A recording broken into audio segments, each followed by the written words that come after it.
Hello, hello, hello, beautiful creatures. How are you all doing today? Yes, I am late. I overslept. I had one of my nightmares again. Uh, I know. So I was just kind of mentally preparing myself. Well, I had to literally take a few hours after I woke up and just get reacquainted with reality. That's how bad it was. Ugh. So your girl slept for like 13 hours, give or take.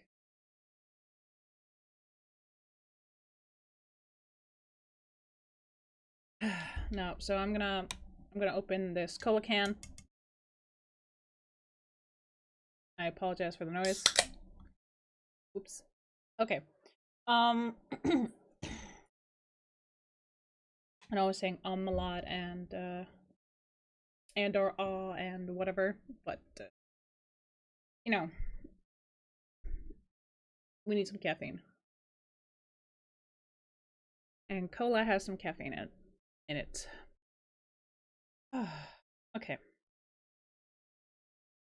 So I just want to go ahead and do some Genshin because, well, one, we do have some what was it? We have the event, the Dodogo's Bombastic Adventure. Well, we at least have this one. We need to do the previous one before we can get to this one. So we have to do this one before we can go here, and then this opens. Oh, this is open. Okay, cool. I think. But I could be wrong. But we are done with this. This one. We're done with the afterward, we're done with the painted presents. Like, we're done with all of that, which is fantastic. We did all the test runs, yes we did, and we're thinking of doing some Genius Invocation just because the challenge is there. So, but we're not gonna go do everything all at once, but what I want to do is pretty much try and get some bosses done today. Do of course, the event, which is in Mondstadt, and some TCG Invocation, because there's a challenge thing there, and I would like to actually get some more coins and build some more decks, which would be fun. Excuse me a minute.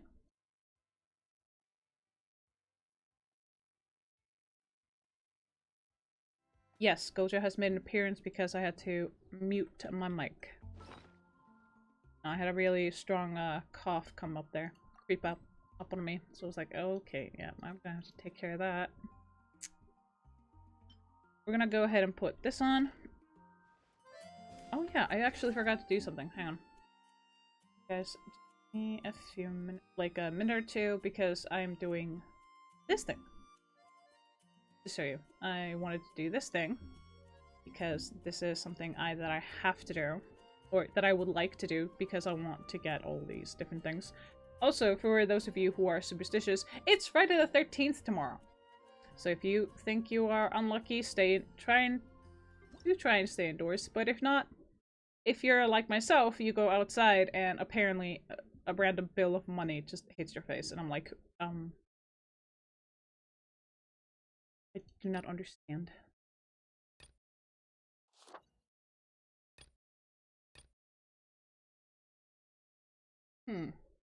When's this showing up?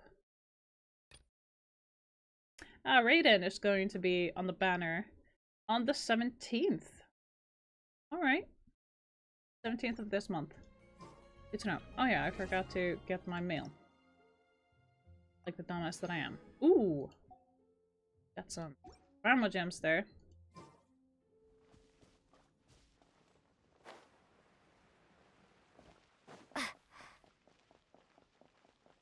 We're still doing one of the side quests there. Ad Astra Abyssa. But I just don't want to speed up time because I just want to kind of get there eventually. No, so we're gonna be doing this. We're gonna put our guys on expedition. So I'm doing this one because, well, I would, one, like some more Mora, and sure, it's 6,250, but it's better than nothing at all.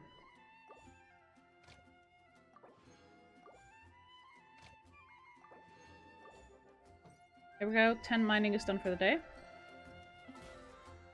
Our expeditions do that for us. We're at level 25. Yeah. Alright. So the event is up here. Navigate, no. Teleporting. We're teleporting up there, okay?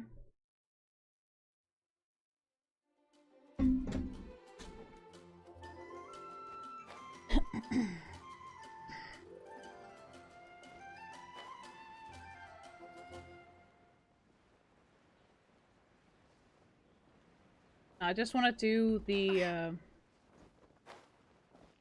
do this because I really, really want to try and do this one. Excuse me a minute. Oh, okay, I'm not allowed.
Ow.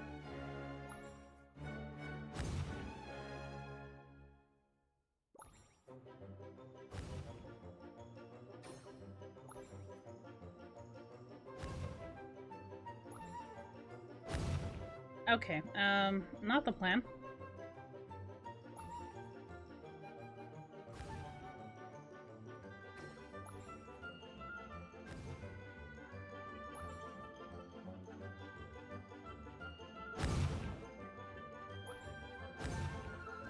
Got it!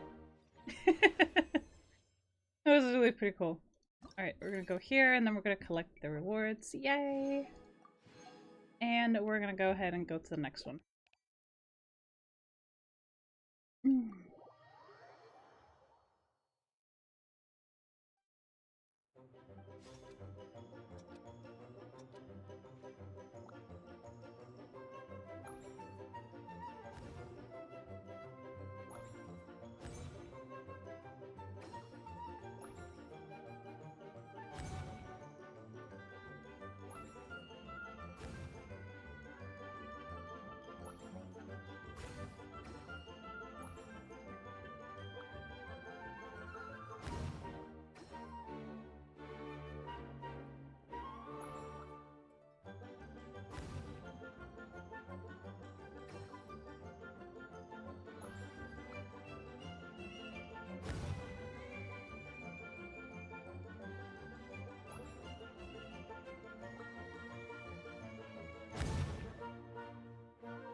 Nice.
Yay! We got it! I really like this. It's really chill. Also, we get a lot of stuff out of it. Okay, that one, and then this one opens in 15 hours. There's that. Hey.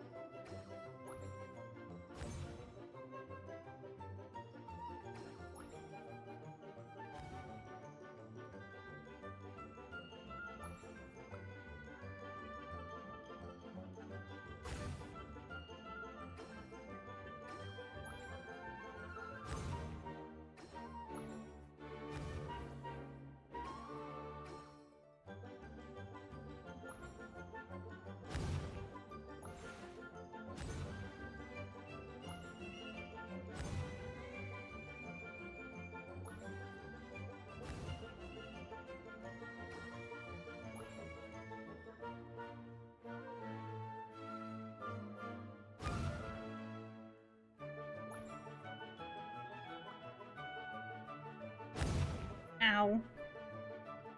Hurt.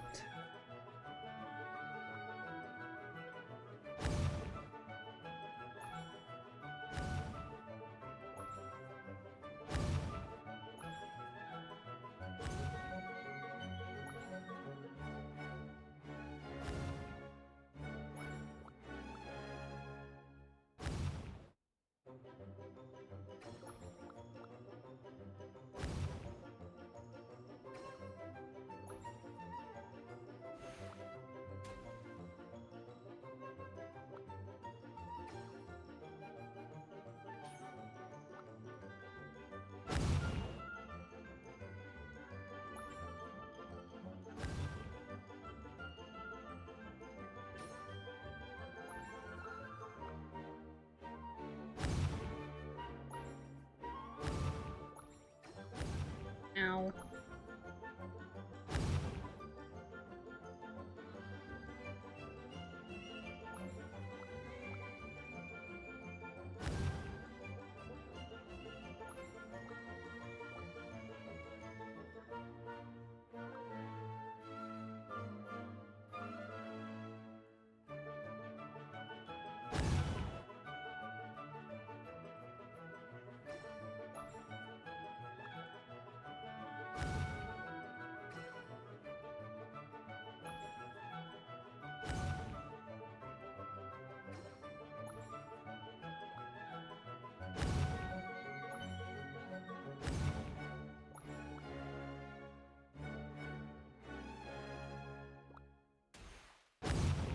Ow.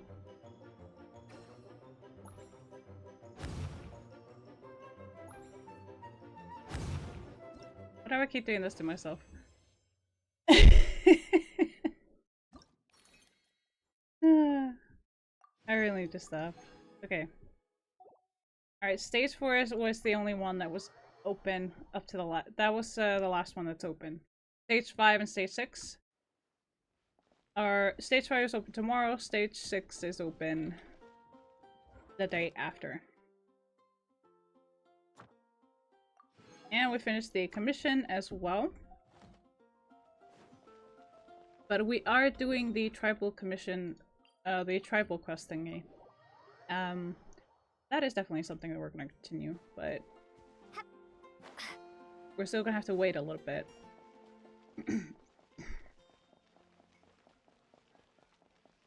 Ad Astra. Thank you for completing today's commissions. Here is your reward. Alright. Get that one.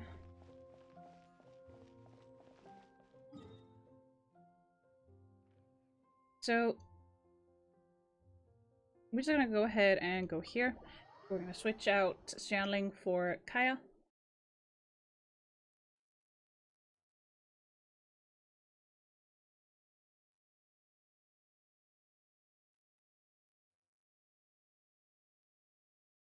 Okay, we're in 51 flame seeds, so we're gonna try and see if we can get 2 or 3. Let's see.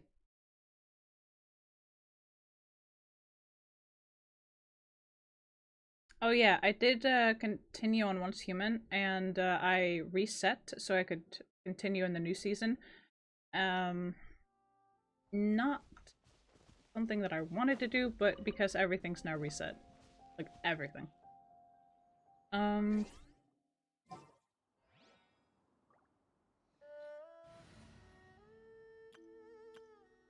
I have to get all the stuff back. Like, I have to get all the skill points, and all the different things that I accumulated in the last season.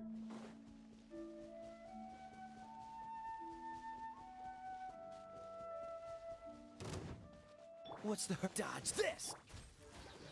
He, here. He, get, huh? Hup, here. Here. You, he. Yeah. Huh. Ha.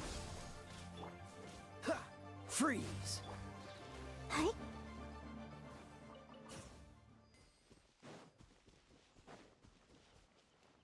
Alright, let's put on some buff food. Just refreshing that, just in case. We are going to be putting on these. Huh. And off we go. Let's dance. Don't get frostbite. Dodge this! Let's spark. Scatter. Ha. Hi. Ha! Ha! Freeze! Oh. Okay, from 51 flame seeds down to how many? 49. Alright. Now we're still trying to do some bosses for the week. Obviously that's not done, but the commission is done. Yeah, we only got 2 bosses so far, so we're gonna go ahead and continue, and we're gonna go get other bosses.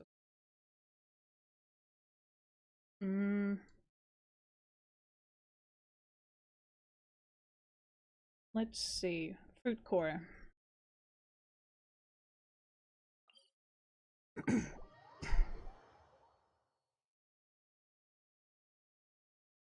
Yeah, we do not like spammers here, or spam messages.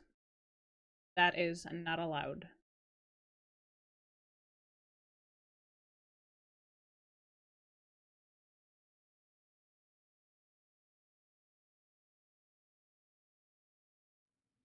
So unless I give you explicit permission to put something in chat that is a link or a message of some sort or advertisement, you do not get to advertise here.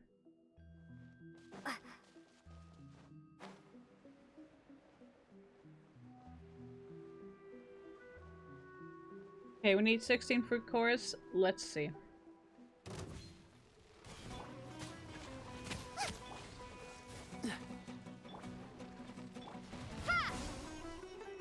Let the show begin. Dodge this! Don't push your luck! Ah. Cool it! Yeah. Ha. Freeze! This moment will be frozen! Ah. Ah. Yeah. Hi. Propagate. Yeah. Yeah. Scatter. Out of the frying pan. Dodge this! Let's dance. Ready, steady, go. Not what I meant to do, but okay. You're toast. Ha. Cool it! Alright, 16 fruit cores down to how many? Oh, 13. Nice.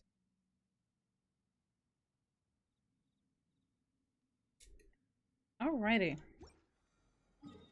See, next. Oh, let's go get our majestic hooked beak. We need 42 of those. Let's see how many we can get. Shall we?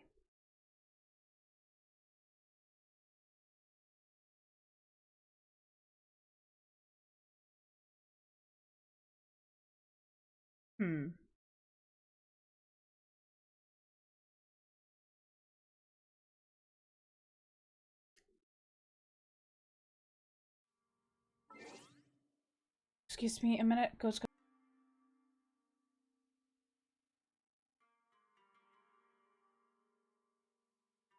Okay. Whew.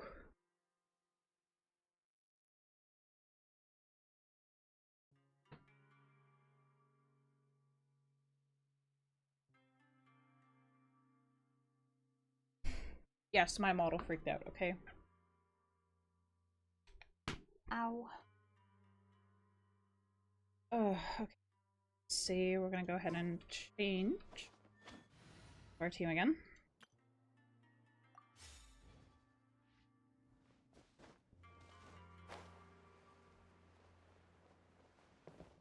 No, we're just trying to kill time while we wait on the actual quest line that we're on.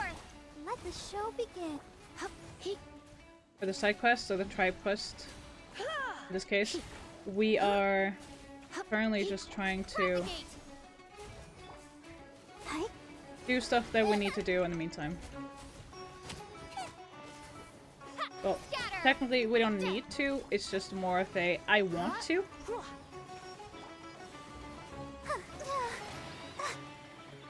Let's dance. Because I want to be able to maximize my time. Germinate.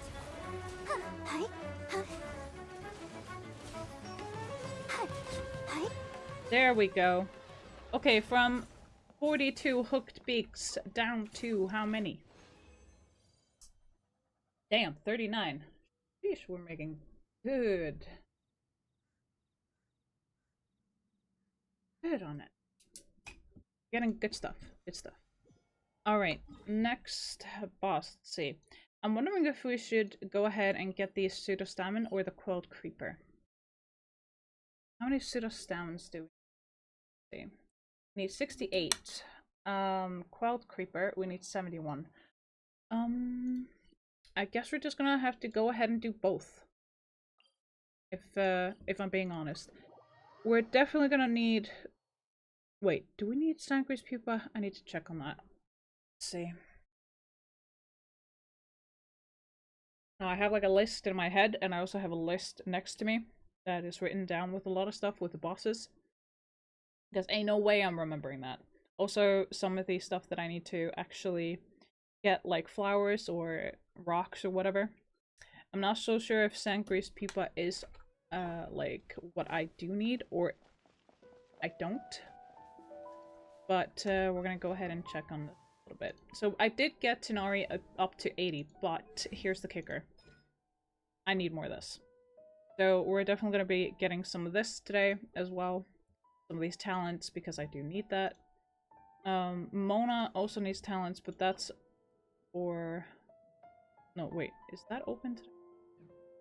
Damn it, it's not Monday. Thursday, yeah, it's Thursday. It's open. No, what I was gonna check was Al Haytham. Al Haytham needs Sangre's pupa and pseudo-stamens. So with that being said... Okay, that's 105, like, so 60, 45, 105, 135. So we got more than enough of his stuff, but we do need these pseudo-stamens, so we're gonna go ahead and get those.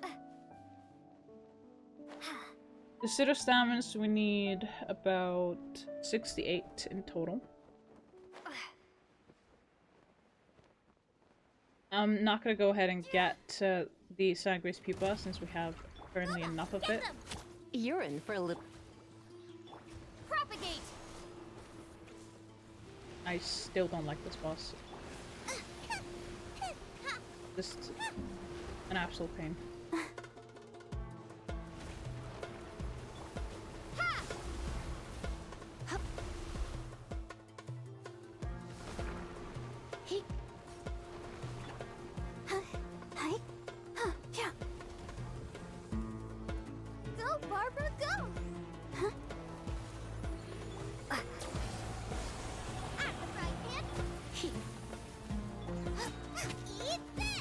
cheating.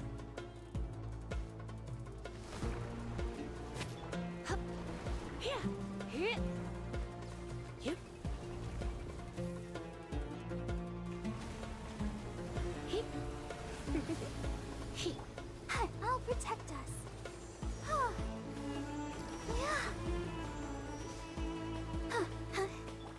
Scatter.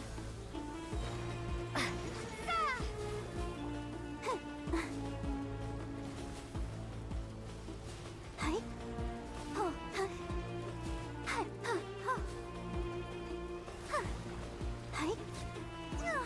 68 pseudo-stamens down to how many?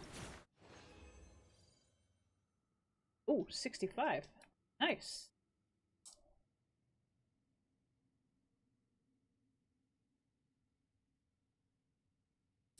All right.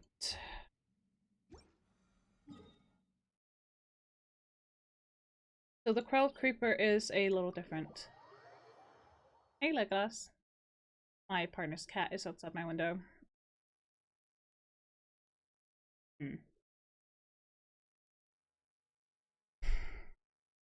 Okay. He's not gonna let up.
Alright, I'm back. Back. Alright, we're back. But, so, my partner's cat is actually something else. He is 12 years old. 12 years old. And he grumpy as hell. He is an old man. Like, if you look up cat years, like how old he is in cat years, he's older than me and my partner put together.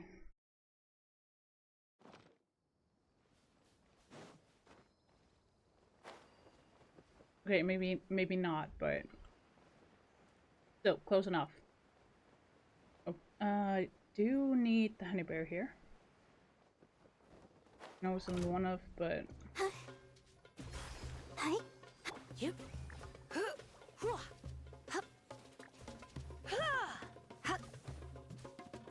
Yep.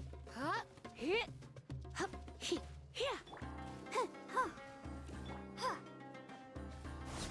we also do need what these guys drop.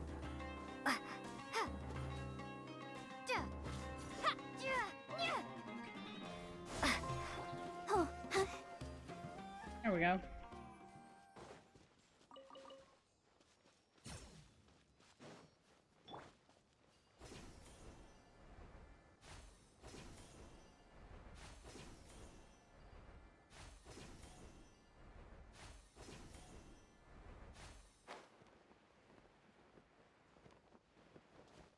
Okay, what I am going to do is I'm put down something. Yes, there it is.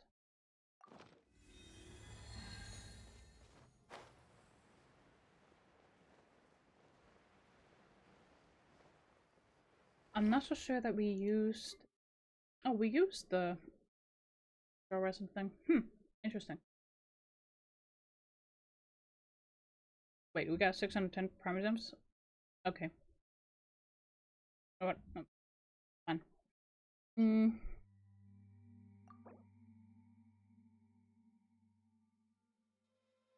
No, we're just gonna use one, so we have something for another boss in a minute. Nice and spicy. You cheating! Yep. Try not to enjoy. Let the show be. Oh no!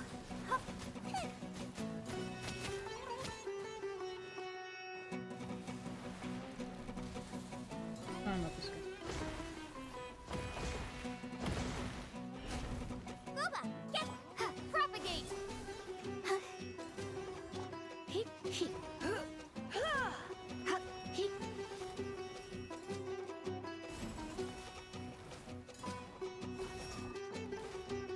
Out the frying pan, into the fire.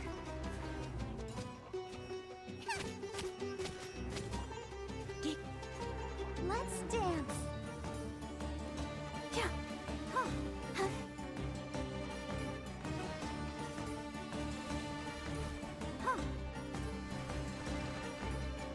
Nice and spicy. Yeah.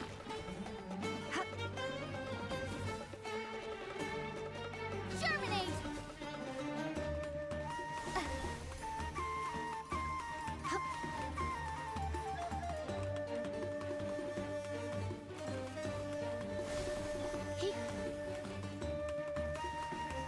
Heck yeah. Okay, so from 71 crowed creepers down to how many? Alright, 69.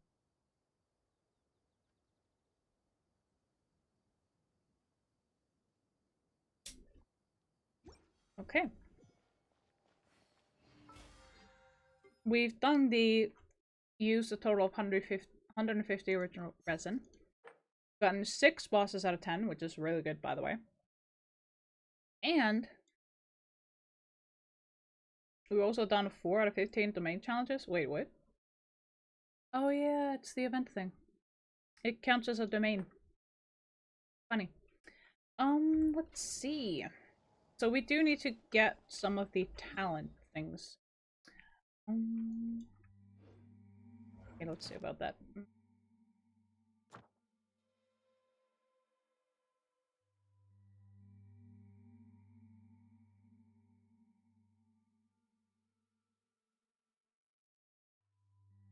Ah, here it is.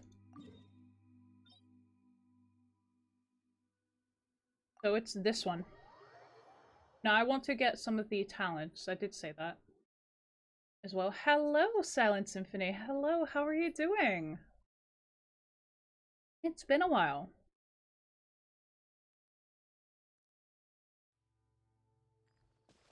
I have been sick with COVID. Well, still technically am. That's 10 days.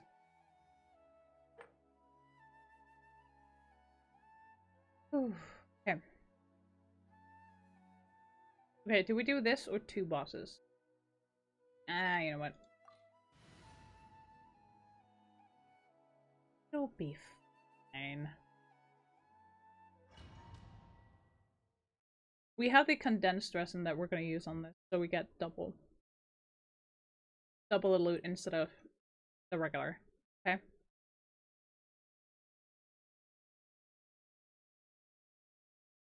Hope you're doing well, Silent Symphony.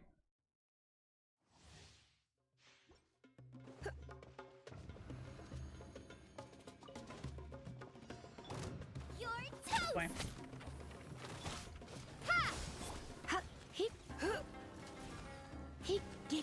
I'll protect us. Go, Barbara, go! Out of the frying pan, propagate! Here. Don't be such a brute. Let's spark. Sweet. Alright. 52 seconds. Nice. Alright, we're gonna use the condensed resin, so we get double the loot. Alright. We're gonna go again.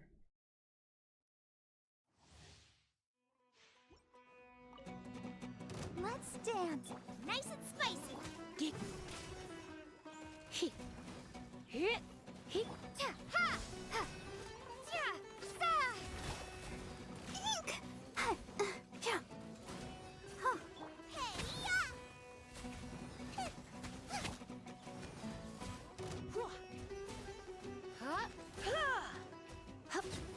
There we go. 31, so what? Damn. I had no idea.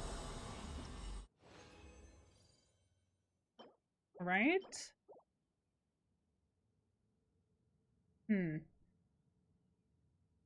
Nah, we're gonna leave it there, and I'm gonna try and see if we can't get his talents up. Oh, thank you so much for the entrance pass, Ali. I appreciate you. Thank you, thank you. So what we're gonna do is we're gonna go ahead, go to the alchemy table. Okay, where's the alchemy?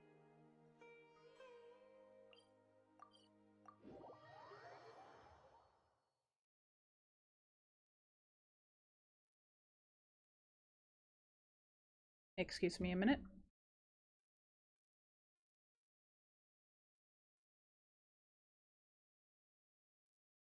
Like I said, still a little sicky. Okay. Here. Tapping a sopra.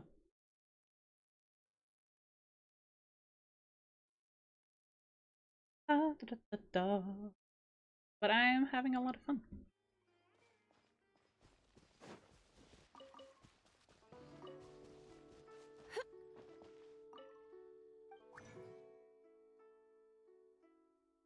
Okay. So I am gonna make 2 of these. Because I would like to have 5 of them total. At all times. We're gonna go ahead and see about this a little bit. And 25. Okay.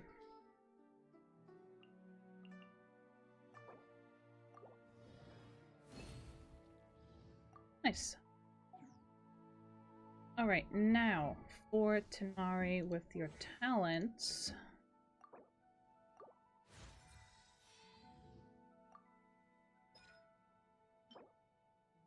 Let's see, can we get some of that in Stardust? Can.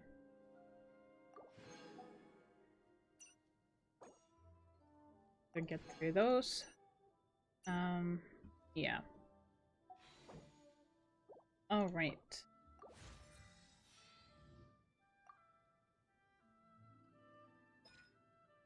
I mean, we can, but I'll save that for later. Mona. Okay, Friday. All right. Tuesday, Friday, and Sunday. Let's see.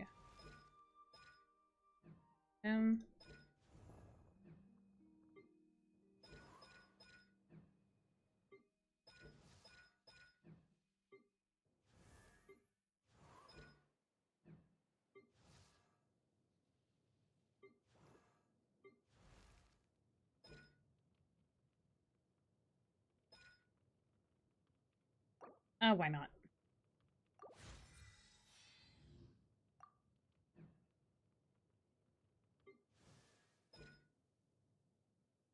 Yeah, that one's gonna be a different.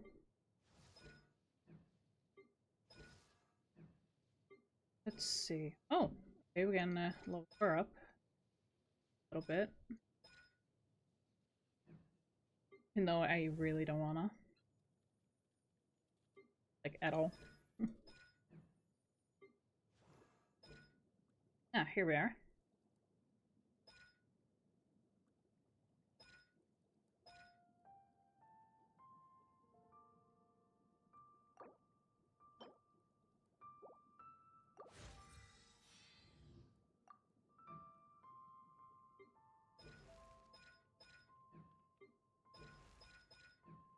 Let's see. Alrighty.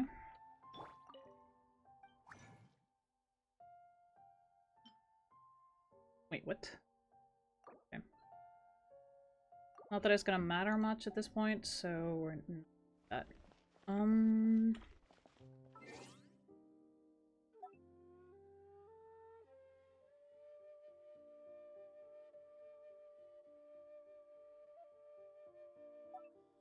Alright, and get this out of the way, because it's annoying me. Cool. Having that red marker. Wait, what's the special amount?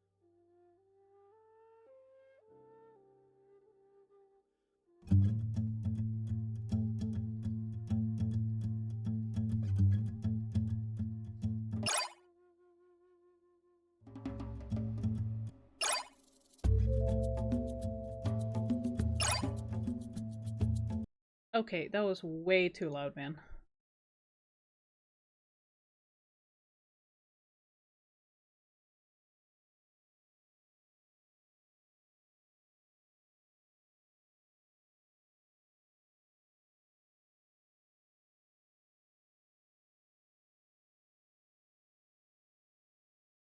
This is weird.「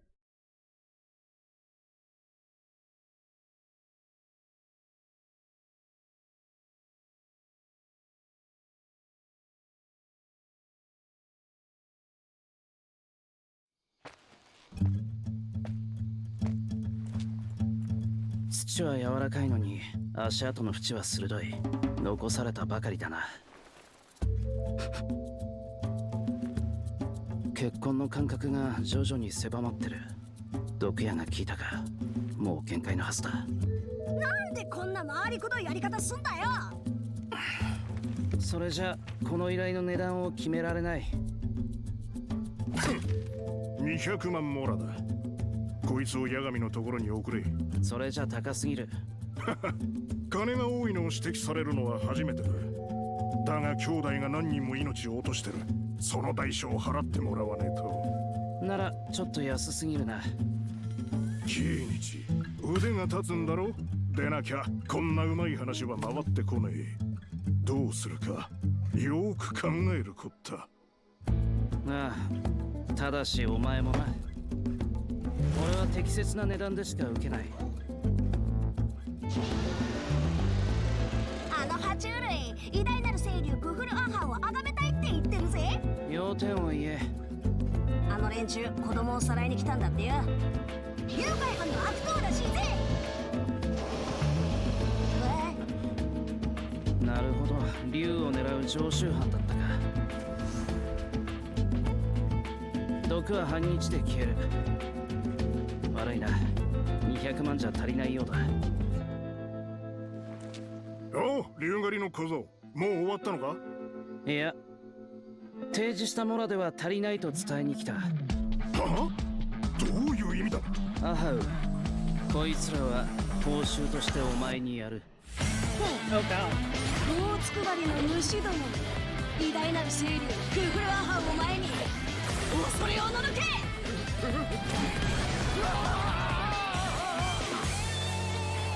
これが適切な値段だ。What? Holy mother. Oh god. Oh, he's so nice though. I love Kinich.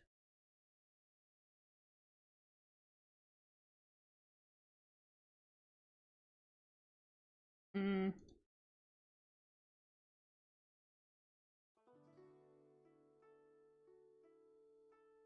There.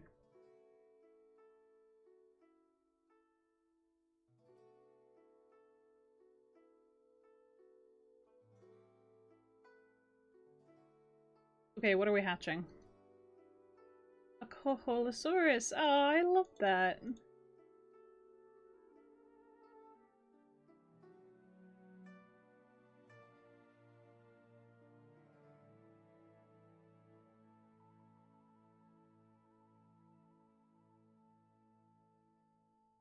Here we go. That's so cute. I love that. So this is the special event, apparently.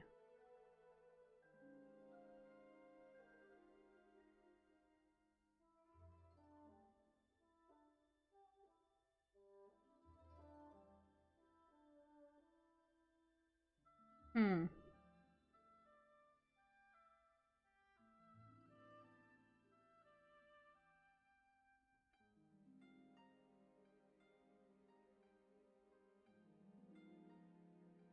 It's adorable. I freaking love this.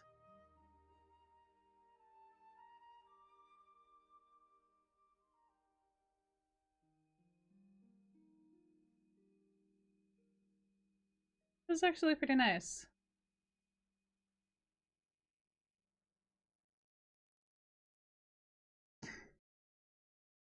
Huh? Pigeon.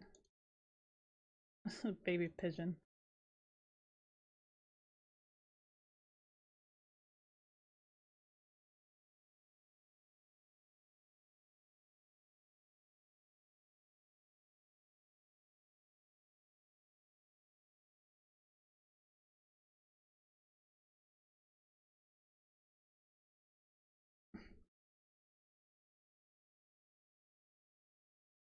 Hatch 2 baby saurians. Okay.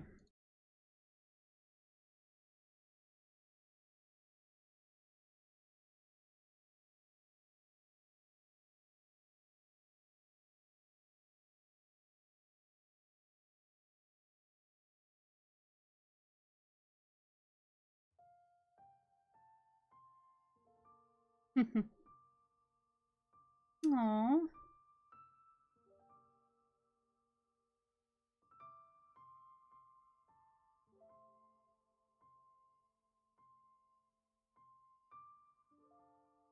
Aww. Musical genius. That is so cool.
Yeah, definitely downloading that wallpaper, okay?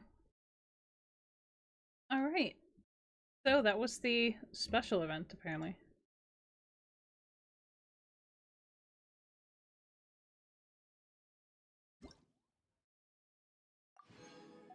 Sweet! Alright, let's see.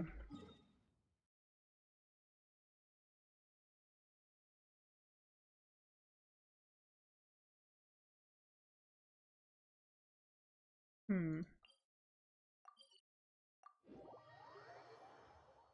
Uh,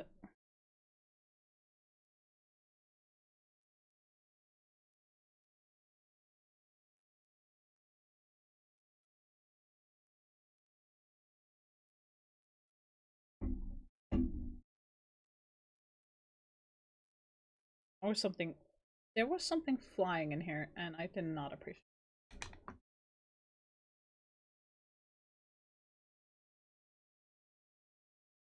Hmm.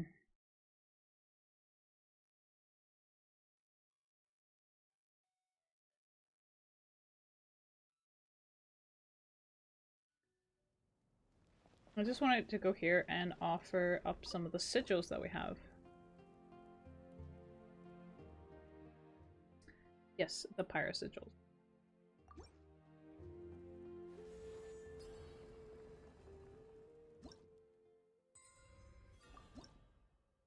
Alright, we gotten to level 10. Sweet.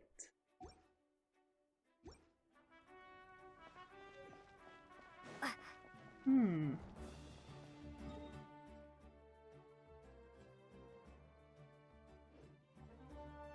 Okay, and now I want to speed up time a little bit.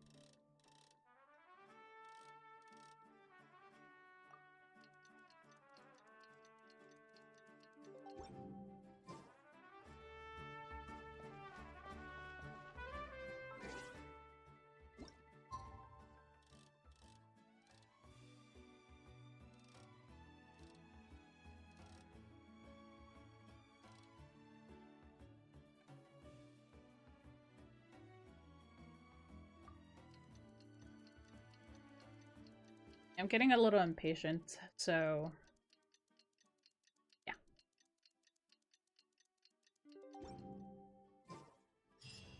It's about time to meet up now.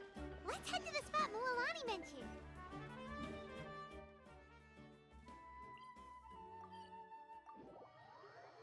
Let's go.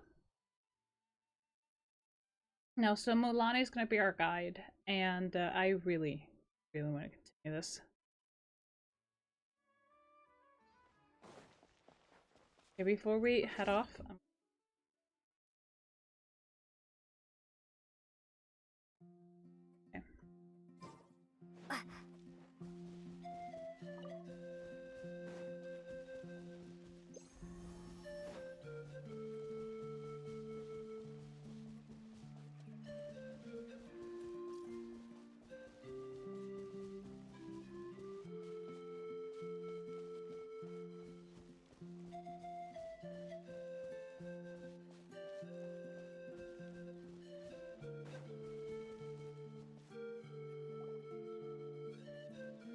Traveler, Paimon, over here.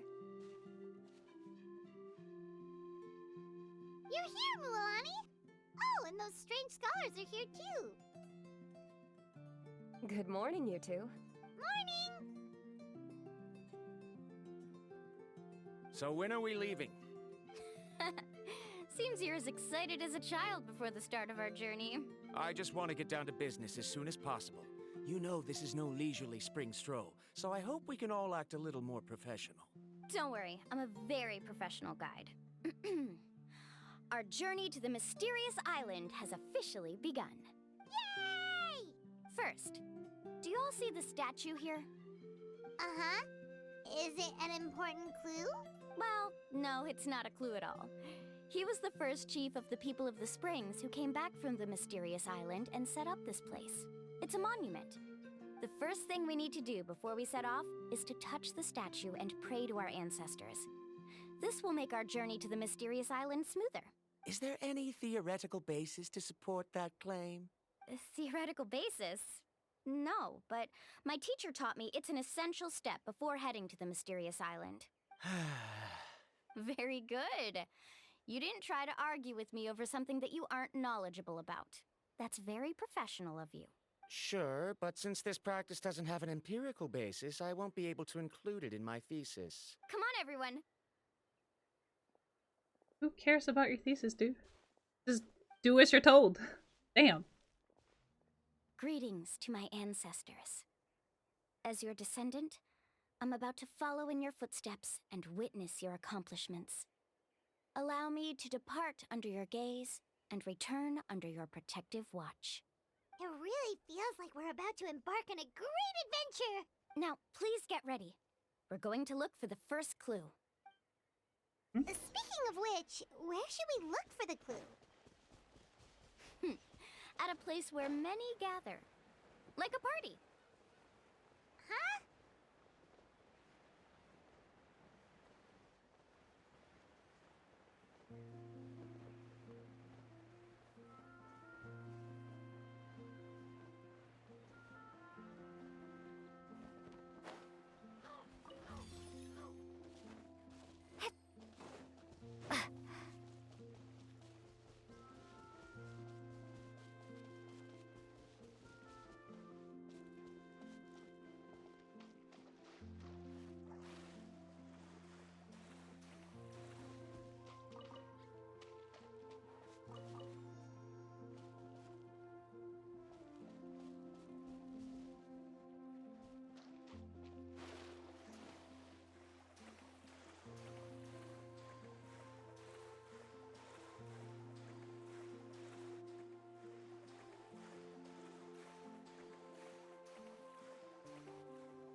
The Warriors Challenge.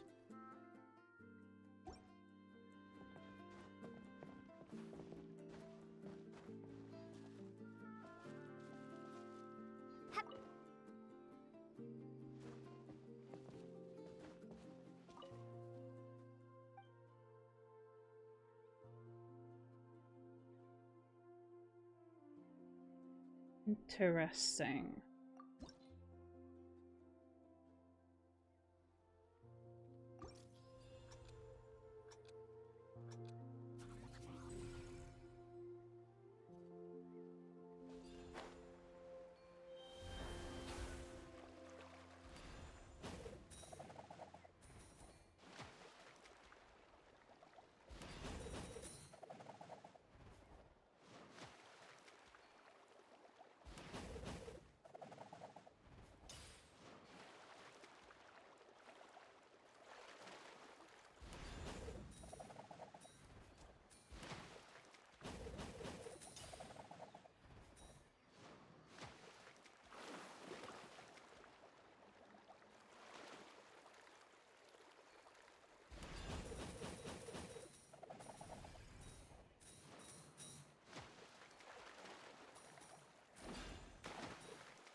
Damn.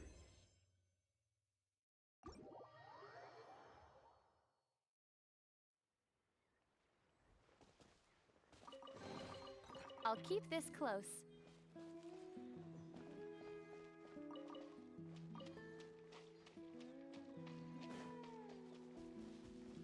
Well, at least we got something out of it. Which I'm not going to complain about.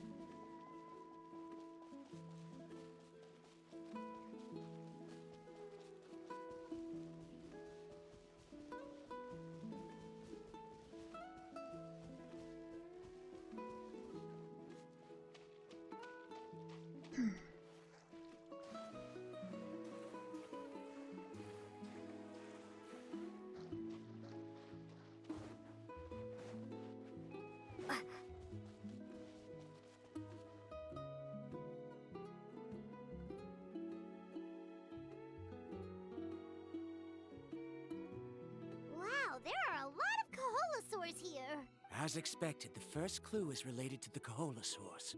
When people from outside the tribe get a copy of the map, most can deduce that the first clue is related to the Kaholasaurs. But they often end up looking in the wrong direction. When the first chief created the map, he left a special mark for this part. It's a code that the tribe uses to indicate a herd of them. So it'll be impossible to gain any leads from just finding 1 or 2 stray Kaholasaurs. You're a real pro at this, Mualani.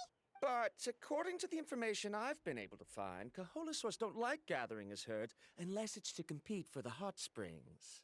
So let me tell you a secret that only a guide from the people of the springs would know.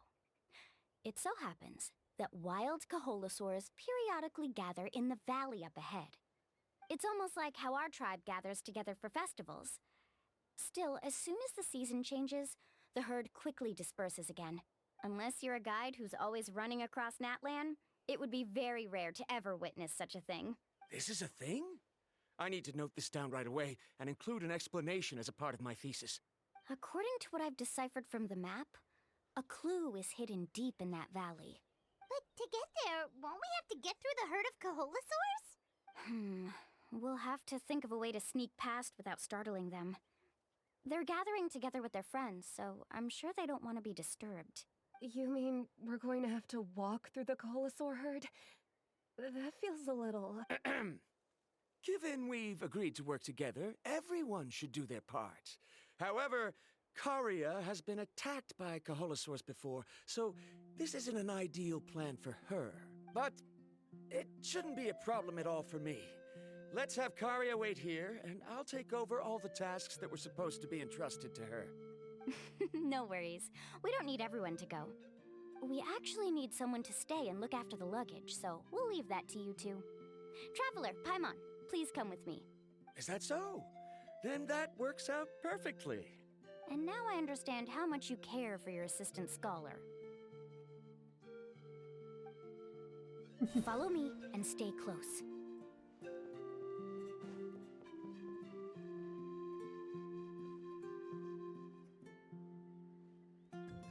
Oh no, we've been spotted. Let's back off and try again. These Kaholasaurs should be on guard. We'll never get through.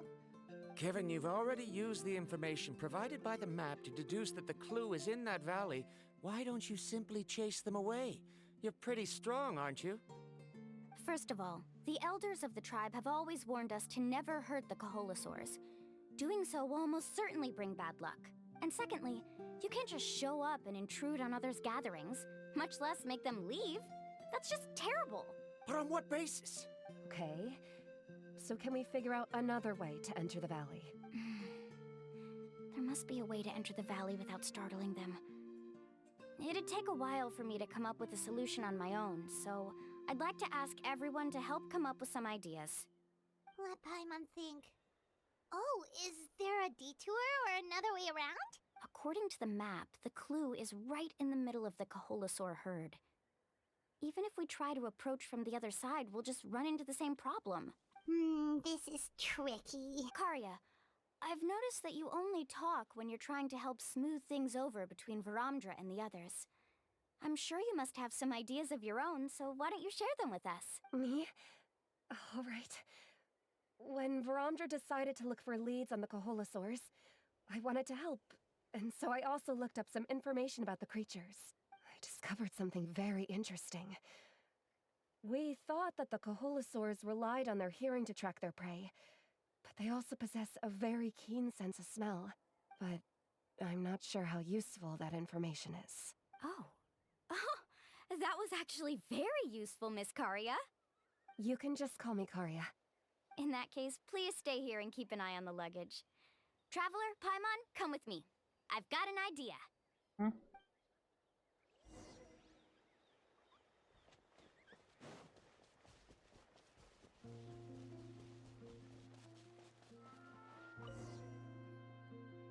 it! What's this? The key to making our way through the herd. If the Kaholasaurs have a keen sense of smell, then even if we try to sneak around and stay out of sight, they'll still notice us once we get close enough. But this plant can help us solve that problem, because its fragrance is very similar to the scent of a Kaholosaur. We can apply the plant's extract to our bodies and trick their sense of smell. So, we're gonna rub plant juice on ourselves? Don't worry, it's also good for your skin. Oh, Paimon feels all wet and slimy. But this actually does smell like a Kaholosaur. Perfect. Okay, let's try to make our way through again.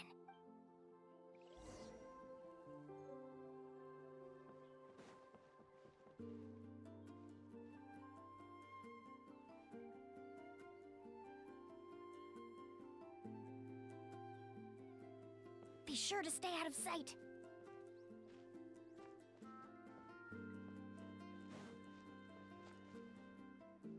What's that sound? Careful! Oh, it's just a young Kaholosaur. Don't worry, this little one doesn't pose any danger.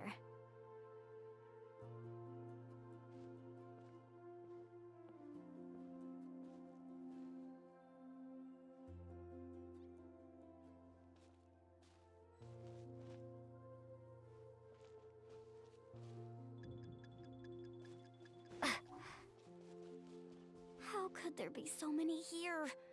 We can't get through! Oh, I have an idea. Wait here.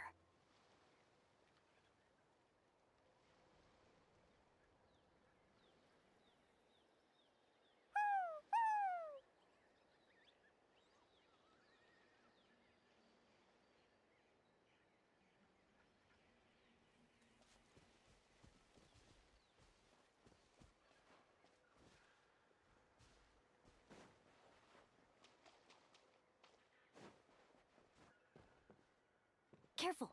Don't startle them.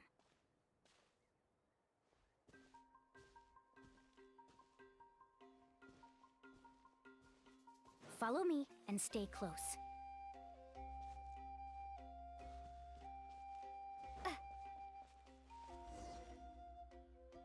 Okay. We must be getting close. Look, a bunch are gathering around that rock. What are they doing? Maybe when things start to get boring, they gather together and talk about something fun? Too bad I can't understand what they're saying. But Paimon thought guides from the people of the springs could understand Kaholosaurs. Sounds like someone has been trying to trick you. True, they were definitely trying to scam us. Huh? Do you see that on the rock? It looks like some kind of drawing. I've heard that there is a type of moss that changes color when it reacts to the biological signals released by Kaholosaurs. But to trigger that sort of reaction, you'd need a huge number of Kaholosaurs. That must be the clue! Should we take a picture? Oh, the flash might disturb them. Let me try to copy it down. So we've passed the first stage of the journey now, right? I see. Had we chosen to drive the Kaholosaurs off, then we never would have found this lead. Seems there was a logical basis for everything you said after all. Has he always been this way, Miss Karia? He's just obsessed with his research. That's all. At least this has shown that my judgment is correct. I've proven my trustworthiness. And so, there should be no need for us to argue next time. Yes, I understand. And I suppose that'll help us avoid wasting time. Mulamani really knows how to lead our group. Next, we'll need to use the lead we found to uncover our next destination.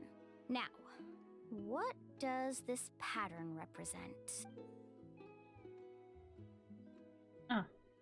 Here is the tribe of the springs.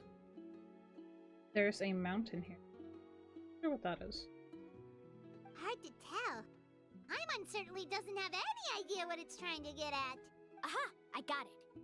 Though the lines are kinda rough, I can still see that they represent the boundaries between the water and the land at Jadeskirt Knoll. We can use this to fill in the hole on the map and find our next destination. Really? You got all that just from some rough lines?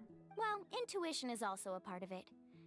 Maybe I've just seen too many maps as a guide, and now it's easier for me to pick up on patterns like that. All right, break time is over. Let's get ready to move. Actually, this is getting very interesting. I like it. So what we have currently right now is this. This is one of the newer things here, along with this thing. Hmm.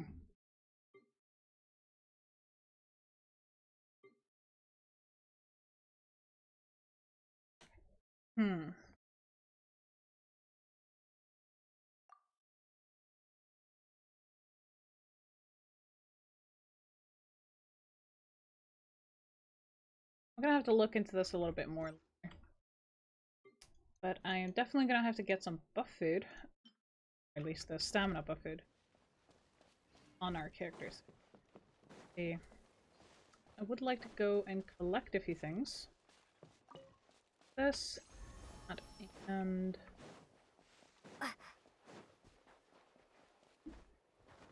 Oh. But there is something...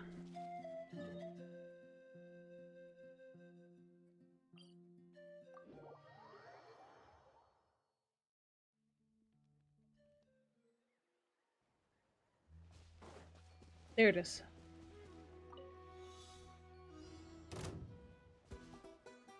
Wait.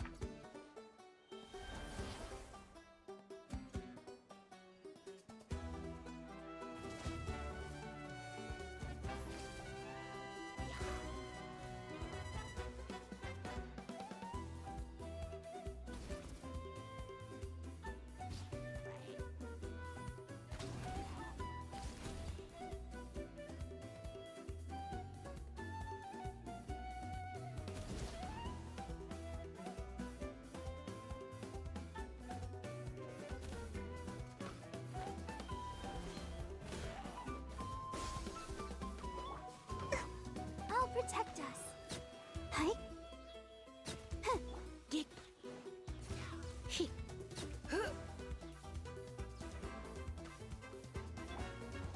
Spring forth.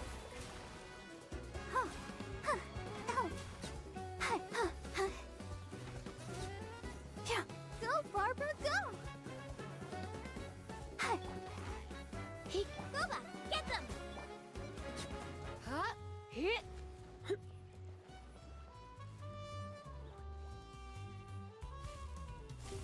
No.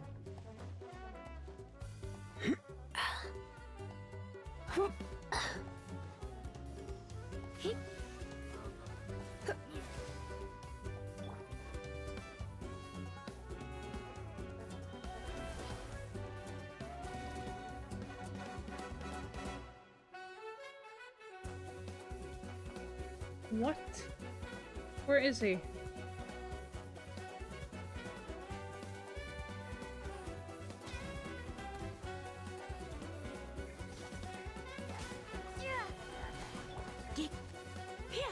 No.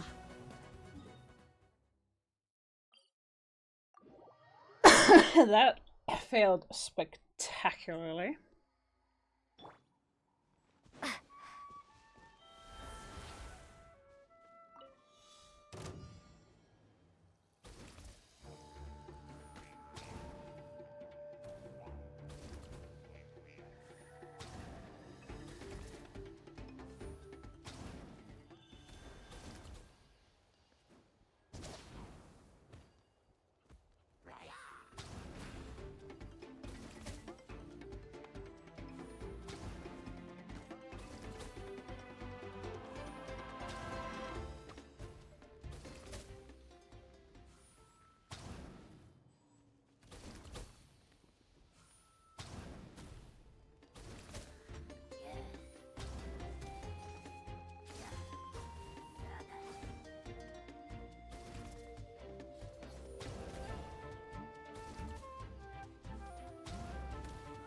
There we go.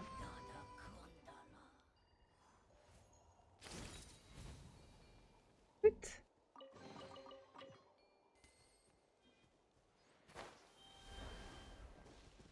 Hey, what can I say? I want what I want.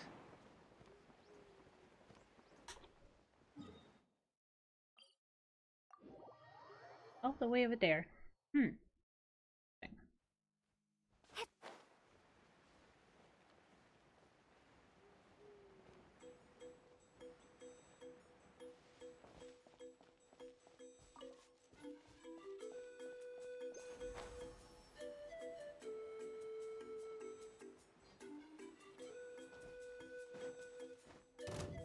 this. Let's dance. Hi. Forget it.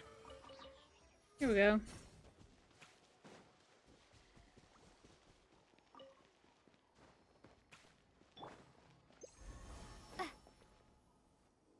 Let's see. Okay, this is the place. So, where do we go next?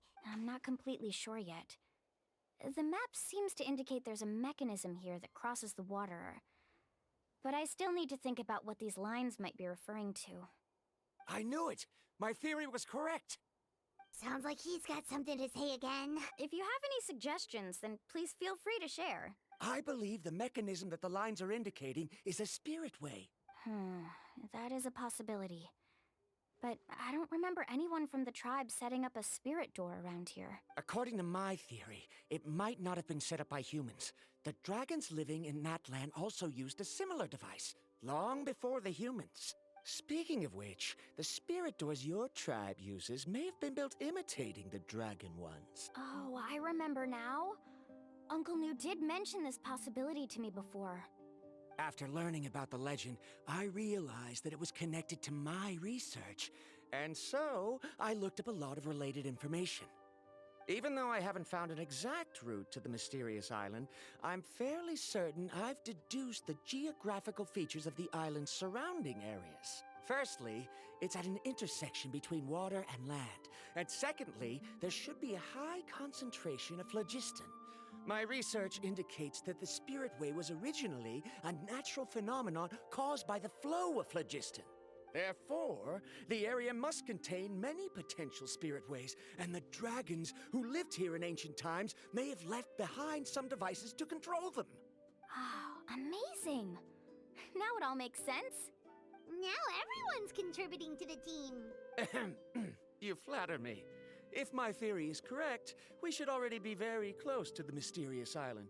Once you've unlocked the mechanism, we'll be able to derive the island's location. All right. Then let's start searching for the dragon's spirit door. That's just a quick and easy name. I won't be able to include it in my thesis. Given the dragons used the device long before the humans, we should stick with a name that references no human concepts. Calling it a phlogiston node would be much more appropriate. Then let's start searching for the phlogiston node. Speaking of which, what does it look like exactly? If I'm not mistaken... Look that way!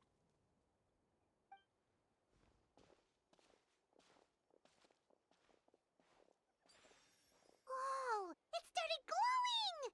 This should be it, right? Looks like we can activate it once we get close enough. The light does remind me of a spirit way, but according to the map, there should be 2 more phlogiston nodes. Let's keep searching, everyone. Okay.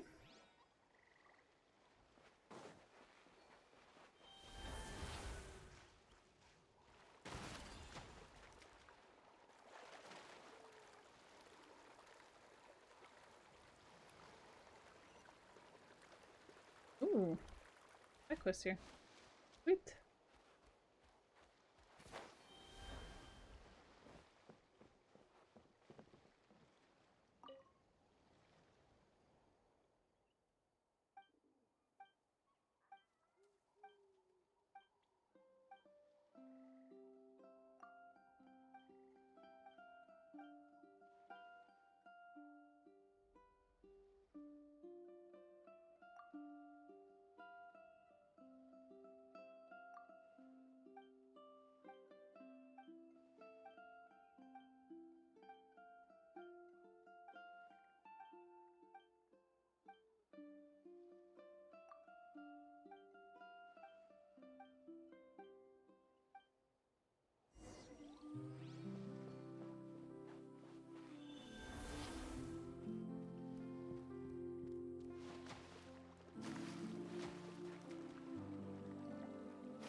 There we go.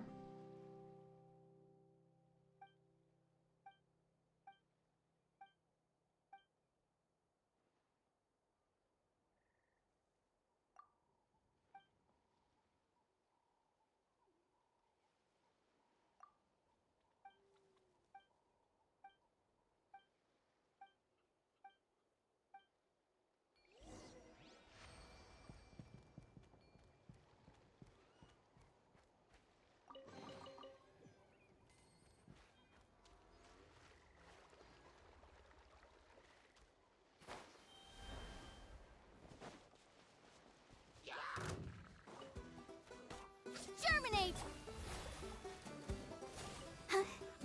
Yeah. Huh.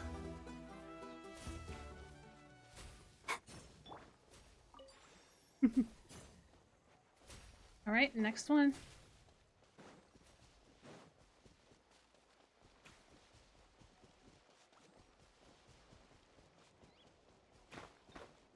Yeah. Ha. Yeah. Yeah.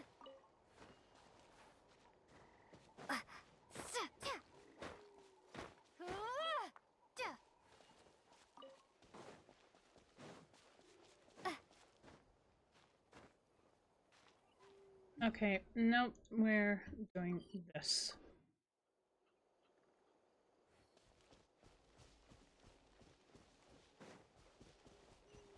Paimon sees it! Oh, but it's way up high.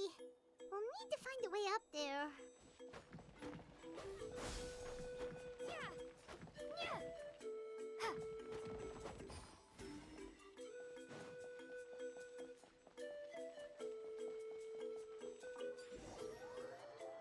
Problem solved. We finally found all of them. Great work, everyone! Okay, now first, we need to figure out how to control this thing. Its qualities are very similar to that of a man-made device, but it doesn't seem as intuitive to me. Is there something wrong? See, look at this. After activating a normal spirit door, we could just go ahead and use it. But this one requires someone to stay and keep operating it here. Also, according to the map, we need to activate the mechanism and switch between different phlogiston nodes to change the path of the spirit way.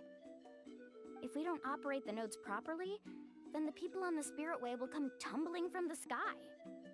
Isn't that super dangerous?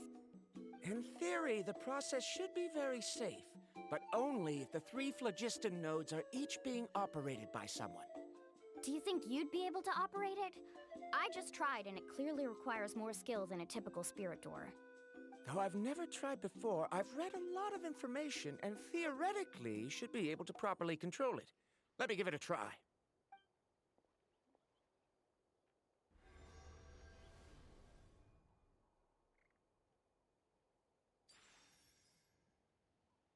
Huh? But in theory, this shouldn't happen. If Varamdra can't control it, then that also rules out me. Okay, well, how about you? After all the adventures she's been on, handling something like this should be easy peasy. All right, then it'll be up to the Traveler to stay here and operate the phlogiston node. I'll go activate the mechanism. I'll let you know when we need to switch nodes. Just make sure you quickly head to the corresponding node, and we should make it safely. Wait, but handling it this way sounds even more dangerous, Mulani. Don't worry. It looks like the spirit ways are all above the water. I'm pretty good at swimming, so I'm not afraid if I end up falling in. But it's so high! And you'll be falling so fast! If we don't manage to reach a node in time, or if we make a mistake, there's a lot that can happen! Do you still remember the promise we made before we left, Paimon? Only those who can trust each other with their lives can reach the mysterious island. Since you two are willing to trust me, then naturally, I'm willing to trust you. Alrighty.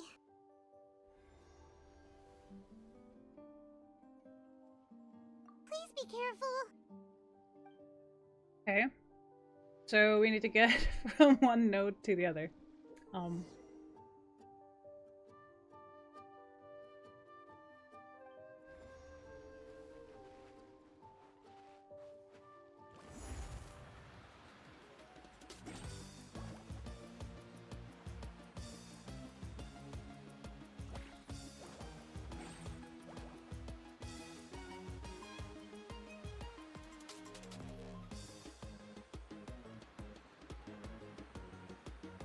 Switch to the spirit way on the right!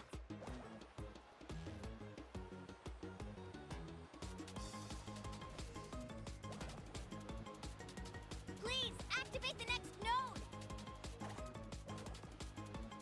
Paimon heard Mualani shouting just now. Let's go find the node we need.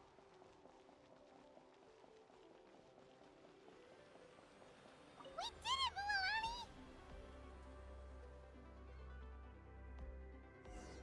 Let's ride!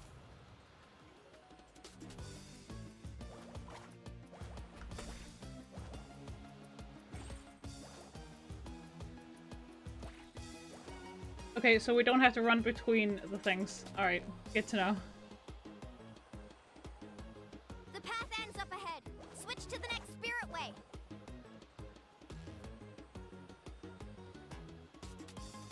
Traveler, get to the next node! Got it! Paimon heard Mualani shouting just now. Let's go find the node we need. Mualani, we've taken care of the final node. Please be careful.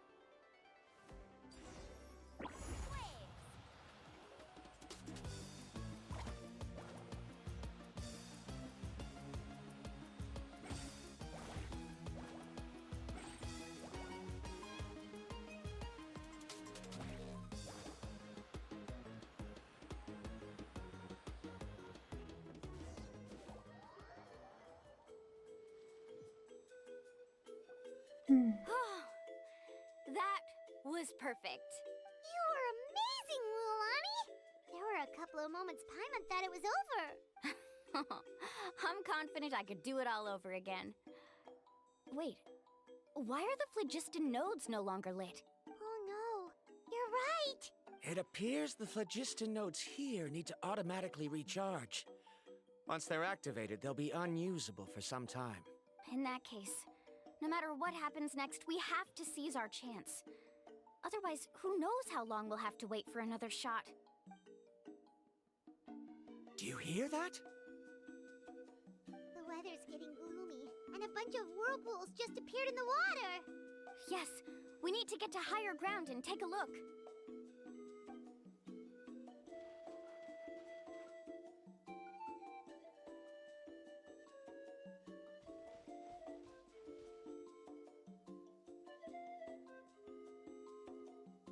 Hey, look over there! Whoa, there's a giant whirlpool over there. Yep, and that's our next stop. Hey, what? Huh? What do you mean?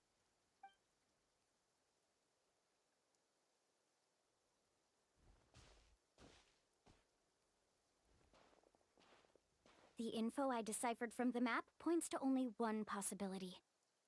To reach the mysterious island, we must enter that massive whirlpool. No way. Forgive me for being frank, but as a guide of the people of the Springs, I'm sure you understand the danger of such a vortex even better than we do. Yes, I know. But whether it's the information deciphered from the map, or the direction of the spirit way that I observed in the air, everything points to the path ahead being hidden in that whirlpool. And what if you're wrong? Paramdra. I'm not trying to be unreasonable. Unfortunately, I'm very knowledgeable in this area. The spirit ways must have affected the nearby bodies of water and lowered the water level. That's why the whirlpools appeared. At this rate, some of the land that was once underwater will soon reappear at the surface and see the light of day again. Don't you think that sounds more like the definition of a mysterious island? So, our goal should be the shallow waters. If we enter that vortex, the undercurrents will drag us to the bottomless abyss. He does seem to have a point. I can't find any evidence to refute your claim for the moment, but I still trust my judgment. Then it seems like it's time for our collaboration to come to an end. But didn't we all agree to trust each other? I have reached this conclusion based on my field of expertise, and I cannot deny it, even if you try to convince me otherwise. From now on, let us each choose our own way. No, I refuse. You! Letting your clients separate themselves from the group in the middle of a journey will result in the worst luck possible. I will not agree to that. Then we can implement the plan I proposed at the very beginning. You're not my guide, and as such, you don't have to take responsibility for me. Ugh. Oh, but you can't do that once you've traveled together as a group. If you were to leave now, we'll all be hit with bad luck. It's now beyond both our control. How about this? You and Karia wait here. We'll go first and investigate the whirlpool. I know you like to explain everything with theories and logic, so let me build my case first, and then I'll come back to convince you. Well, Traveler, Paimon, let's get going. Hey, Brandy. How you doing?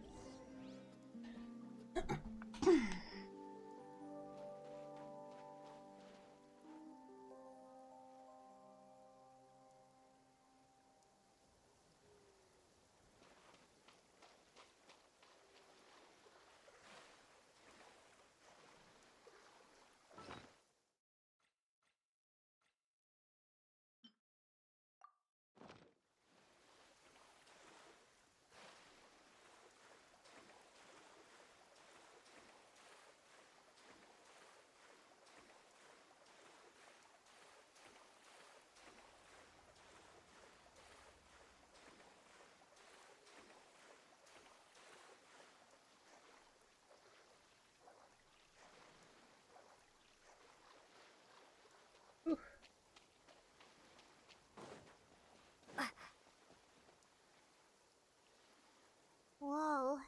The massive whirlpool is up ahead. Do you also think that this is a reckless decision? Well... It's okay. That's completely normal. Actually, I completely understand how Varamdra feels. This is just how it is to be a guide.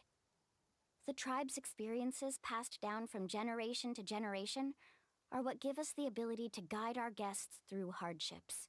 This gives us the power to decide which way we should go. But it also means that we must bear the consequences of our mistakes and judgment, which could be quite dire this time. Although I'm pretty convinced that all the leads we have collected are pointing us to the whirlpool, I still don't know what awaits us inside. If the scholars still choose to reject my plan, I won't have the confidence to ask them to only do as I say. The same goes for the two of you. You are the commissioners, so if you think this is too risky, then it's perfectly reasonable if you want to end the trip here. The good news is that I know the way back to the tribe very well. Mualani? Traveler. That's right. You've trusted us before, Mualani. Now it's our turn to trust you. Besides, it's gonna take more than a whirlpool to scare the two of us. We all managed to make it back from the Night Kingdom. After an experience like that, what's so scary about being sucked into a whirlpool? Aw, Paimon. Come on, bring it in again. All right.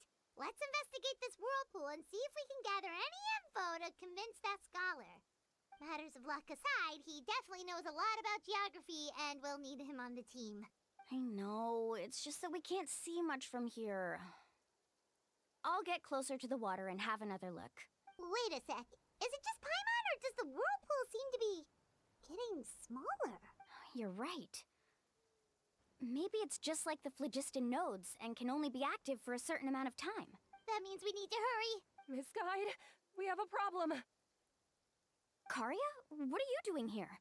I tried to persuade him, but Varamdra insisted on verifying his theory first. He said that the water to the south was about to be shallow enough to wade through. But after he took a few steps, the water suddenly began to surge and he was swept away.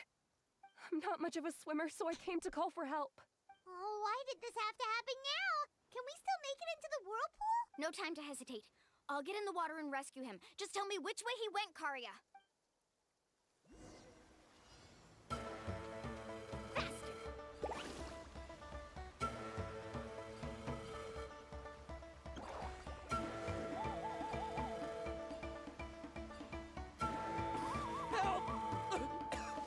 That way? He's been pulled away by the current. Not here either. The current is too fast. We found him. Stupid man.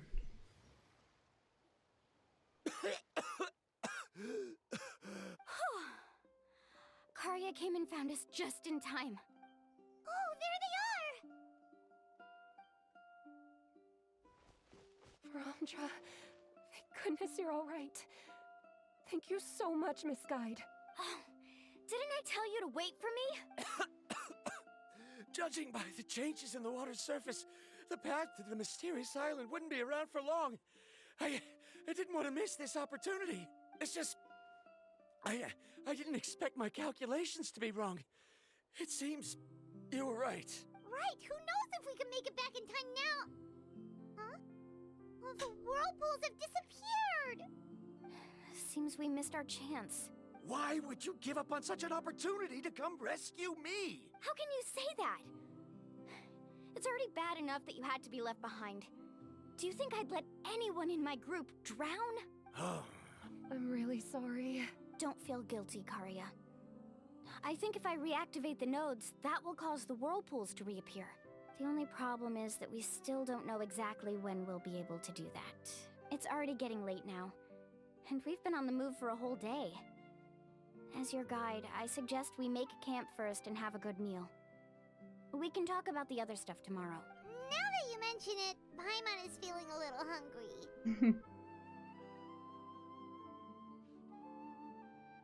Hey, Paimon's stomach can be very sensible. It won't interrupt while everyone's busy solving puzzles.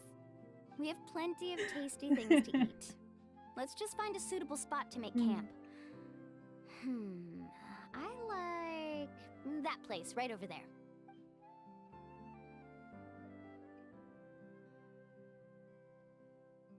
Is this the spot? Let Paimon and the Traveler help set up the tent. Go ahead. I'll take care of the fire. Oh, and here's a little camping tip. It's best to set the tent upwind from the campfire.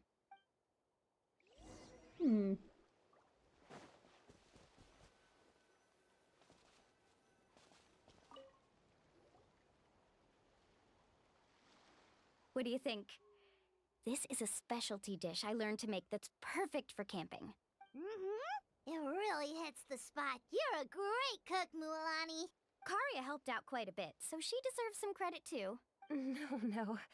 I'm just happy I was able to help out. What was that sound? Oh, it's scary to camp out at night. Don't worry. Remember the record player I bought? Let me go turn it on.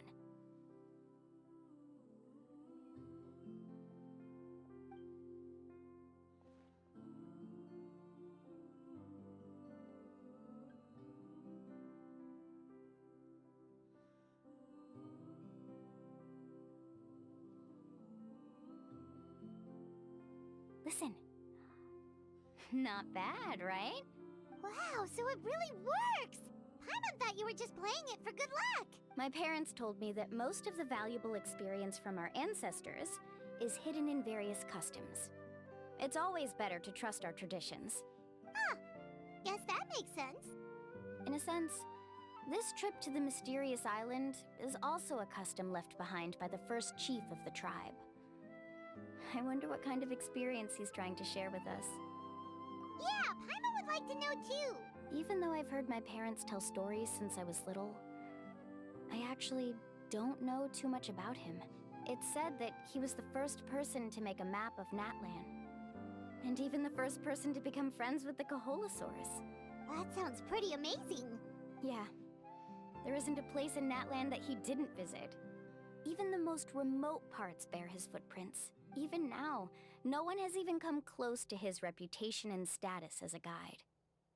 His trip to the mysterious island is the most legendary of all his accomplishments. But oddly enough, after returning from the mysterious island, he laid aside his yearning for adventure and chose to settle down. That's how the tribe was founded. It really makes me wonder what the journey meant to him.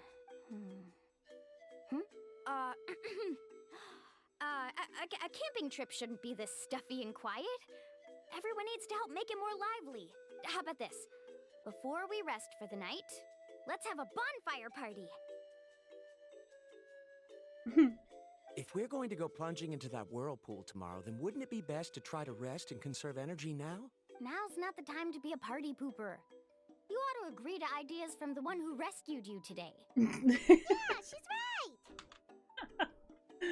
right! All right. So what do the rules stipulate for a bonfire party? Rules? A bonfire doesn't have any rules. Everyone just needs to have a good time. How about this? I'll ask everyone a question, and then we'll take turns saying what's on our mind. Okay, sounds fun enough. So, for the first question, what's the purpose of a journey? Oh, we were just talking about this. Let's hear everyone's ideas, and maybe we can figure out what the first chief was thinking back when he made the trip. Paimon can go first. If you ask Paimon what the purpose of a journey is, it'd definitely be about treasure and all kinds of delicious food. And most importantly, it's about making the trip together with your companions. Yes, I can't agree more. Okay, next person. How about you, Traveler?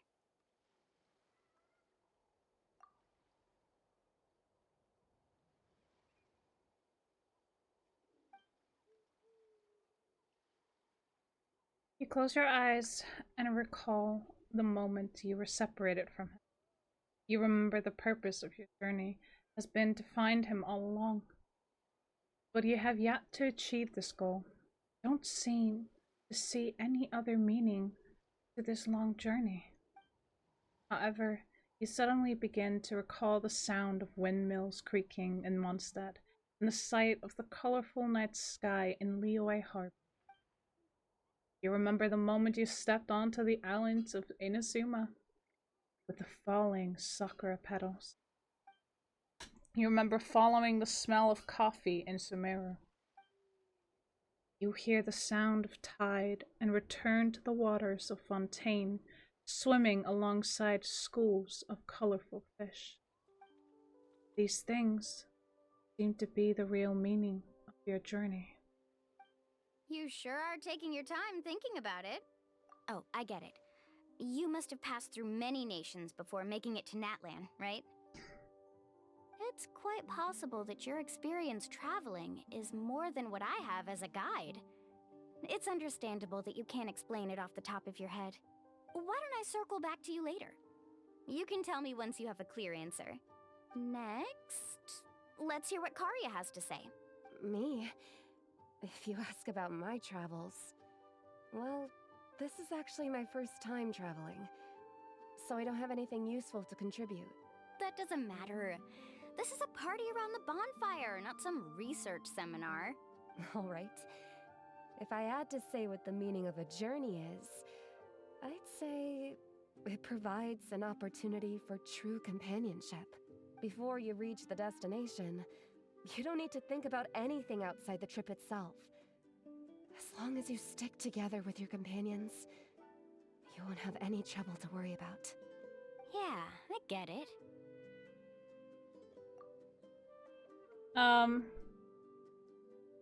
Well, if you think about how long you've been, I think it was 18 months, Brandy, but I'm not sure. Sorry, I don't have that. I'm on 2! Uh-huh. I hope that didn't sound too silly. Alright, now it's Varamdra's turn. All right, if you insist. In my opinion, our goals and dreams in life are all in pursuit of what we call results.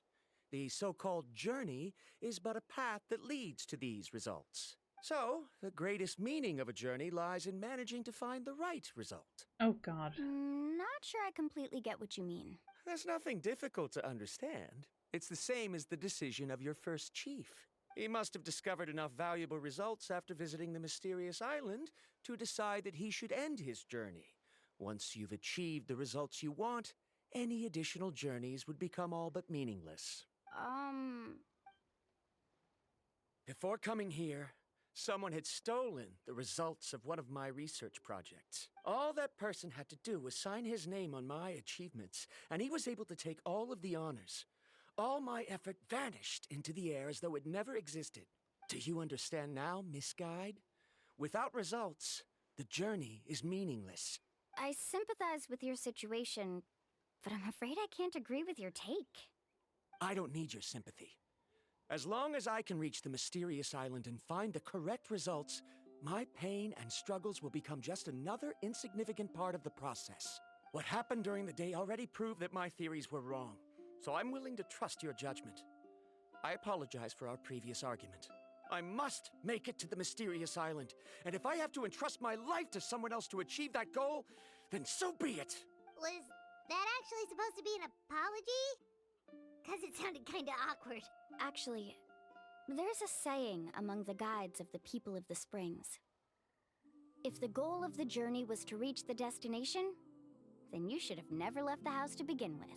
Because the final destination of every journey is your home. It would be disrespectful of my duties as a guide if I were just taking tourists straight to where they wanted to go. It's my hope to also make everyone feel happy along the way to their destination. That is what I would truly call a journey. And that is my answer. Just as you don't agree with me, I can't agree with your point of view either. I'm not too worried about that. After all, another purpose of traveling is to help people understand each other better. What sort of logic is that? All right, that's it for this round. Since it's still early, how about we tell some horror stories next? Huh? Oh, now Paimon's scared.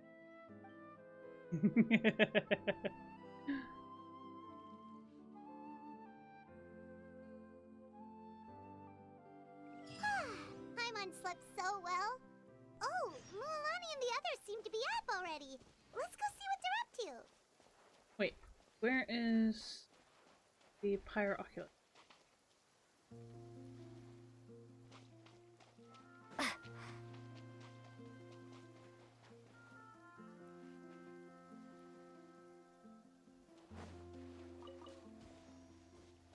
That's it.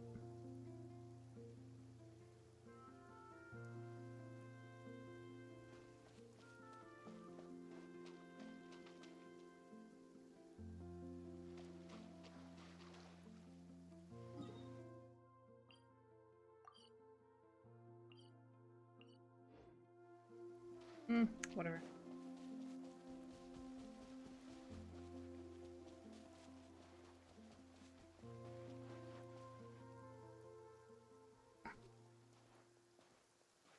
Mualani! Just in time! I was about to go look for you. What the? You already caused the whirlpools to reappear again? We're in luck. The phlogiston nodes were recharged by dawn. I had Karya and Varamdra control the nodes this time, and we were able to quickly unlock the mechanism. We were practicing all morning so they could get the hang of controlling them. Oh, it seems after apologizing, you've already become trusted members of the team. Is now really the time to be teasing us? Don't forget that the whirlpools won't last all day. He's right. We should really hurry over to the massive whirlpool again. Even though we had this discussion yesterday, I still want to double check. You all trust me, right? You bet! Okay, then let's go!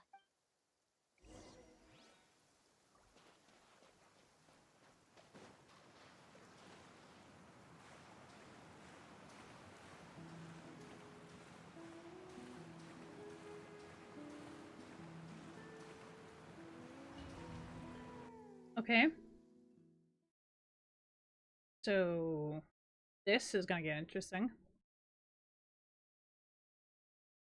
Yes, maybe. I don't know. We'll see. Paimon accidentally swallowed some water. Ugh, so scary.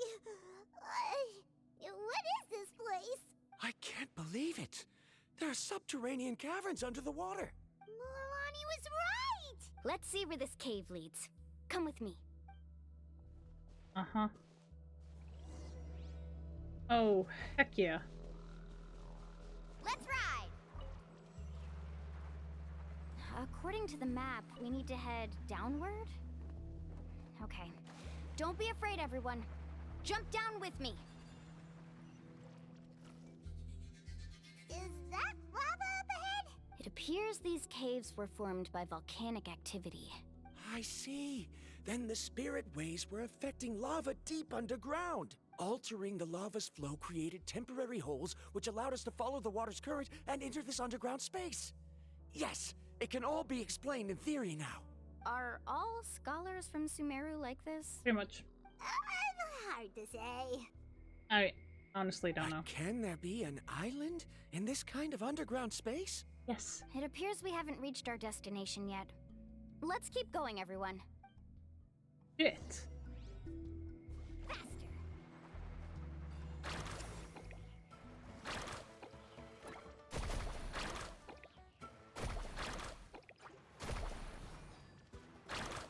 Off we go.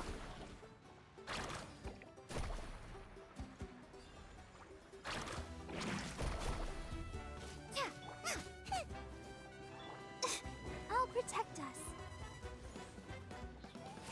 Hi. Oh. Sweet. Woohoo!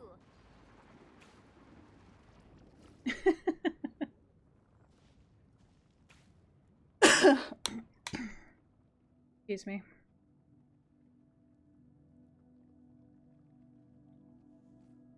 Whoa, what's that light? Let's keep going. We'll be able to see more clearly up ahead. Getting a lot of chests though. Watch your step. Follow closely, everyone.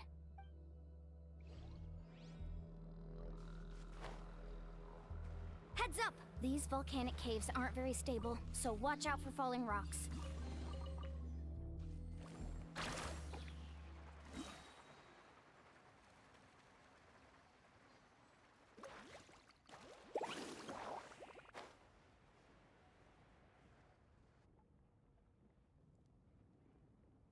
What a maze! There's lava everywhere! Oh, which way are we supposed to go now? Let's look around together and see what we can find. Very well. It would indeed be useful to collect some environmental samples here.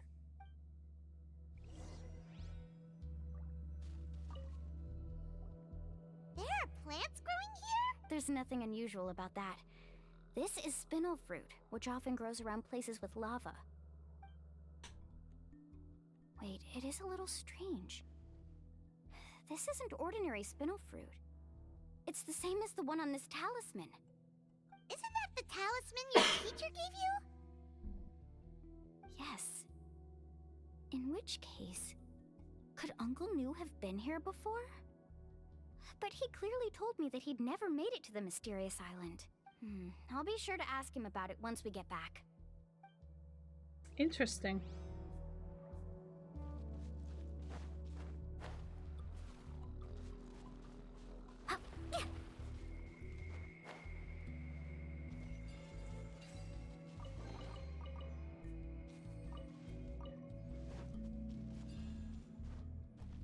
Need a surfboard? Careful, more falling rocks! Seems like this cave is getting more and more unstable by the minute.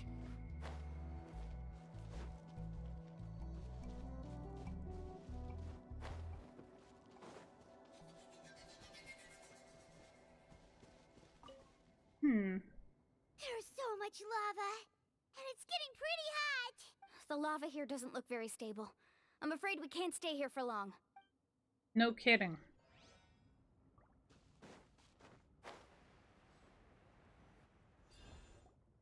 From here, the light seems to be getting brighter. Speaking of which, where is that light coming from? A distant light. Wait, there seems to be a mark that matches that on the map. Miss Guide, it seems Varamdra has also discovered something. I've got it! I've got it! Do you see that golden light in the distance? I'm positive that's the mysterious island. That's where we should go next. Really? I'm a scholar from the Academia Spantamad Darshan. I specialize in ores and minerals. When I first heard about the legend of the mysterious island, I took note of its description. One exaggerated description I heard was that it's an entire island that shines like gold. What it was actually referring to was an extremely rare mineral known as vulcanite. Under certain environmental conditions, large amounts of lava are quickly cooled, which then results in this ore. Since the ore can't be moved in time, it begins to accumulate, resulting in the alluring golden glow. If I'm not mistaken, there'll be a large pool of lava up ahead, and the mysterious island will be floating on the lava. an entire island of vulcanite ore. So you mean we really found the mysterious island? Rejoice! Even a small piece of that ore will be priceless. Really? Then let's hurry! Wait, Paimon. We should head back now. Why? What are you saying? This map is covered with symbols and riddles, but there's one thing that's written clearly. When you see the golden light, then go the opposite way. What you just said may be correct, but that golden place isn't the island that my ancestors once visited. Are you joking? You expect me to turn back now? But Mualani's judgment has always been right. If she says head back, then we should head back. We can't be fooled by the thought of treasure. You thought I'm after treasure? Oh, he's acting weird again. After my previous findings were stolen, I began a new area of research. And this ore is the core of my research. As long as I can bring this ore back, my theories will be proven beyond any doubt, and I will be able to reclaim everything I have lost. To me, this ore is the result that must be obtained. Otherwise, all those hardships along the way will be rendered completely meaningless. Don't you understand? As we agreed before, please trust my judgment. Why? Are you wary of me? Now that we've confirmed that the legendary treasure really exists, you don't want outsiders to take it, do you? She's not that kind of person, Varamdra. The result is right before my very eyes. I won't give up here. And he's stupid again. Oh no! He went running in! How can he do that? Not good. We must stop him. Is it just Paimon or is the ground shaking?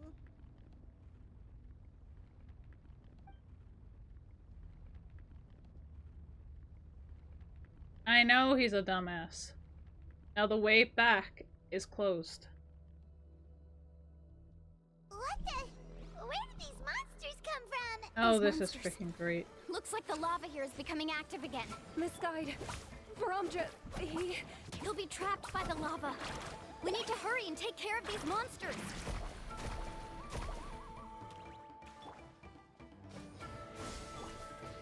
Hi? Huh. Huh. Huh. Huh. Huh. Surrender in a... Spring forth! Huh. Huh. Huh. I'll protect us. Yeah. Huh. Huh. Hey, Raven Moon.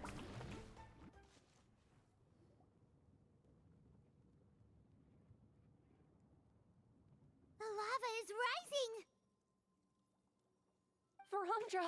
Traveler, Paimon, please take care of Karya. I'll be right back. What are you doing, Mualani? I can use my surfboard on the lava for a short period of time, but it will be a lot spicier than surfing on water. But that's way too risky! Okay then, we'll take care of things here! Let's ride! The cave is becoming more and more unstable. I have to hurry.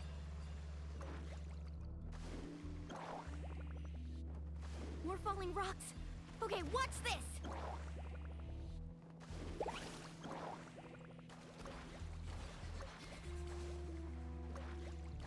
Off we go.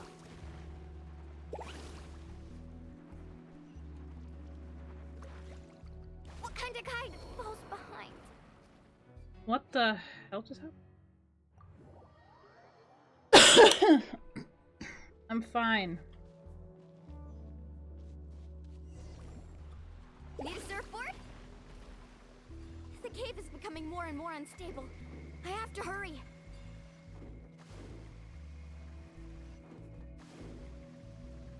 More falling rocks. Okay, watch this!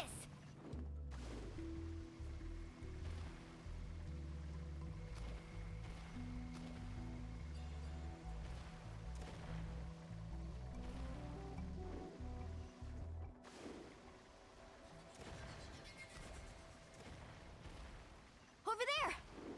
Oh, looks like I'm...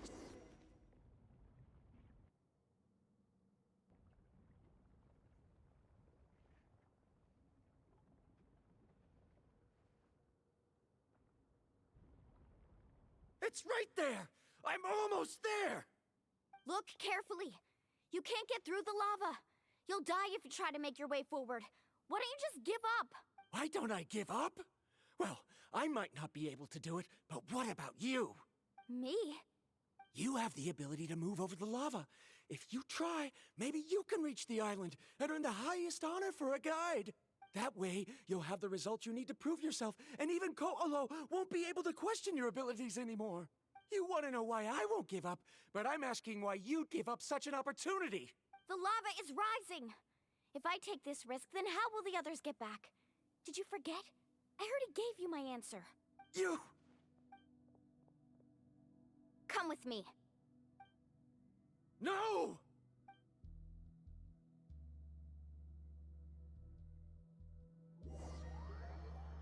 Yeah, it actually was. I'm okay, Raven Moon. Thanks for asking. I've brought him back. He's fortunate that he wasn't seriously hurt. I'm doing okay, Raven Moon. Thanks for asking. Well, I'm doing good, to be fair. I'm just still a little sick. I hope you're doing alright. And Brandy, thank you for, well, joining us here. It is wonderful to see everyone. Also, I apologize for being late today, but it couldn't be helped. You doing good? It's great to hear. Also, I was supposed to take a COVID test, but apparently the pharmacy was out. So, yeah. Oh, of course, I was late because I had another nightmare that I couldn't wake up from. So, partner had to wake me up again. This happens on and off, guys. It's not something I can control, and it just happens. Like, I wake up, and I try to get out of bed, because I didn't have my covers on me when I woke up, like, when I got woken up by my partner. So, I woke up, and I tried to get out of bed, and something just hit me, and I fell back asleep, straight back into my nightmare. So, I'm not sure why it happens, but this has been happening since I was a teenager, or well, since I was a kid, but it's become more frequent right now because of, well, stress, but stress will be gone after I get paid, most likely, so I don't have to worry about food. But we will try to do better. So we're gonna go ahead and continue and see where this leads, alright? But don't worry, everything's fine. Yeah, it happens sometimes, yeah. Even when I'm not stressed, it still happens. So, honestly, it just hits when it hits, okay?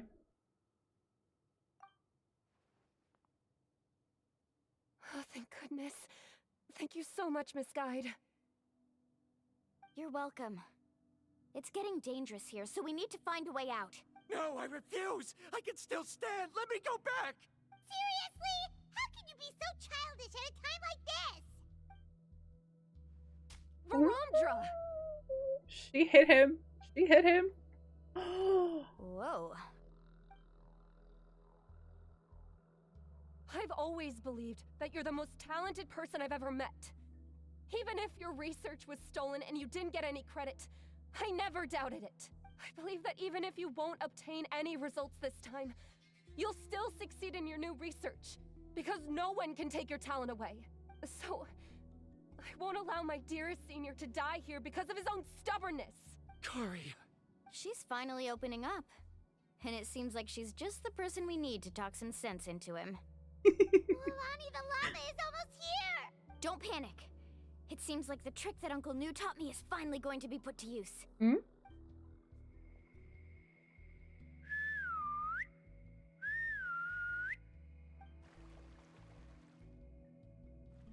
Where did all these Koholosaurs come from? No time to explain. Just get on. Oh my god. This Got it! is amazing. I am not disappointed by the tribal freaking quests, okay? I will say that. Tribal quests are... Holy mom... What? I'm so happy. Paimon accidentally choked on some water again while riding the Koholosaur. Everyone okay? Let's take a head count. 1, 2, 3, 4, 5. Whew, we're all here. We escaped danger and made it back alive. That's what I call good luck. I think our fortune can only get better from now on. Oh, really? Yay! What's the point? We still didn't reach the mysterious island. Hey, don't look so depressed. You'll scare our good luck away. Actually, according to the map, we still have one more leg of the journey. Oh? Then which way should we go? Wait, aren't we back where we started? Come on, let's go to the statue.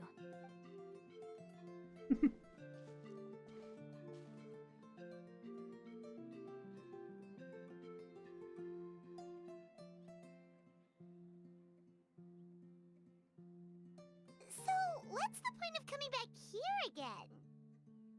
Here, look! Some hidden words appeared on the statue after I touched it. Really? Let Paimon try.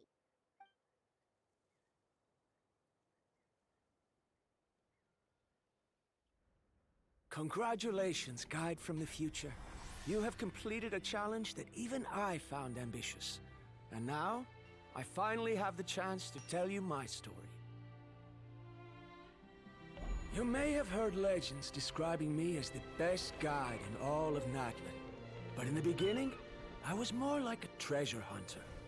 I chased results, facing countless dangers to prove myself. Time after time, I ventured where others didn't dare, never failing to bring back rare treasures. My fame was second to none. And yet, I never felt satisfied. So I found a new goal, a challenge that no one had ever achieved before. The legendary Mysterious Island. Another chance to prove myself. Unfortunately, my friends who had traveled with me all this time had grown tired of my nonsense. Instead of praise, they now showered me with words of caution. Perhaps this journey was one that I had to complete alone. But luckily, they decided to once again put up with my antics. Just as before, they came up with ingenious ways to help me move forward. They never let me down, even when I had to place my life in their hands. And they always trusted my judgment, even when it took a lot of courage. In the end, just as ever, we found the result we came for. But that golden glow was baiting me towards death. It was the glow of a rare ore, but it was also the warning sign of an impending eruption. Maybe if I pressed on and put my life on the line, I could get the result I wanted. And yet, there was a chance I'd lose something even more precious. But don't worry. In the end, I made the same choice as you. Everyone was disappointed that their illustrious guide had, for once, returned empty-handed. But seeing everyone survive, I felt satisfied for the first time in my life. Perhaps the treasure I had really been searching for had been right here with me, all along. So, I decided to end my long journey and find a safe place for my hard-earned treasure. To me, this is the real Mysterious Island. Oh, wonderful. Inscriptions disappeared. These must have been the words the first chief left for those that would come after him. In that case, the mysterious island from the legend is actually where the people of the springs are living now. I remember now that the elders once told me our tribe was originally founded on a small island. Later, the coastlines changed, allowing the island to become what it is today. The journey to the mysterious island starts exactly where it ends. Yeah. I think I understand the choice he made now. The golden glow is an indicator of when the lava will periodically erupt. If that's the case, The principle of vulcanite formation implies that it will only appear at the start of fierce lava activity, and the flowing lava will quickly swallow it and make it all disappear without a trace. This means that there's zero possibility of ever bringing the ore back. Are the results I've been chasing all this time only an illusion that can be seen from far away? Verandra. Our journey is not yet over. As we agreed, please come back to the People of the Springs with me. Then we'll officially complete this journey. Fine. I suppose that would also count as some kind of result. Don't be so down. I have a feeling that the next answer I'm looking for will also be useful to you. Paimon remembers now. There's still something important we need to ask Mualani's teacher about. Yep.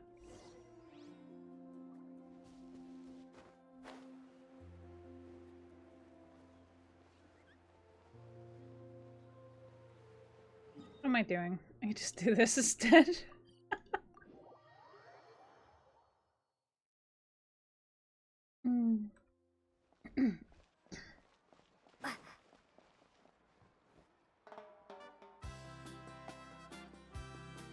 Uncle New, we're back! Ah, Mualani, it's good to see you again. I always knew you'd return safe and sound. Uncle, I've completed the journey to the mysterious island. I'm here to return the talisman. But you still have a question you wish to ask me, right? Yes. You've been there before, haven't you? Yes, I have. If that's the case, then you've gone on the same journey. But why didn't you tell anyone? Because I made a choice. A choice? Did you notice that the hidden inscriptions on the stone tablet disappeared as soon as you finished reading them? Oh yeah, you're right.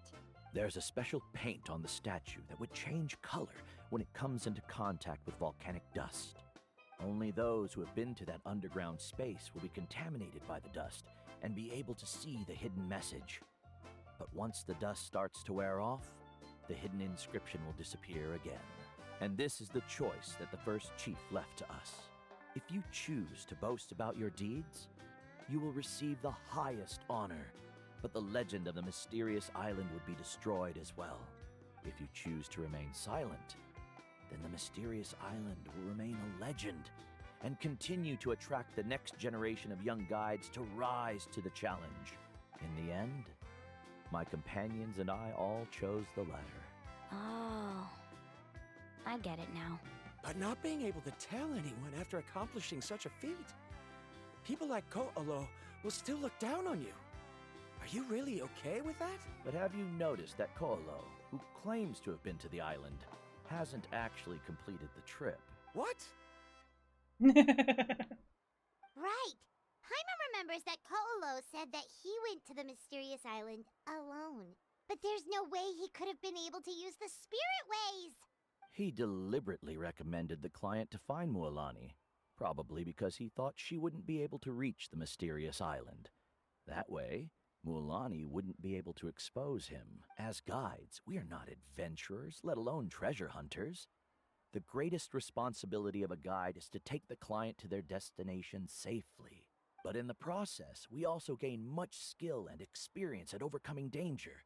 This allows us to go to places that no one else can reach, and even find treasures that no one else can find. Many guides gradually lose sight of their true beliefs and intentions in the process, and end up becoming like Ko'olo. They end up becoming more like thieves who would rush to the other side of the lava lake, regardless of the consequences, rather than good guides who would turn around and save their friends. This is why the first chief left behind the legend and the map. To lure younger generations into taking up the challenge, thereby teaching them everything he had learned. Aside from me, many other tribe members have also traveled to the mysterious island. And just like me, they understood the first chief's intentions. So they've also made pacts with their companions, choosing to give up the results that would prove themselves and give the younger generation the chance to continue the challenge. You've all given up on the results. Sir, I've given up on merely one result. I haven't given up on everything. So, for as long as the tribe has been, they all chose not to reveal the truth. As long as it was founded. How amazing is that? To give the generations of tomorrow a goal over and over and over again and learn the meaning of having something precious in their life. Companions, friends, family, and a place and people to go back to.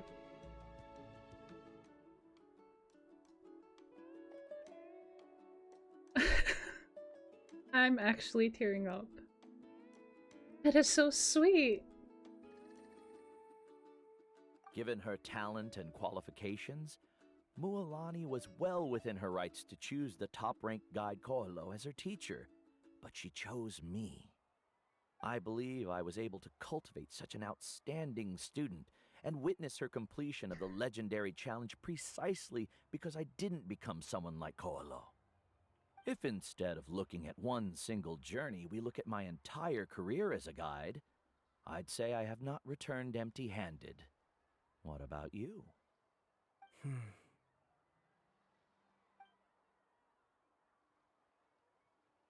Karia? I've come up with a new research topic. Would you like to continue working as my assistant?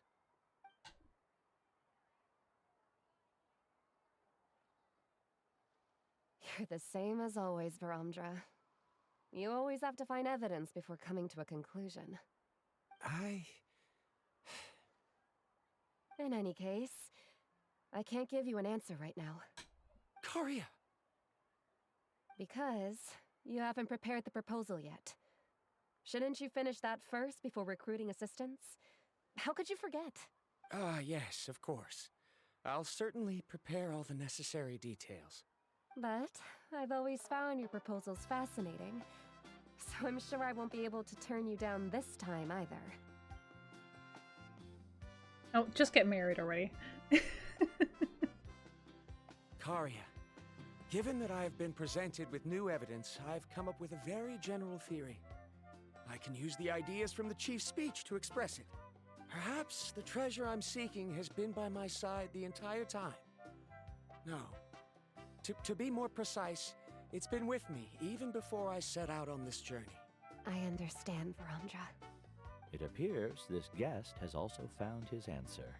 It seems he's finally put two and two together. Finally. There's nothing to worry about. It's just like Karia said. I can start some new research and reclaim everything I've lost. But it seems he's still as stubborn as before. Now, it's your turn to make the choice, Mualani.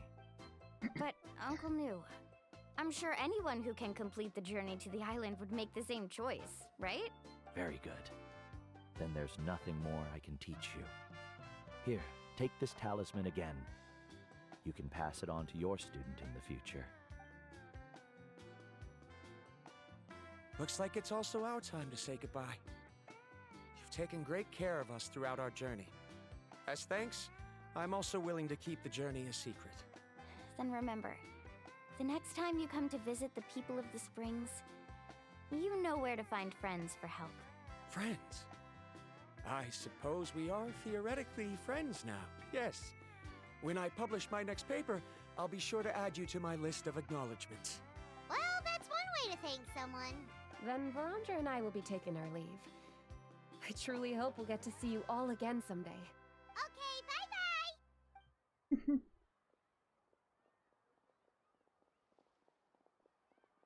For so long. You're back already. So, as new student, did you manage to find the mysterious island? What are you doing here all of a sudden? Well, I found something even more precious than the island. 2 friends that I can trust with my life. You... Seems you really learned a lot from New about how to make yourself feel better. I knew it. How could anyone ever reach the island with so many hindrances?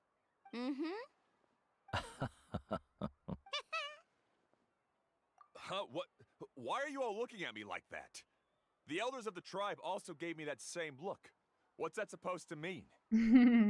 New! I've already proven that I'm stronger than you. I've been to even more dangerous places and found far more precious treasures. I've even been to the mysterious island.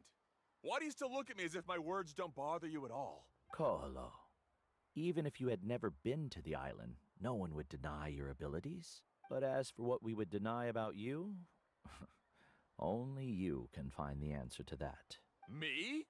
So now, our trip to the mysterious island is officially finished, right? Yeah, but I have one more place I want to show you. Come with me. Okay. We're going.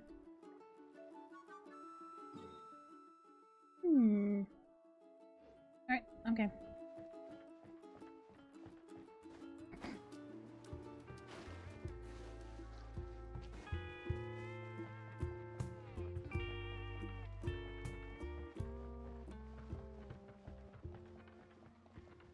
Let's see.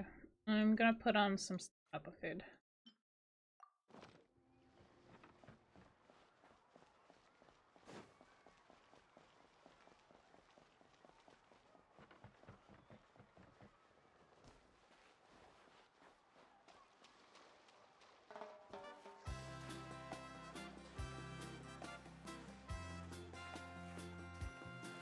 There she is.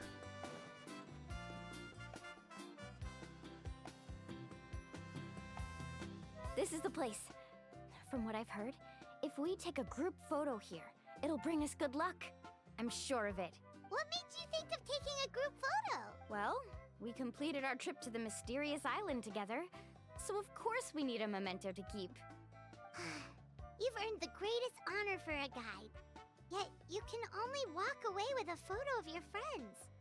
You're pretty amazing, Mualani. You really sacrificed a lot for your tribe. Would you call it a sacrifice? I don't really think so. Actually, after hearing Uncle New's answer, I have this vague feeling that after all that we've been through together, the results don't matter anymore. Oh, it's kind of hard to explain. I don't know if you get me or not. No, I get it.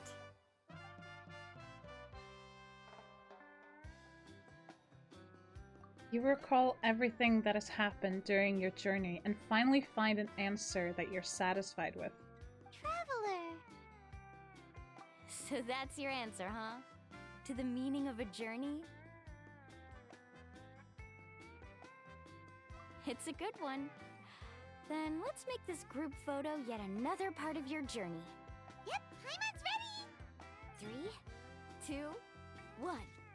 Kaholasaur!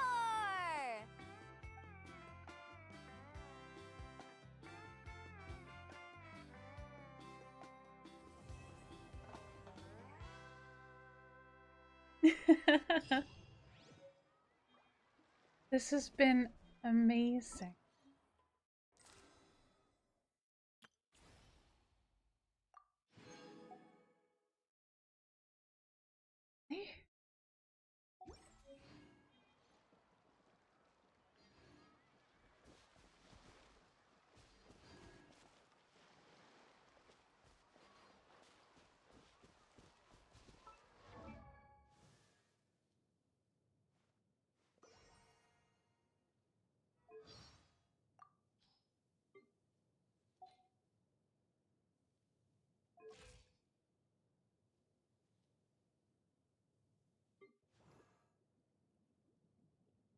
Hey, we can ascend Mualani? Wait. I'm gonna put a wind glider on her that actually fits with her outfit. This one.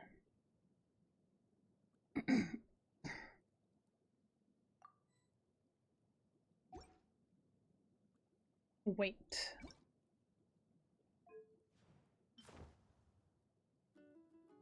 Ooh. Wait, we can ascend her? What? Oh, interesting. But I'm gonna save that for next week. Woo! For obvious reasons. So, since we now have Okay, so we have enough for the 4. Okay, 20, 40. So now we need 40 of these. Okay. No, we need 38.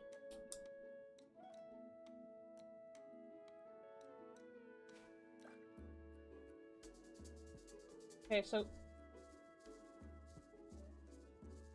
if we got 4, then 40, and then we need to minus 5. So now we need 35. Okay, cool. Actually lowered what we need of those. Okay, what's the best artifact from? Oh. Okay, Goat's gonna make an appearance, and I'm gonna mute myself for a minute.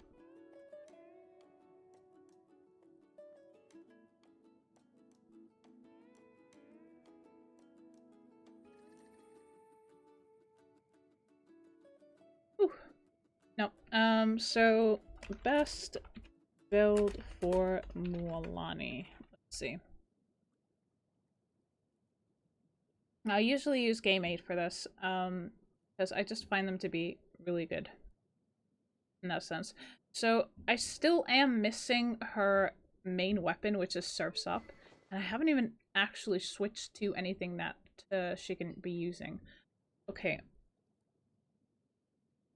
So there is apparently Tome of Eternal Flow, 1,000 Floating Dreams, Ash Graven Drinking Horn. Wait, what? Do we even have that? Do we have that? And drinking. Yes, we do. Actually, this is one of the top ones. Well, this is actually the 3rd best weapon for her, including the Tome of Eternal Flow, 1,000 Floating Dreams. The 2nd is the Ring of Yachi. Go's gonna make an appearance again because I'm gonna see where I can get this. This one is...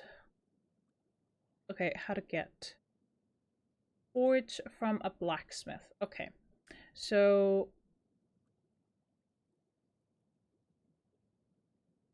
Yeah. Okay, if we want that one, we are gonna have to go to the blacksmith and get that, if I'm being honest. So I'm thinking maybe we just should. Just because, well, you know, I would like to, but we're gonna go here, teleport, we're gonna get ourselves the thing here. But I also want to see about... Okay, so Obsidian Codex or Heart of the Depth seems to be the best artifact for Mualani, so I'm thinking Obsidian Codex would be the best option here.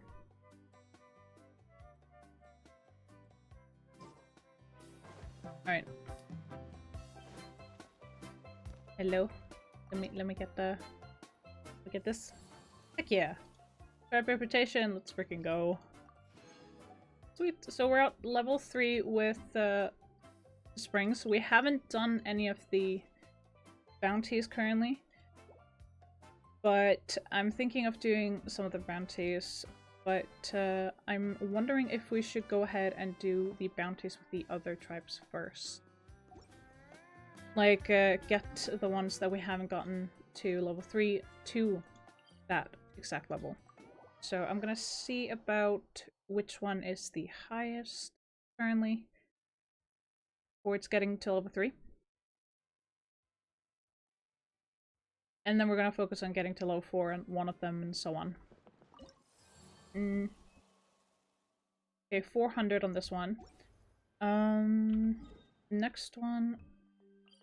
So that's a signs of the canopy.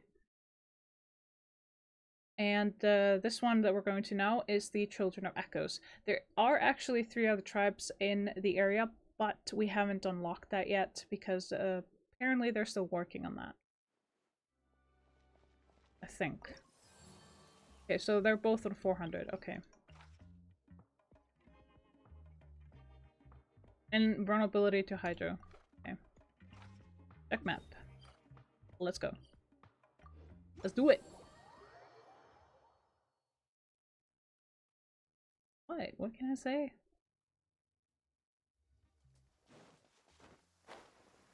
Of course I'm going to do the bounties just for the reputation. Because I want the reputation.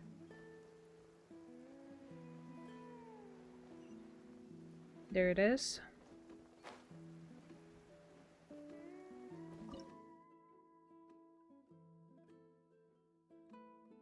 I'm not sure what level Perilous is.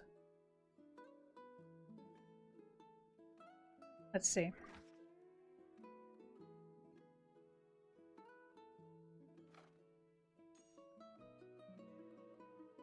You know what? Let's fuck around and find out. What's up? Let's have some fun, shall we? Okay, that's it. Rain of bullets!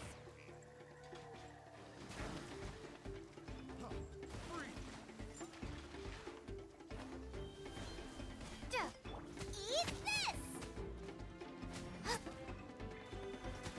Hup, heap, huh? He, hup, he, get, slide, spread. He, hit.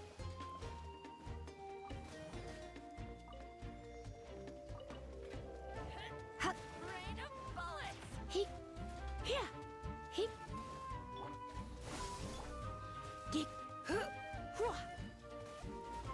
hup, hit. Hup, huh, slip, slide, spread. He, yeah, hit. There we go. Hup, hup. Bounty complete.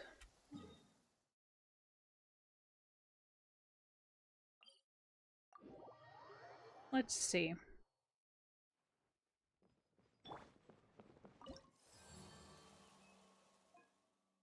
Tribal Chronicles are actually pretty cool.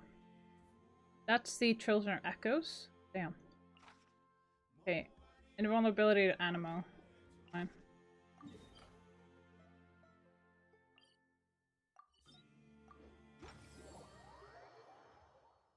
Let's see where this goes.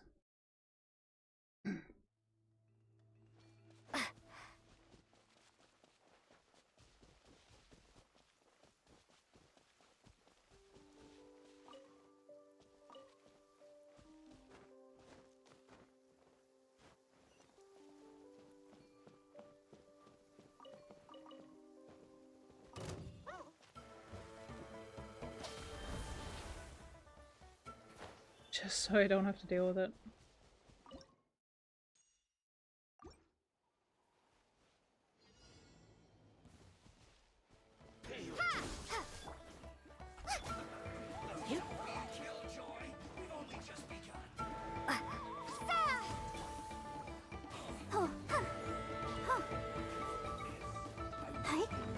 Okay, we're doing something.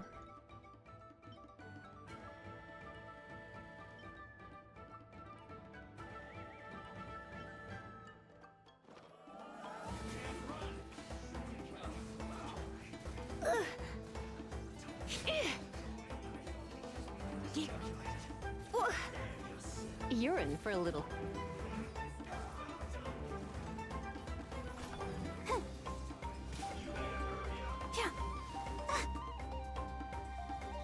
Let's dance. Scatter.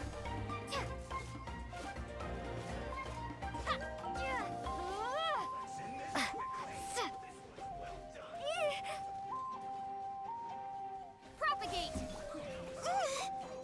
Oh no.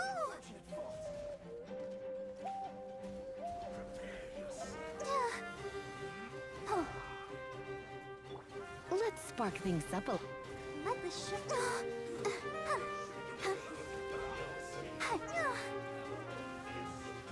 Oh no! Scatter! Spring forth!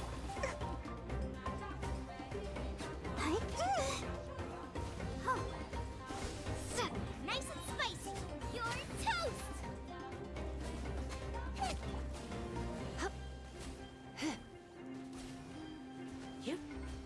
Finally. Okay, next.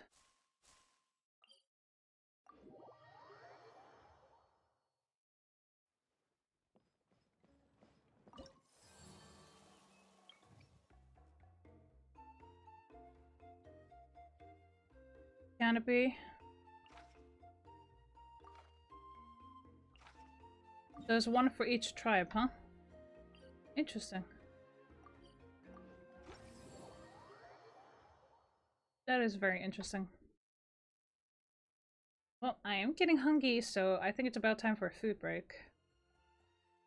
Oh, that's actually getting to be 4 o'clock. Alright.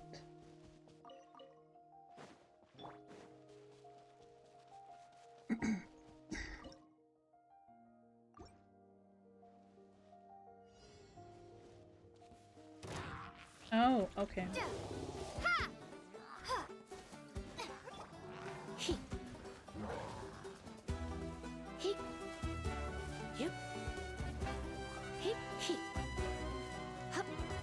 Are you fucking serious? Scatter! Out of the frying pan! Don't be such a brute. Ugh. My. Don't be such a brute. Propagate!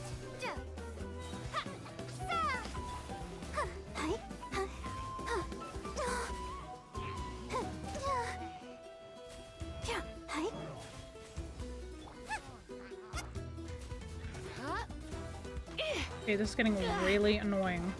Surrender and I'll be gentle. Finally. Let's dance! Eat this! There we go. 3 bounties done. And we got some more reputation. We did. See?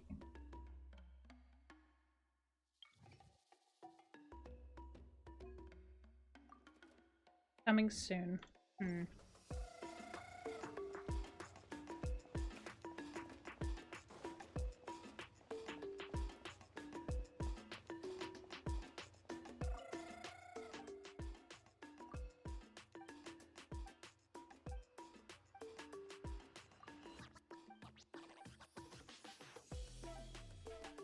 Oh yeah, we were gonna make something with a blacksmith.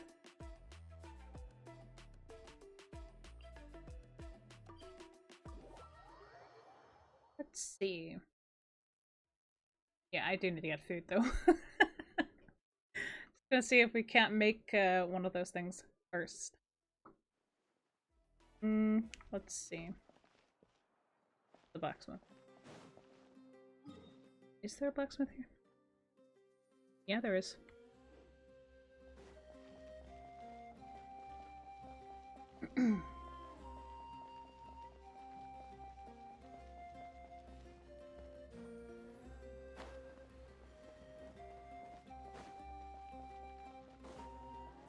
Or there should be.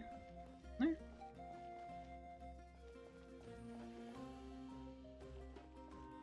What? Okay. Oh, it's there. Okay. I'm being dumb. Being a dummy.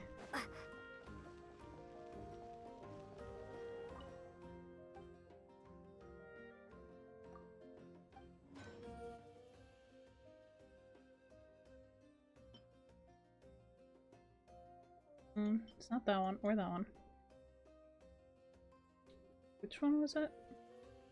There it is. Oh. Wait.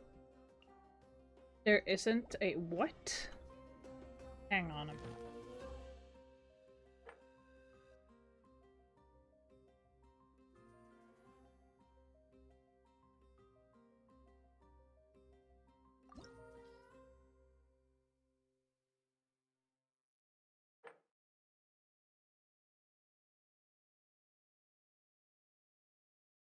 No, that's not the one we need.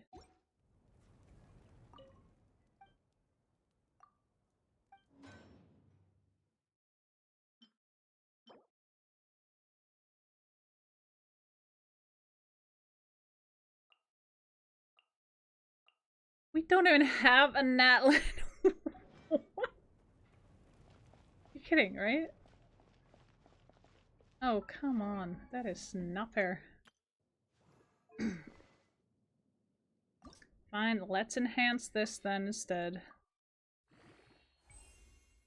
Wait, what? Okay, where do we get this? Domain not yet of it. What?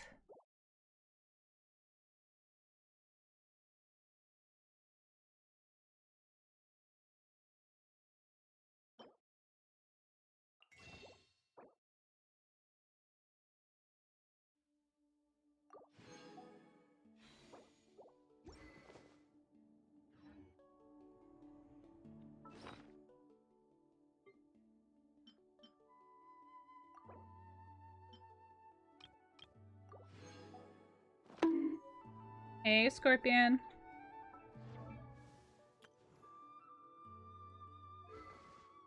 Thank you for the entrance pass. I appreciate you. Okay, send.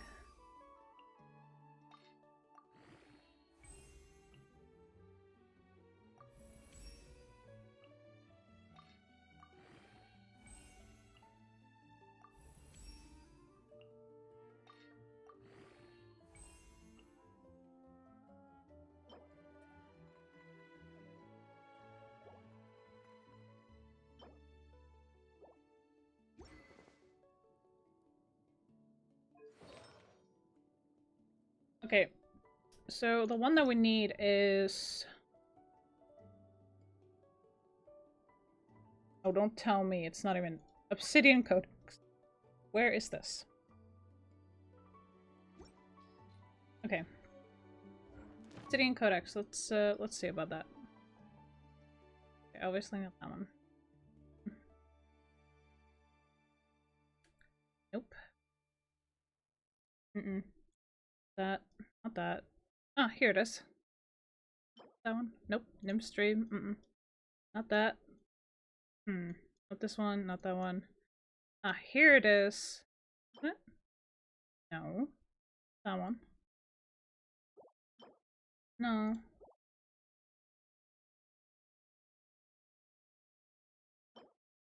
Ah, Obsidian Codex. Okay, where's this? Oh, there it is. So that's the one that we need to go to. But I am going to need to get me some food. Because I am hungry.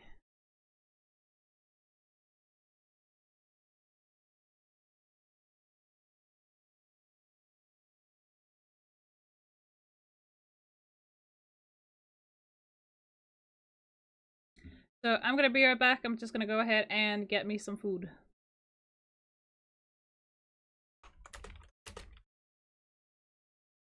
Grabbing some food. Alright, I'll be right back. We're gonna watch some videos, and then we're gonna see what game we want to play. Alright, be back in a minute. Or so. Okay.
All right.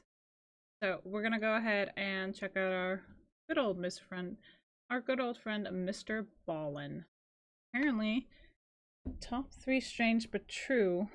3 of the worst choices I have ever seen. Mature audiences only. Okay. Go for this. Alright. Well, I'm gonna go ahead and mute myself because I am eating.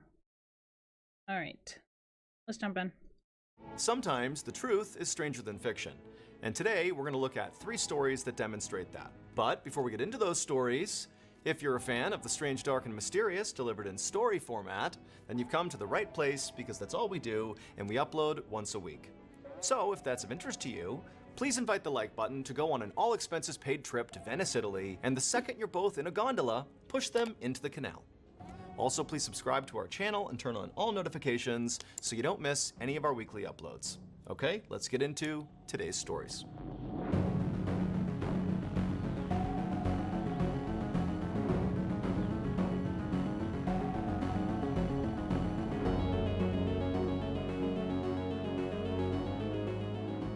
On April 16th, 2024, a 42-year-old woman named Erica Nunes and her 68-year-old uncle named Paulo Braga arrived at a bank in the Brazilian city of Rio de Janeiro in a cab.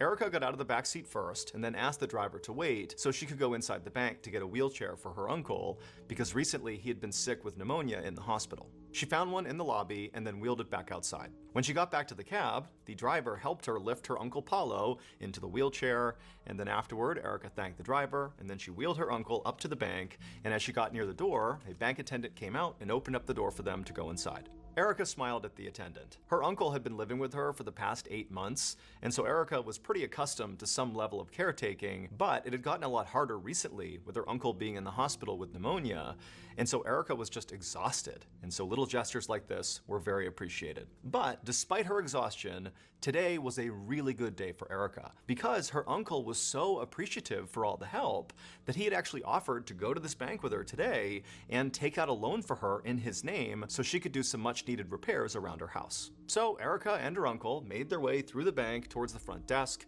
and then told the attendant that they needed to see a loan officer. She explained that they had already called ahead and her uncle had been approved for a loan. He was just here now to sign the paperwork. The attendant nodded and then typed a few things on their computer and then came out from behind the desk and led Erica and her uncle to a desk in back to wait for the loan officer. A minute later, when Erica saw the loan officer approaching the desk, she stood up and smiled and was about to say hello, but the loan officer did not smile back. Instead, she just glared at Erica and her uncle in a way that made Erica feel very uncomfortable. And then, instead of shaking their hands, the loan officer just turned around and walked away. Erica looked around in confusion and then sort of sat down awkwardly, feeling worried and also a little annoyed. She turned and watched as this loan officer continued walking away and then stopped next to some employee. She bent down and whispered something in the employee's ear, and Erica watched as this employee's eyes went wide as she heard whatever the loan officer said. And then this loan officer and that employee, they got up and they vanished into a back room of the bank. So now Erica was feeling really weird about all of this. She turned to her uncle and she saw he couldn't even meet her eyes. So she reached out and just began massaging his neck and shoulders. A little while later, the loan officer would come back to the desk, and this time she was carrying this huge stack of papers, and she placed it on the desk in front of Erica's uncle. But instead of sitting down and going over this huge amount of paperwork with them, the loan officer just stood there staring at Erica, and Erica stared right back. And for about 30 seconds, there was just tense silence. And then eventually, the loan officer pulled out her phone and very obviously started filming. And so now Erica went from feeling just uncomfortable to feeling sort of afraid. I mean, this was definitely not normal bank behavior, even for a seemingly very rude employee. But Erica decided to kind of ignore the weirdness and just get her uncle started on the paperwork. But after a few minutes, Erica began to hear the sound of emergency sirens outside the bank. And when she looked up, she saw all these police and first responders running towards her. The video that loan officer shot that day of Erica and her uncle went viral in Brazil. In this video, Erica is seen smiling and attempting to help her uncle sign this paperwork, and she's obviously holding up her uncle's head. But her uncle is not weak from illness. Her uncle is dead. In fact, he had died hours before Erica had brought him to the bank. Now, Erica later claimed that she had no idea her uncle was dead. However, it was very obvious to everyone around her, which is why all the bank employees were acting so strange. Erica was arrested and held for 16 days before being released on bail. She faces charges of abusing a corpse and attempted theft through fraud. Her case has not yet been adjudicated. Thanks to DraftKings for sponsoring this. With the football season kicking off, it's the perfect time to dive into the action with my partners at DraftKings, the #1 place to bet on touchdowns. And right now, all new customers who bet just $5 will instantly get $250 in bonus bets, plus 1 month of NFL Plus Premium. Now that's something worth celebrating. Even old Seagull Lung will be dancing in the end zone. It'll probably get flagged for taunting. So download the DraftKings Sportsbook app and sign up using my promo code MrBallin. Again, that's $250 in bonus bets instantly and 1 whole month of NFL Plus Premium after betting only $5. So stay in on the action and use your $250 in bonus bets to bet anytime on touchdowns on DraftKings, because DraftKings is the place to bet on touchdowns. And Okay, so the lady with her uncle, what the fuck was that? And you know what? I know. This is just because, well, they're sponsoring and he has to put it in. But it is what it is. Don't gamble. Don't gamble. It's not healthy. if sports betting is not yet available in your state, don't worry.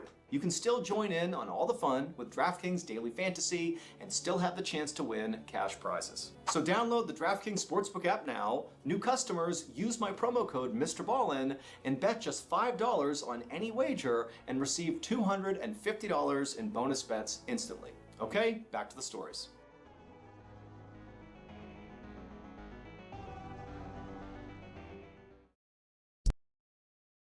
Oh, there was actually a number if you have a gambling problem. So if I just, gambling problem, call there. But that's probably for America. Or there's a gambling helpline, like a website, and other things. So at least they include that. And they include it in big letters as well. Also, you need to be 21 or over. Okay? There's that. I just wanted to point it out that they actually have that, okay? Don't gamble. If you have a problem, don't do it. Okay. Anyway, let's have me shut the hell up and continue to see what the fuck kind of stories are out there. But still, what in the actual hell are you dragging around a corpse for? God damn! And this happened this year, man. Shit.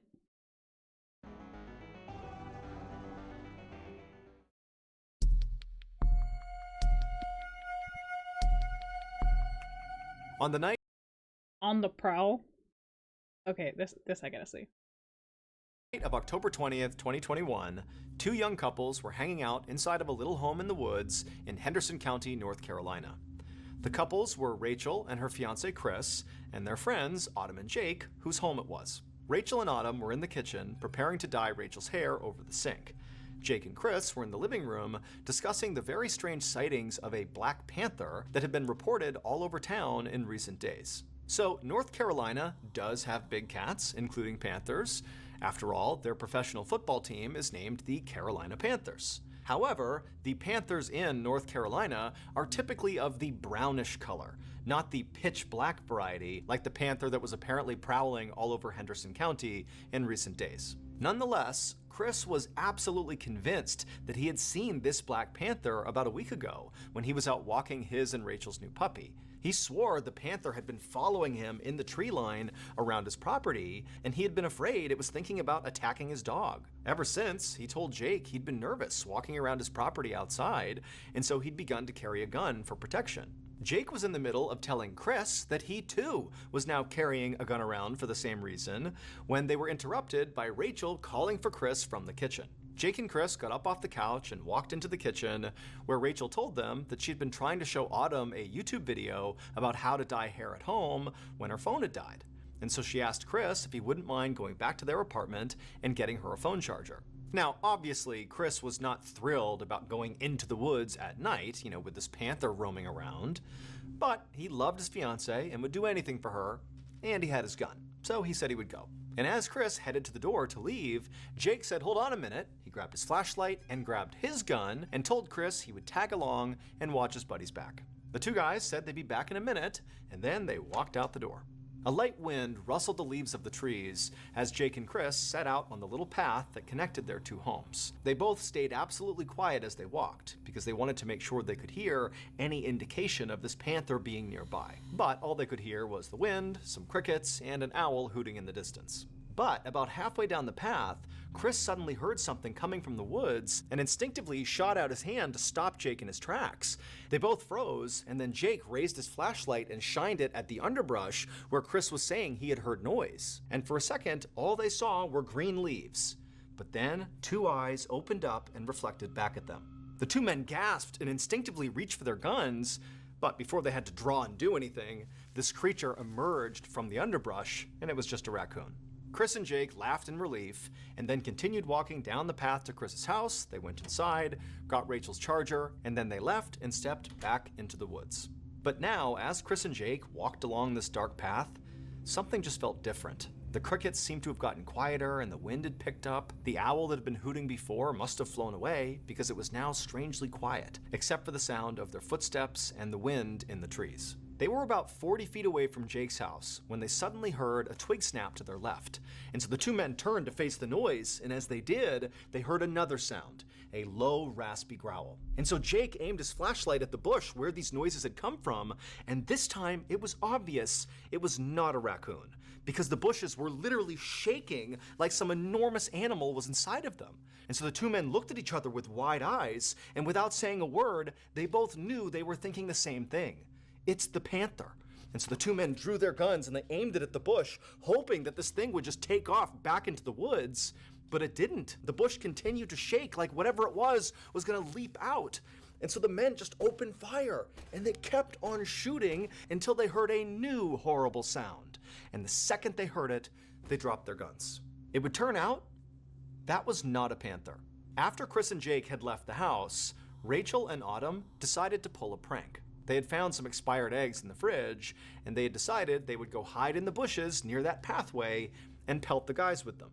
When Rachel saw Chris and Jake approaching, she tried to crouch down lower in the bush so as not to be seen, but as she did, she stepped on a twig. And at the same time, in anticipation of their prank, the women started to laugh. They tried to stifle their laughter, but that only made them snort and shake the bushes. And that combination of noises, the snapped twig, the stifled laughter, which sort of resembled a short raspy growl, and the shaking bushes, signaled to the guys that this was no prank.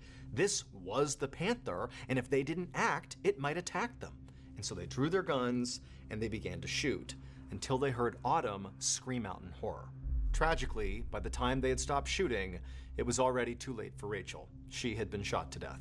Law enforcement did an investigation into the shooting, and they declared it was just a horrible accident. Everybody was sober, and the two men were carrying their weapons legally, and so no one was ever charged with Rachel's death. And to this day, no one has ever gotten solid evidence that that Black Panther even exists. Wait, what? How the what the fuck? Huh? Wait, didn't the girls know about the panther thing? Is that it? Huh? Oh, Jesus. You know what? Just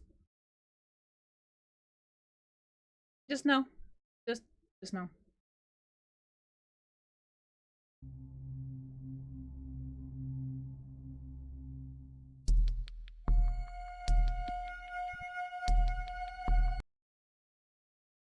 This ought to be good.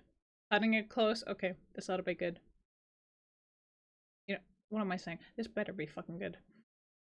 With that kind of name, okay? On a snowy morning in 1972, 22-year-old Sotria Kritsonis sat at her bus stop in Seattle, Washington, adjusting her knit cap against the cold. The hat actually still felt pretty weird on her head because just a few days earlier, she had cut her brown hair super short, and so she wasn't quite used to it yet. But despite that, she loved her new hair. In fact, she'd deliberately worn this big hat to hide her haircut, because this would make the reveal to her friends at school that much better. She glanced up Rainer Avenue for any sign of her bus, but there wasn't one. The city's public transportation system was all out of whack that day because of the weather, and so Tria was becoming pretty impatient because now her bus was over an hour late. She'd already missed her first class of the day because of this bus, and now she was in danger of missing her second class. And that's when she heard the beep of a car horn, and a pale yellow Volkswagen Beetle rolled up to the curb right in front of her. So Tria had to squint through the snow, but she could see the silhouette of a man in the driver's seat of this car, and he was rolling down the window of the passenger side and kind of waving her over. Curious, she walked up to the now open window and leaned in, and the warmth coming from inside the car felt great. And this is where Sotria got her first real look at the driver. He was a good-looking guy in his 20s, he was well-dressed, pleasant-seeming, just an overall normal-looking person. He explained that he'd actually been driving on Rainer Ave for a while, and he hadn't seen a bus in a long time, and so he offered to give Sotria a ride to her school. But remember, this is the 1970s, and hitchhiking at the time in America was pretty common, especially on the West Coast where Sotria was. And so pretty quickly, she agreed to get in because she knew this likely was her best chance at making it to school for her second class, and she was freezing. After the man pulled back onto Rainer Avenue, Sotria sat back in the seat, enjoying the warm air blasting out of the vents. And as she did, she looked out her window at the familiar route passing by. Sotria was about to apologize to this guy for making him drive so far out of his way when she heard him turn on his blinker. He was preparing to turn right. And this struck Sotria as odd because, as she had explained to him back on the curb, her school was a straight shot down Rainer Ave. There was no need to turn, so what was he doing? Sotria looked over at the man, expecting him to explain why they were taking this sudden detour, but the man just stared straight ahead. And then a moment later, she heard the blinker turned on again, and she looked up and saw they were about to merge onto Interstate 5 southbound, which was definitely not the way to Sotria's school. And now Sotria felt a pang of fear. She opened her mouth to tell this guy he was going the wrong way, but he cut her off, and he looked at her and he said, "You know, it's a terrible idea to take a ride from a stranger." The man kept on talking as he merged onto the highway, but Sotria was not listening at all. Instead, she was fixated on what he was doing with his right hand.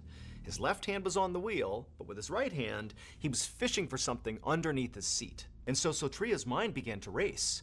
Without taking her eyes off of this man and what he was doing, she traced with her hand and felt for the door handle, but she couldn't feel it. And then she turned and realized there was no door handle. It had been removed. Just then, the man stopped rummaging around underneath his seat. Whatever he was looking for, he had found it. The man sat partway up and looked at Sotria with his hand still hidden behind one of his legs and a determined but emotionless expression on his face. At this point, Sotria felt her heart hammering so hard in her chest that she was worried she might pass out from terror.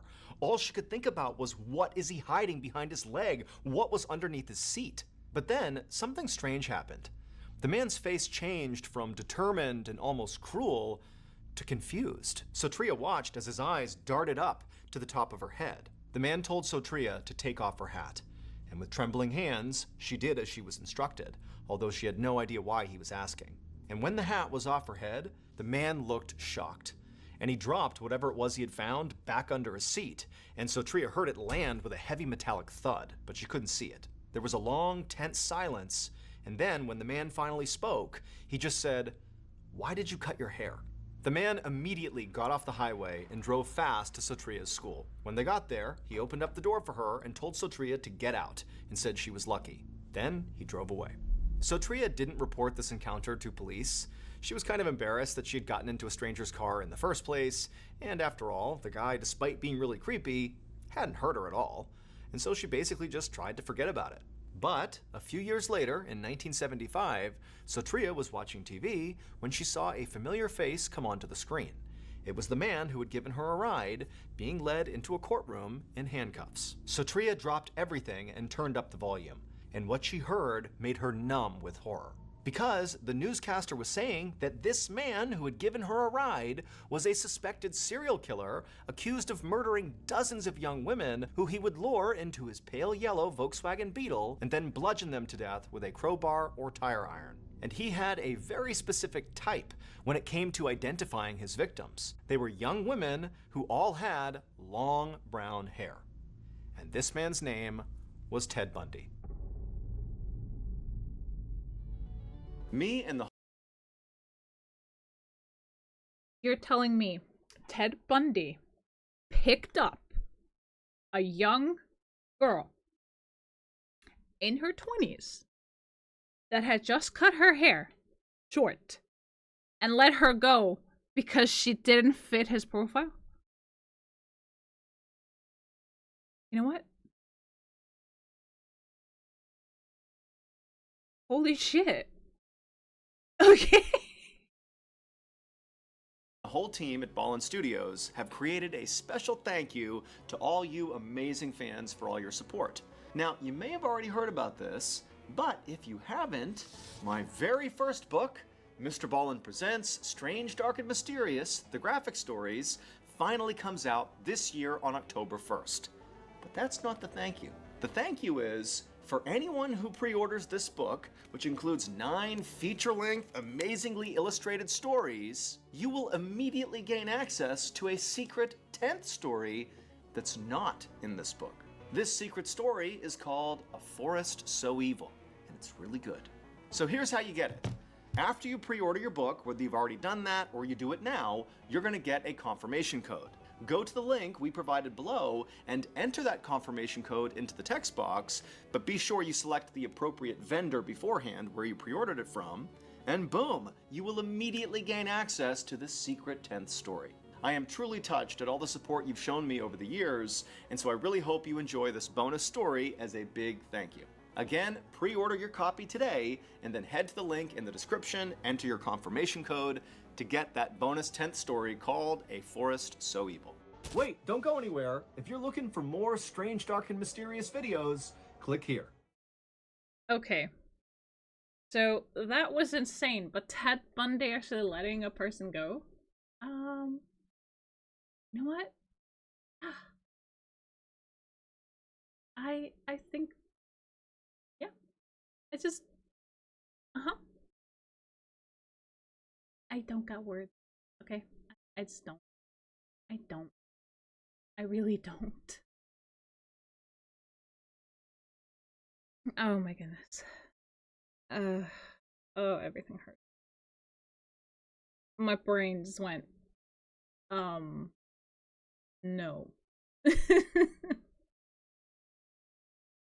Alright, I'm just gonna be right back again. I need to clean up my plate. So I'll be right back.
Okay.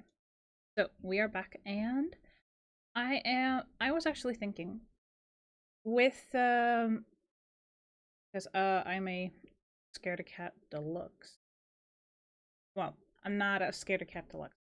So no, Metascar is a it's just it's not fun. It's not a fun game. So what I'm thinking is that I'm gonna go ahead and find myself a new game that I can play. Like, I have a few on my wish list, but I'm thinking of just getting one that is on sale at some point, and maybe I can get myself Song of War, and then we can complete that one instead of the Metascar, because Metascar is bleh. So just wondering when the sale ends. Just my freaking luck.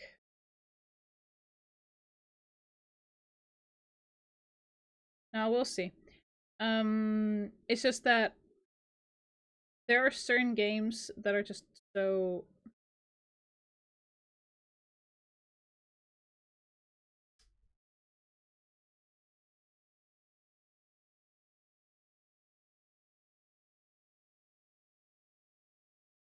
I don't know,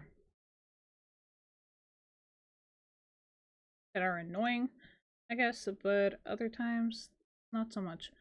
Let's see, what game to play though in the meantime? Well, I still haven't done everything in Final Fantasy XIV. Okay.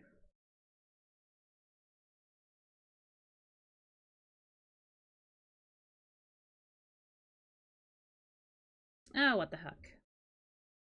Why not just do some Final Fantasy XIV and I'll go from there. See how it goes.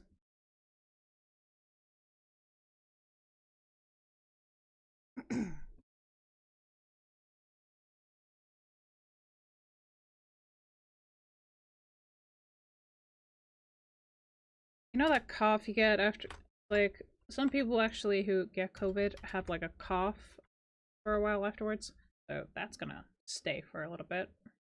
Apparently my friend Blueberry had the same thing. She got COVID and she just kept coughing. Like, that cough just stayed with her for like, I don't know how long, but I was getting kind of worried, but it wasn't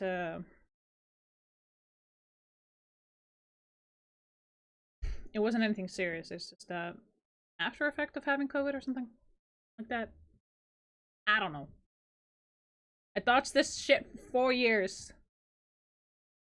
Like Neo and Matrix, and then somebody had to be a fucking carrier. The last time I went out, and I'm like, you couldn't have stayed home? You couldn't have stayed home? You freaking sick little. You know what? I was the only one who got COVID after that fucking after that tournament. After that tournament, only one, because everybody else has had COVID. I shit you not. Everybody else there has had COVID before, and I didn't. I was the only one. The only one. I'm pissed off.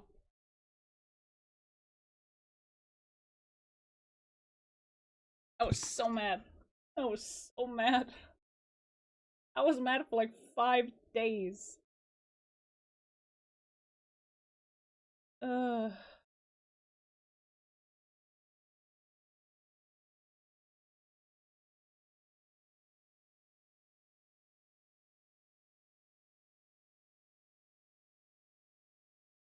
Ugh.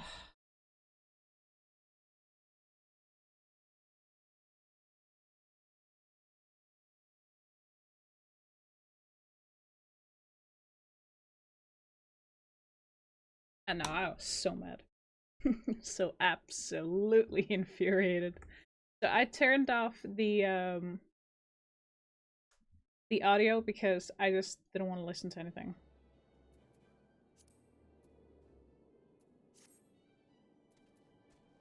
Okay, no, what was I doing?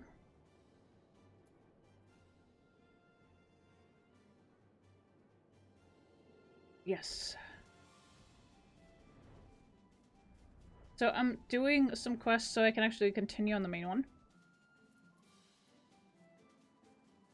On the main quest line.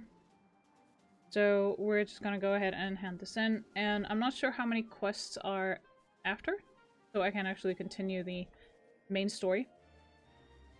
But we shall see. I just haven't been doing it because, well, I've been extremely sick. Coughing my lungs out and whatnot else.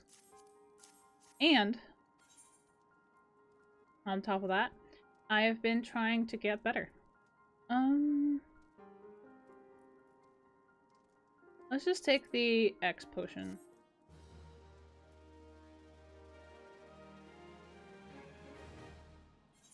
Yeah, we're skipping this. Alright. So, next one should be...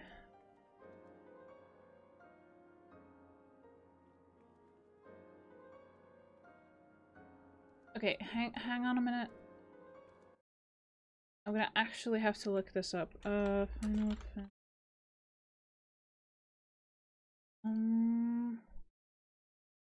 log. Blah. Frickin'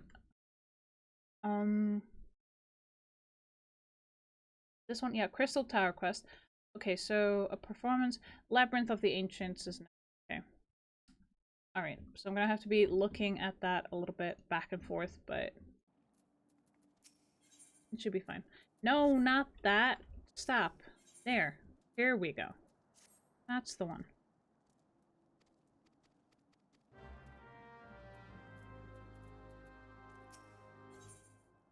Although it wouldn't hurt to actually take a few side quests here. Because, well, it would actually help in the long run. I'm still trying to figure out how to put up the glamour plates. So if anyone has any suggestions or, you know, can help me sort that thing out, then by all means do tell. Because it is a welcome thing. Okay, so here, hit the hippogriffs. Okay. So, that being that, items... You have a few things. Go ahead and get these. There, we're also gonna put that. You don't disappear on me. Get over here.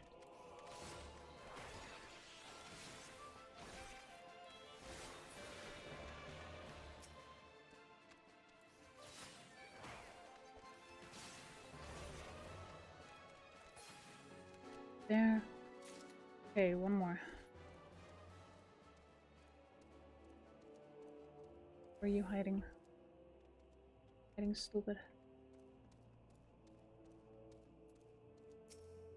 Ew.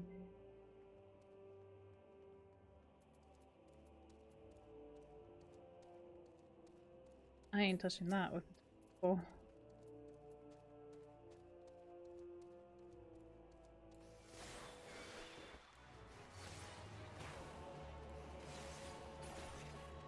There we go.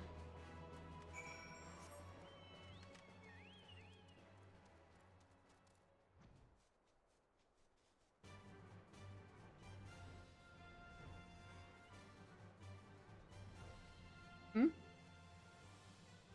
Wait.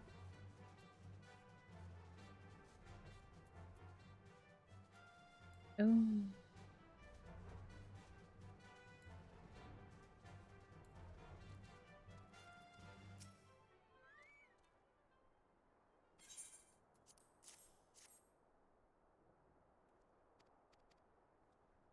Mm-hmm. Okay, next.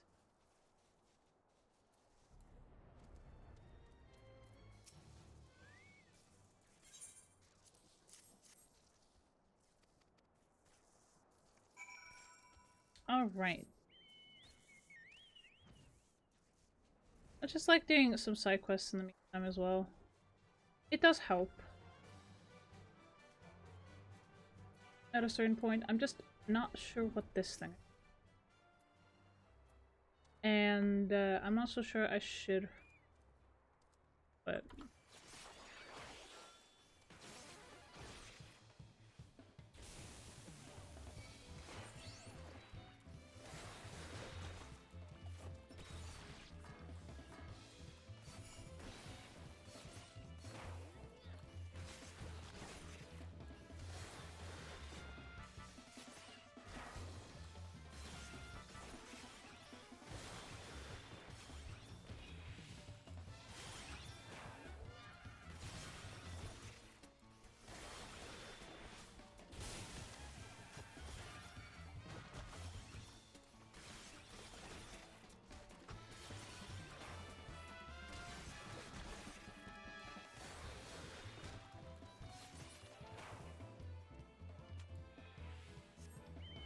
It's probably a bounty of some sort. I just... You know what? Doesn't matter. I already took care of the thing. I'm just gonna hand these in. And I'm gonna continue on the quest line that I need to be doing.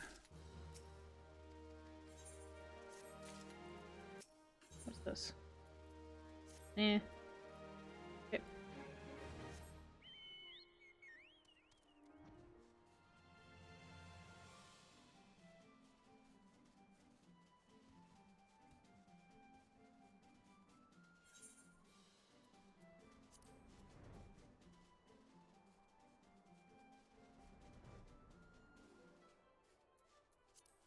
Great. Where these two idiots are.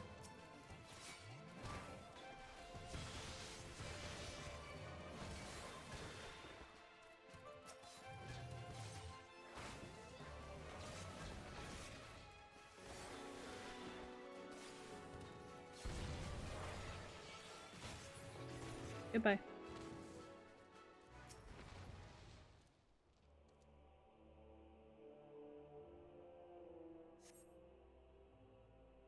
Oh, somebody's in trouble.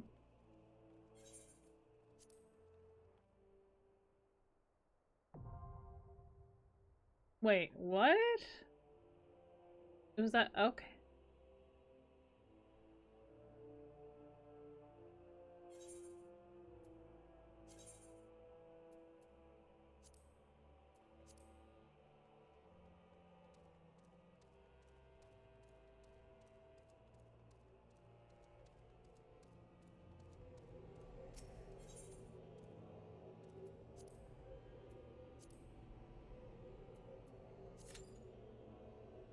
Oh my god, this is a raid.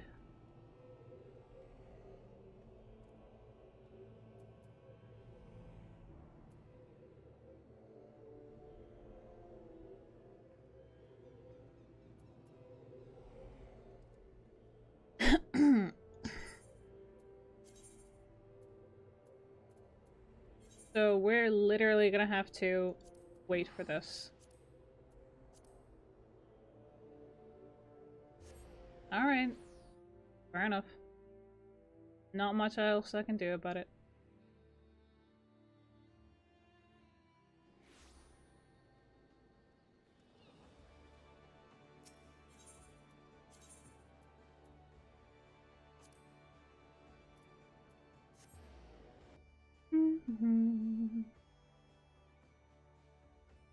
I mean, I might as well do other things in the meantime. You know, why not?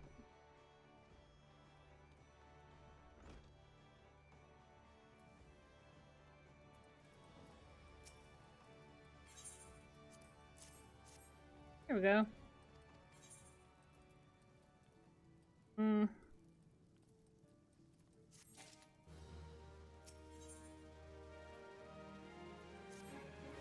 Eh.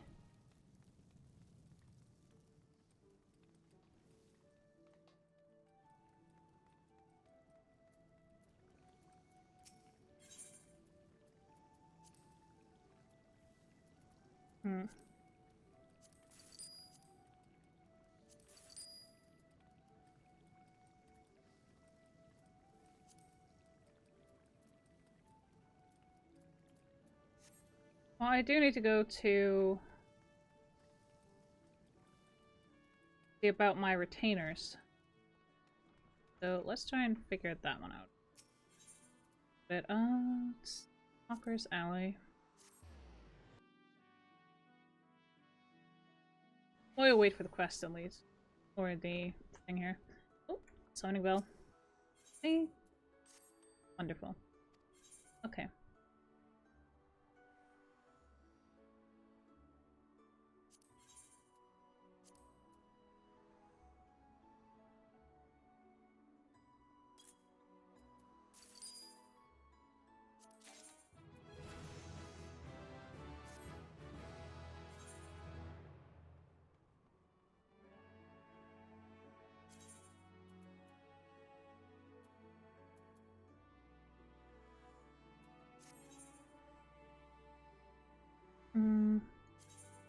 Side venture. Damn, it really started raining now. Quite a bit. Sheesh.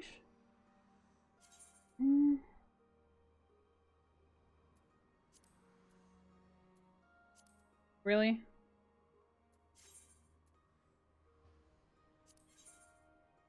Let's see.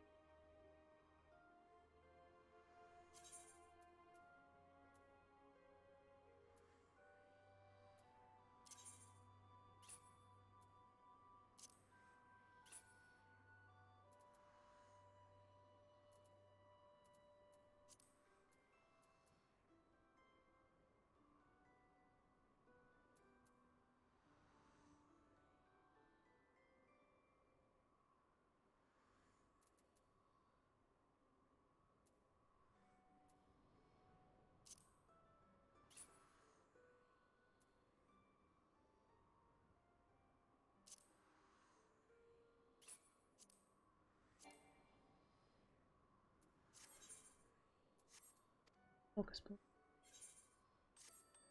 Yeah.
Let's see.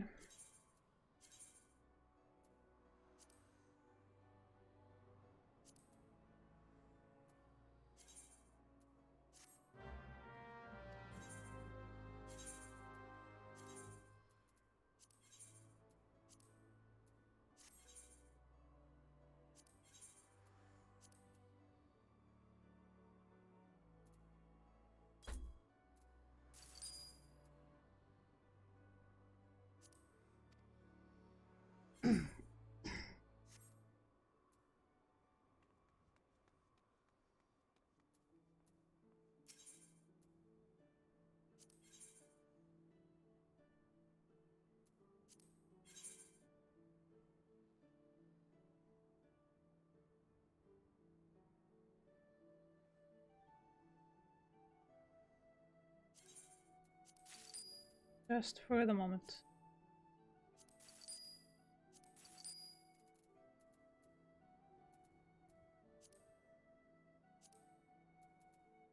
Hmm.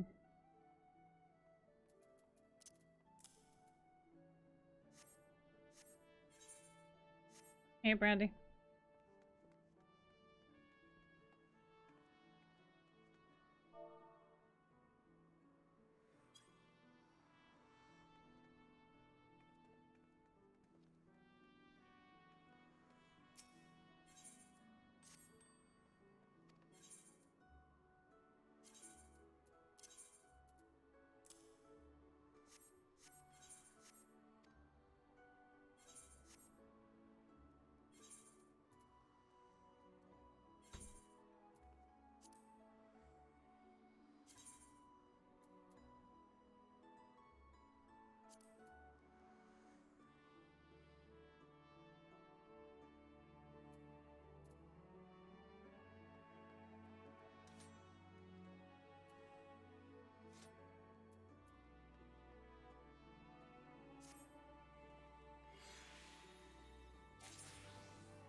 Wait.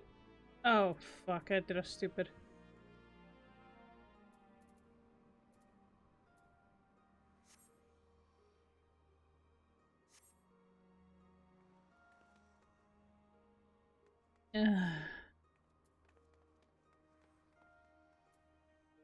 I did a very, very stupid thing.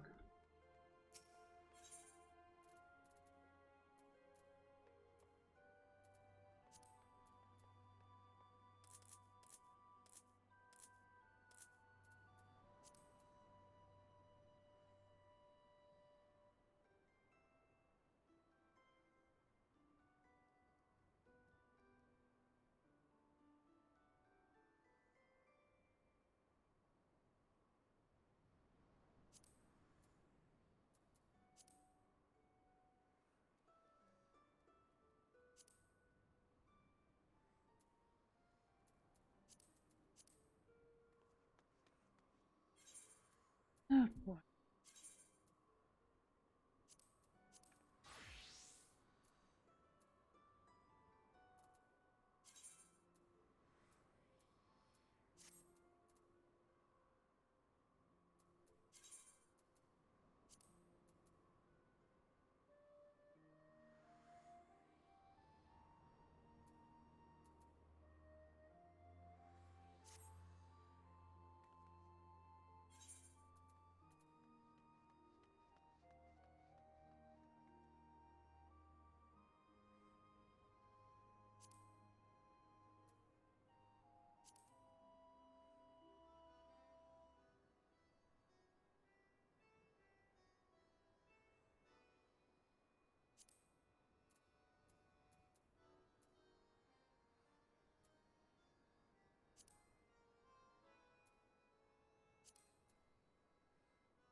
Hmm.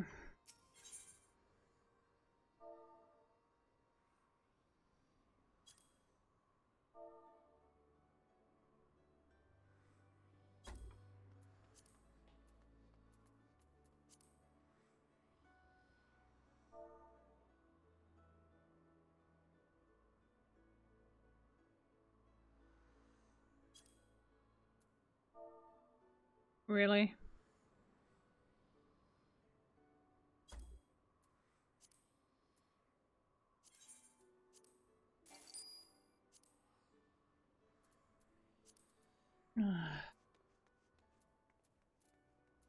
This is gonna suck. Okay.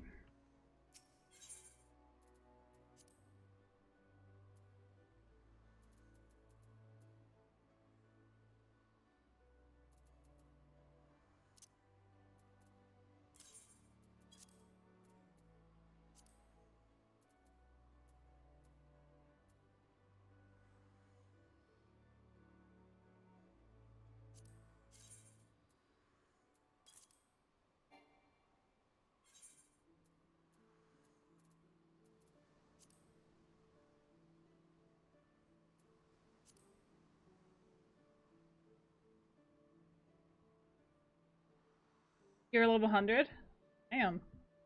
Oh, we got a new slot for items in our company chest? Heck yeah! Let's freaking go. I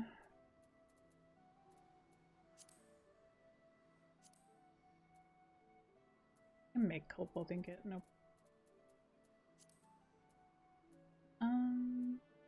Just missing void glow. Thank you, Brandy. I appreciate you.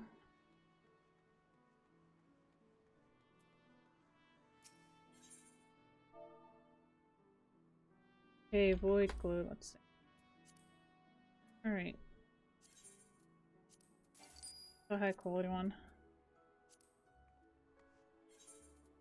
And then I can just make cobalt ingot.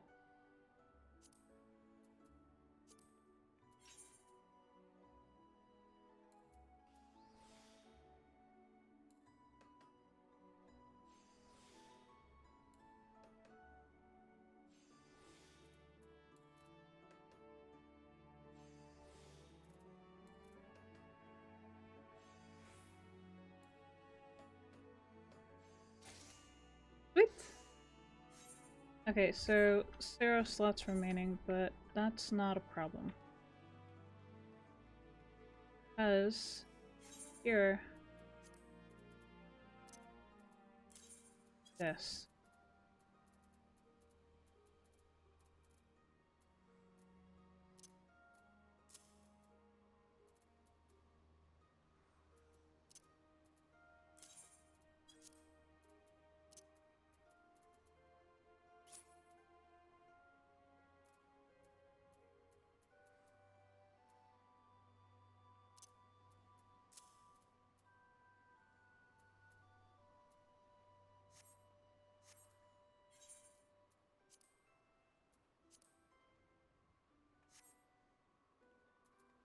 Okay, let's see.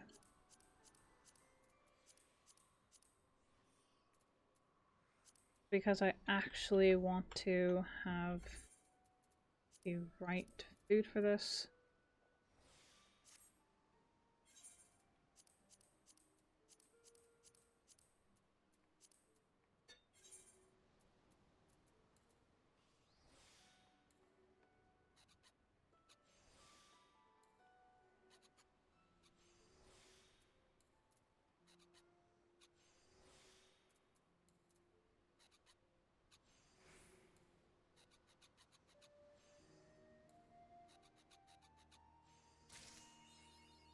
Heck yeah.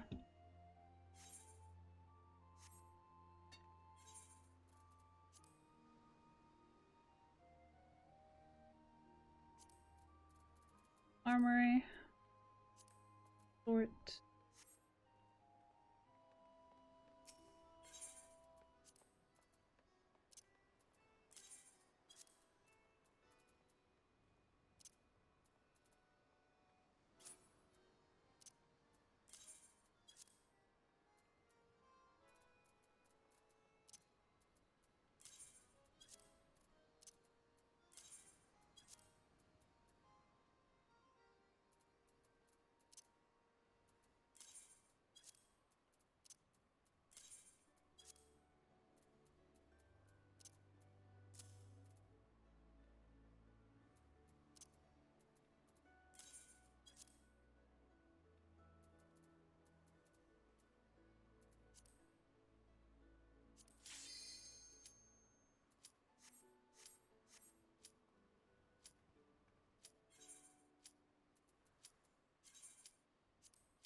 Alright, we're going in, folks.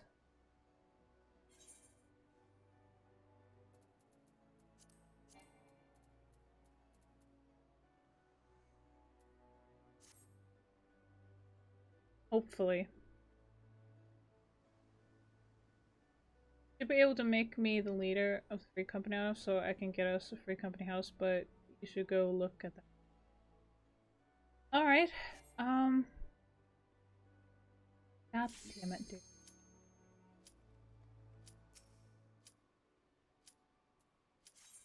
I'll do that after I get in this and I'm done with this thing.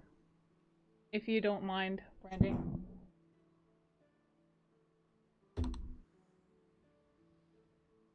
What? This freaking pesky little fly is annoying me.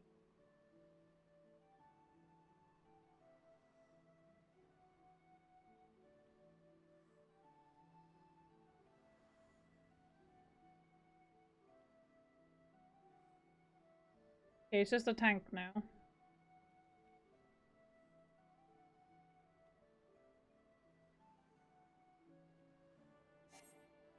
Really? For the love of...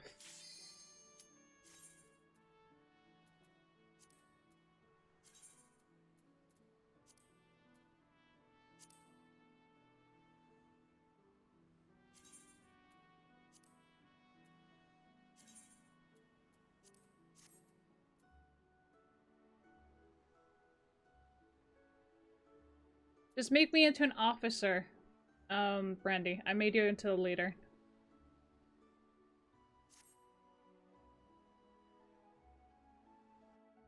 Brandy, get your butt into Discord, please.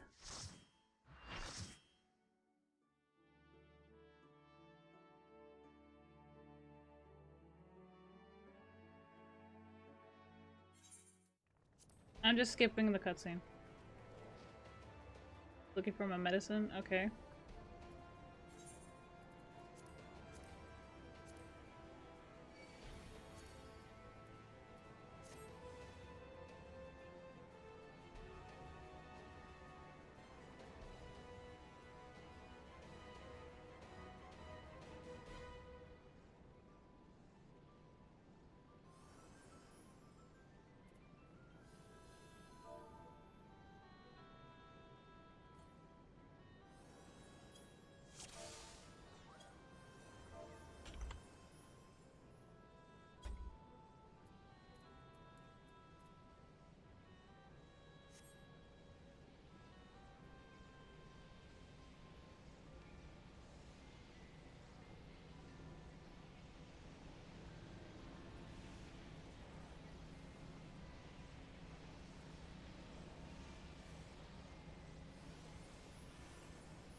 I have no idea how this works.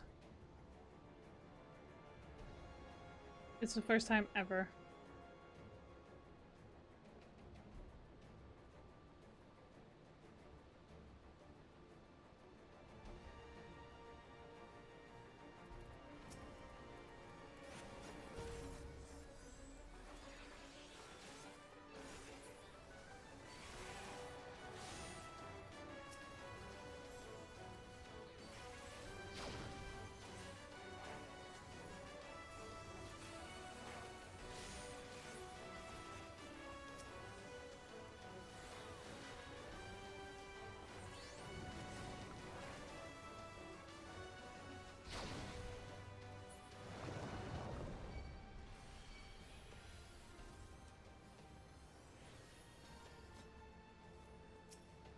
Okay, so pretty much the floor is lava.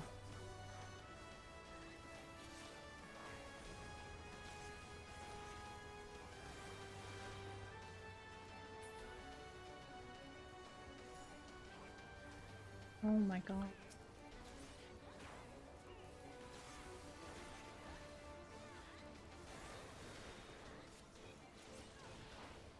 Holy shit.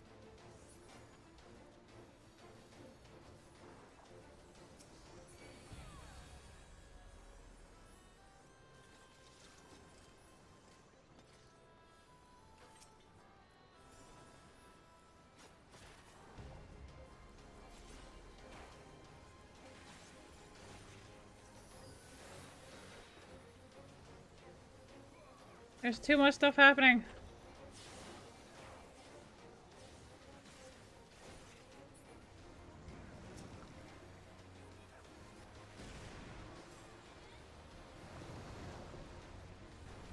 I just feel like I'm in the way.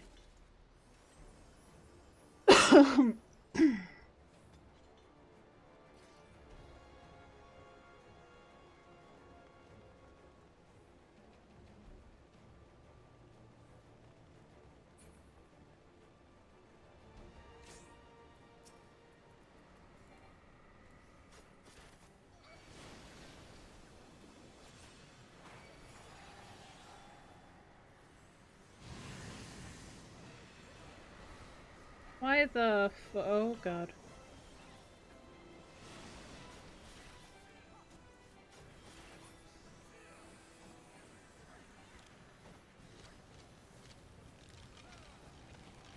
What is going on?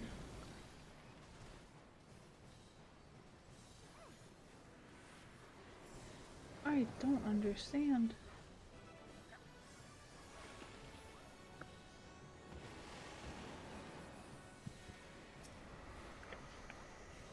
Hey, Brandy. Hello. I'm just trying to figure out what is going on with this game right now. Yeah, the dungeon you're in now is actually not as bad as it was when the game first came out. This is a raid. Yeah. This is not a dungeon. It's a raid dungeon. When this game first came out, this was a nightmare.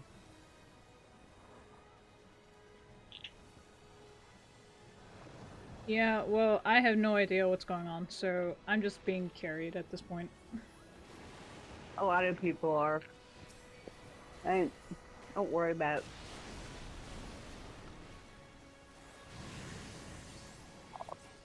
it. Just do damage when I can.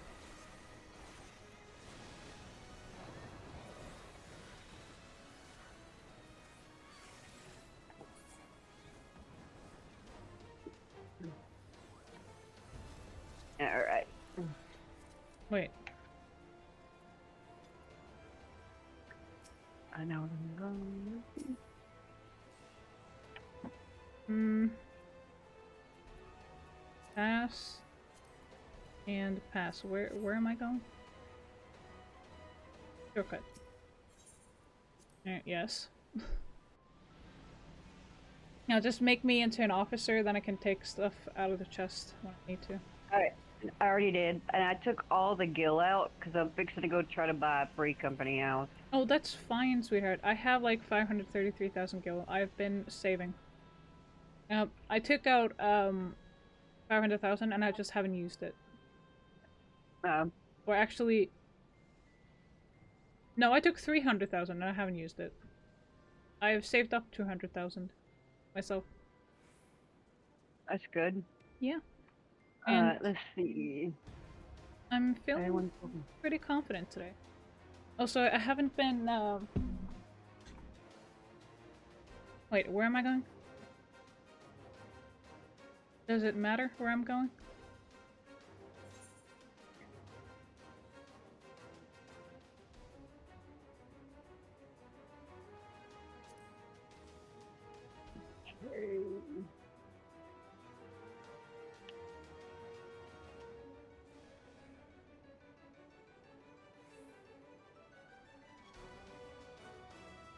I'm just gonna stand here. I just don't know what I'm doing. Huh? Yeah, that's the best thing to do. You have to have so many people on that spot. Yeah, and I think it's just better that I stand here and stay put.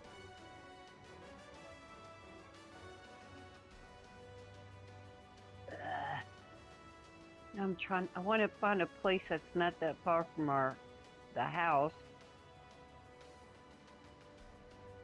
I don't care if the free company has a good view. Not really. Well, I wanna have a good view. Well, the house has a good view, so... Yeah. But, I would still like,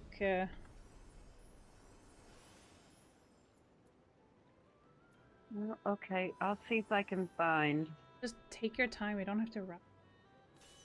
I'm not, I'm gonna run around and look. Okay, let's Because go then right you here. can also recruit people, and, if you want, you can recruit people, and then I'm just like, I'm here. I exist. Yeah. I just exist. Yeah, because I don't know half the stuff that you do. Yeah. Okay. Out of that.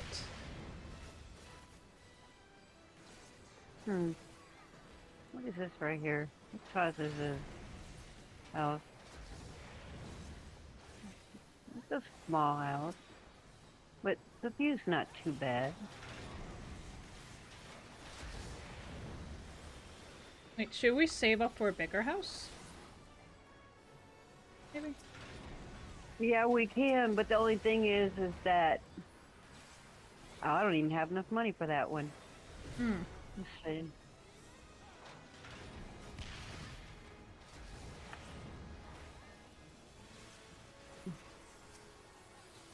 We can save up for a bigger one. The only thing is that I wanted to get a house that all of my characters could travel to. Oh, okay. Then just get a small one. Be fine. I don't have enough money. Son of a... Really? Yeah, I have 32 and I need 30... I need 3.7 million and I only have 3.2 million. Hmm.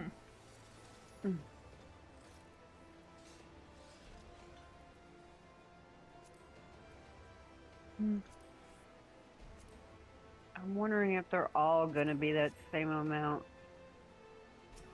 Let me look over here. Sorry. You're right. No, it's just also a stream and like, oh my god, it's really pouring outside. Like, it is pouring so much that I'm just like, no wonder my cats are inside on the couch.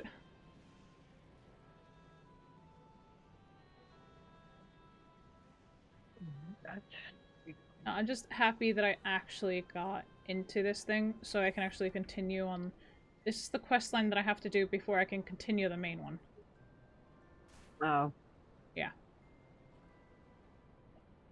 It's the Crystal Tower quest.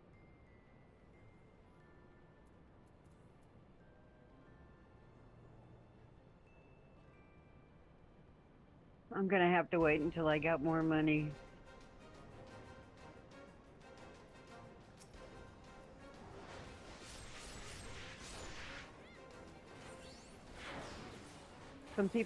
Some other people have bought in homes around here. Ah.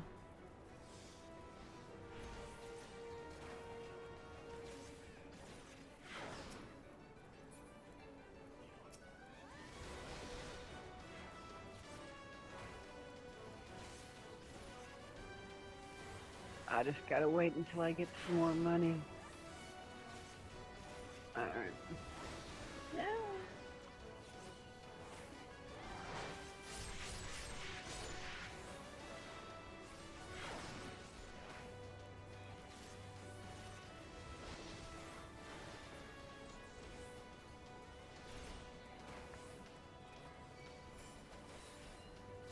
Oh no.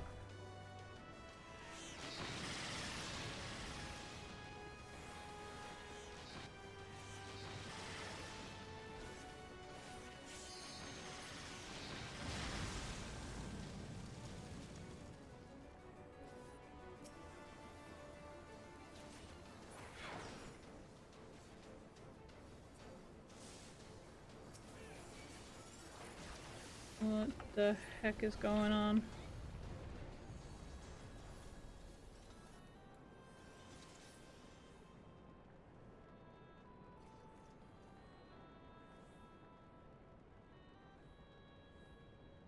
Okay. Defeat the King Behemoth, and then there's one more thing.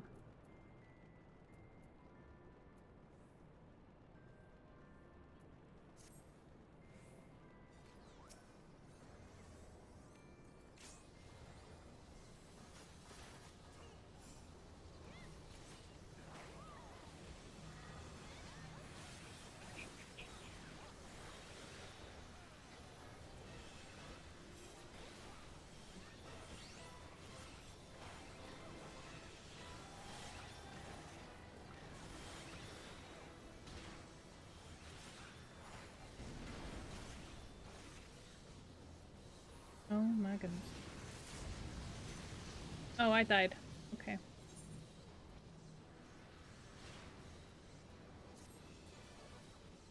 I'm just gonna wait and see what happens. Yeah. Hey, if I don't know what is going on, then it's just better to stay put.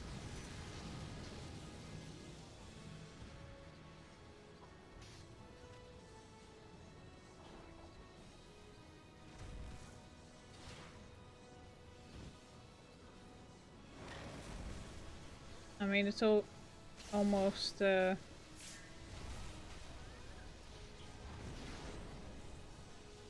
almost, through this thing, but apparently everyone is dying.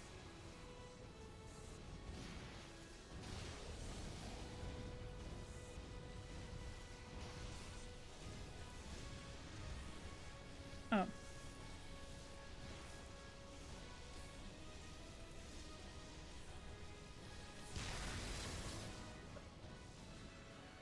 Yeah, I'm watching. Okay, so I just have to resurrect. Okay. I can't believe everybody wiped on that boss. Yeah, but these are mostly newbies, I'm guessing.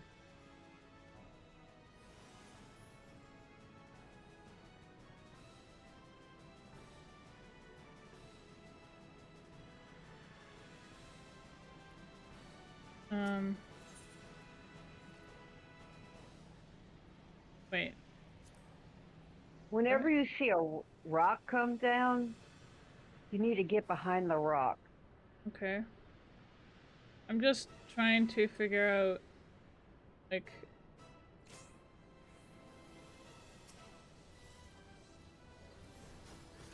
You'll see like green circles.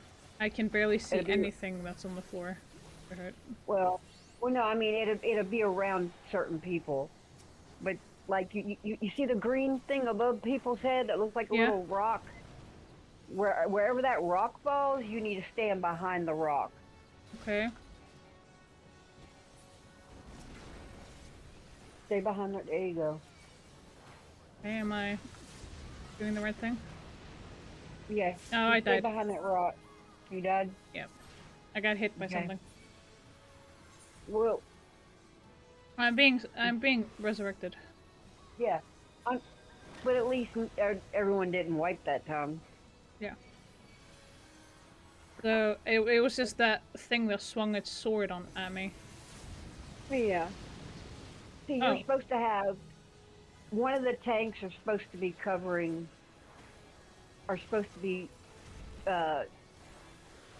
on that robot, and I don't think you have one on there. Yeah. But it's fine. I'm just gonna skip this cutscene because I don't want to sit around here. Yeah. For ages. Everybody does. I kind of want to get a bard, so I might as well just get try and Just get go gear ahead for and that. collect all of it. I always collect everything. Oh no, I'm with random people. I couldn't go by myself. No, even when I go with random people in those dungeons. Wait, where am I going? Turn around. Up that way. Hang on. I'm just taking the teleporter just to, like... Yeah, there. Okay.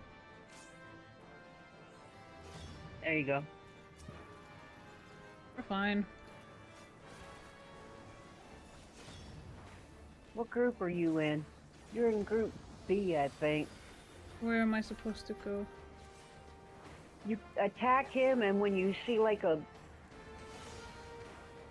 big like circle curtain up, you need to get out of the curtain or you're gonna die. Okay.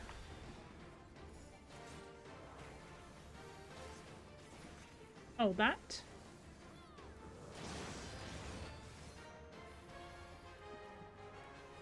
He'll go in the middle. When he walks in the middle, that's what you gotta watch out for. Okay, go. Yeah, go right there where everyone else is standing. There you go. Oh, shit. Hi. Well, if I'm in the wrong group, I'm just gonna be like, you know what, it's my first time. You can't really blame me. You're fine. No, they made it easier so more players could play the game. I actually played when it was really difficult, and I just didn't like it. Like, even the quests were difficult. Well, the beginner stuff is like really easy now. The stuff that I'm on is like really hard. I waited too long. I'm just gonna wait. Not everybody died. It was just a few of us.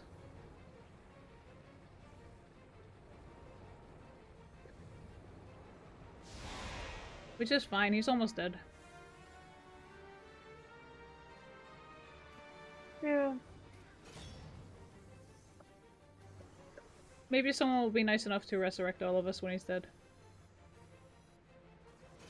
Who knows?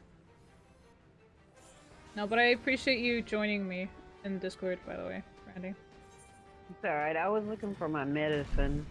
Yeah, but it's nice of you. It's nice to have you in the Discord. I know. That's why I came in. Don't wait. You'll get what is it called? You'll have weakness. Okay. And you want to get that blue thing, that catalyst. Yeah. It can be, yeah.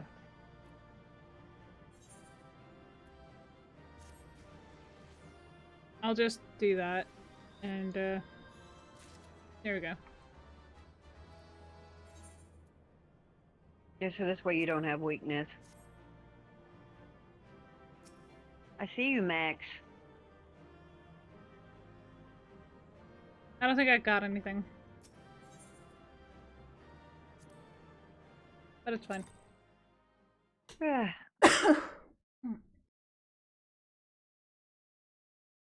I like to see what time it is on the game itself. It's actually really convenient. Yeah, it's 10:30 a.m. here. Yeah, it's like 5:30 p.m. here.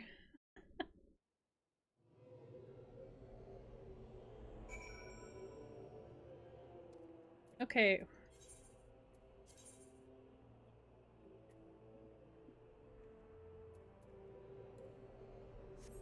I will say this again and I'll say it some more. I love that I can fly. Yeah.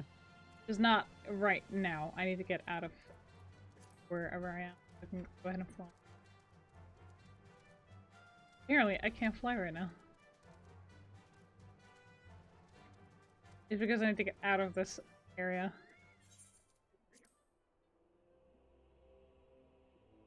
Stupid. You know what this Friday is, right? Friday the 13th, I know.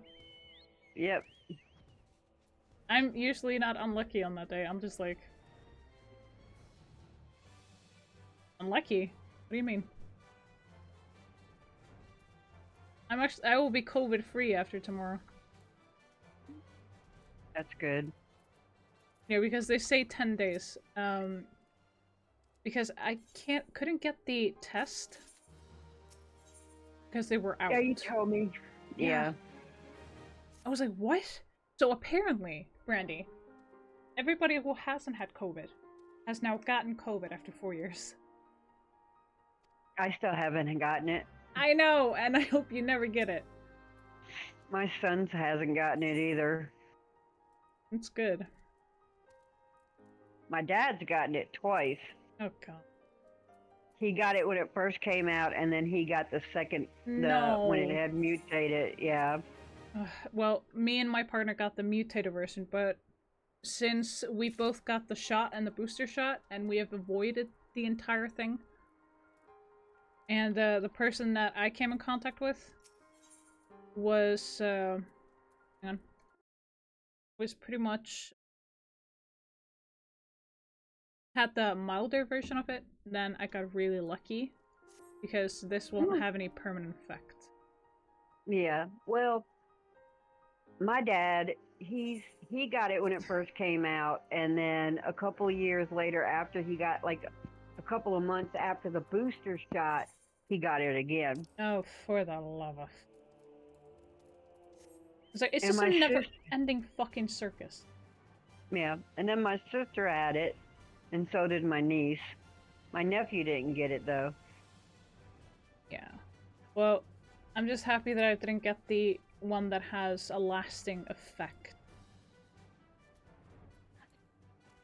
Oh, what does that mean? Like it has a bad side effect or something? Like, if you get it, your life changes forever. That I've one. never heard of that.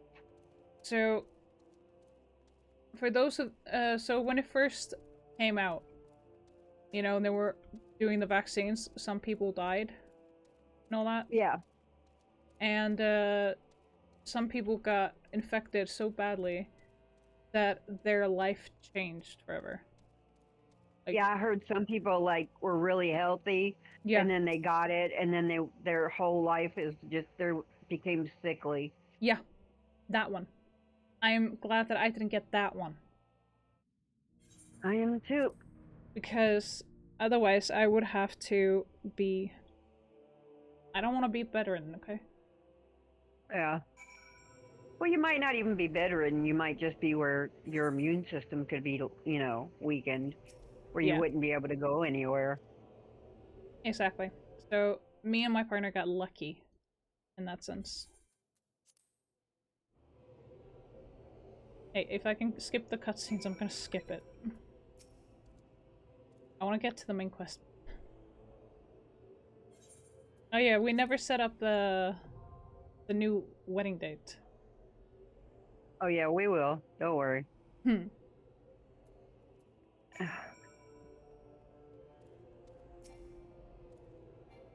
actually in the process of taking my medicine right now.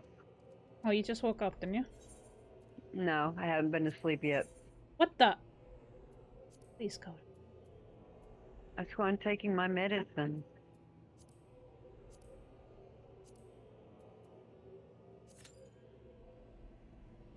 There's this lady, this YouTube channel I watch. Her channel, her shows are always like... I got the elegant catalyst. Cool. Yeah. But hers are usually always over an hour, and she talks, like, she goes into great detail, and she does true crime. And I love watching her because she does go into such great detail. A lot of people want to keep it under an hour, but she's went up to like an hour and a half, and I love watching her. I don't doubt it. Oh yeah, I want to get to a major city. No, I was trying to get my freaking retainer a better weapon. And I did a stupid, and I went desynthesize, and I was like, I made a huge error. Yeah, well, it happens. Yeah. Oh, there you are. I'm gonna go to Sakura Avenue. I've been waiting for a fucking freaking, excuse my language, dungeon. There's a raid dungeon. Yeah? I'm the only one listed looking for the dungeon. Well, that sucks. What I wanted to do was this. So what I may end up doing is just having you invite me to your party, and I'll just go with you.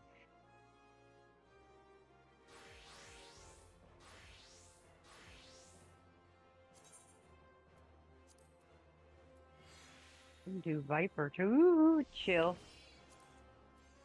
Reaper, Viper, Dancer. What does my Dancer look like? He's all in pink.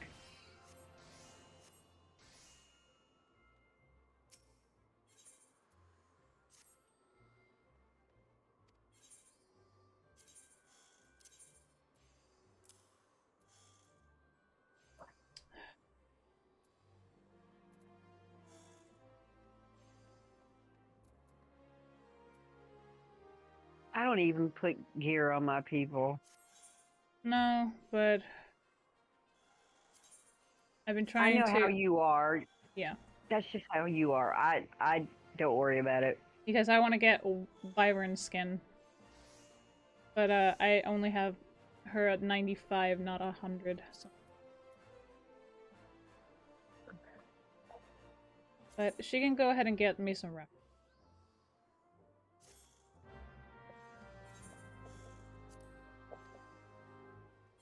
Baby.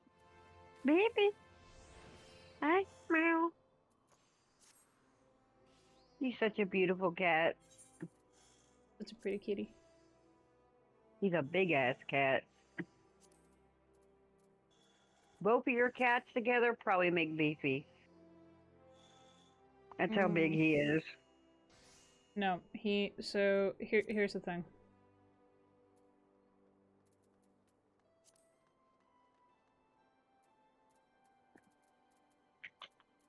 My cats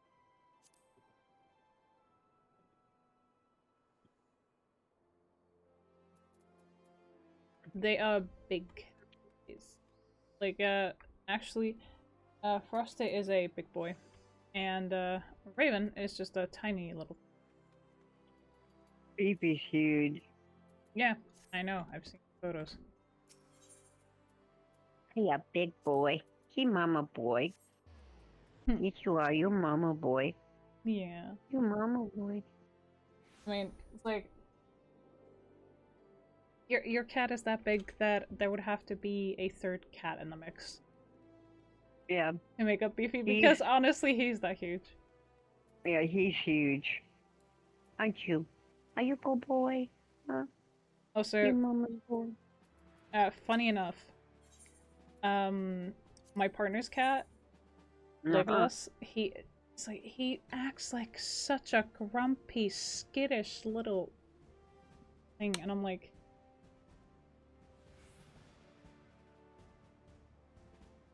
can you just be nice for like a second? And he's like, no. I got your tail. I got your tail.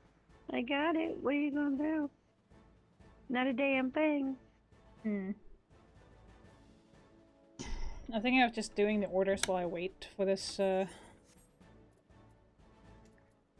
kitty thing. Yeah.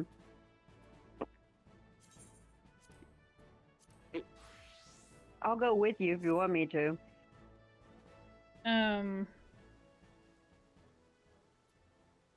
Sure, why not?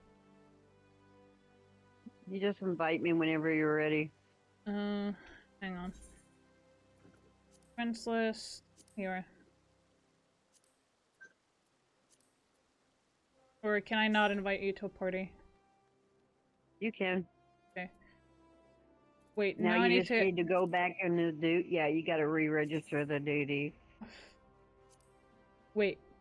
Oh yeah, because I'm not in the right freaking...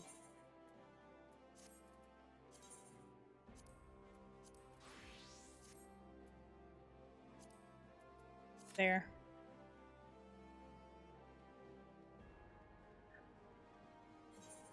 I'm blowing on him. And he's like getting the chills. Like, stop making me cold. You have fur. Yes, he has fur. Big ass freaking claws. Damn. He's a good boy. Ain't that mama boy? Oh, you're gonna whoa over. Let me rub your belly. Let me rub your belly. Oh, yeah. There you go. Sometimes he'll let me rub his belly and sometimes he won't. I'm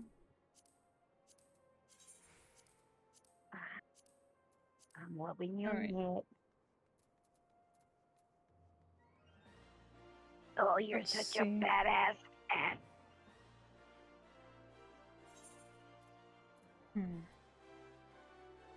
Meow. Meow. No.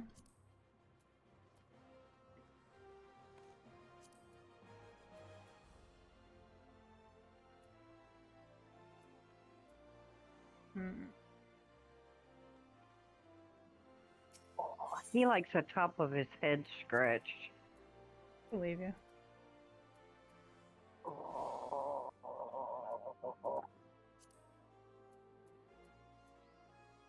And he hates having his paws touched. Interesting.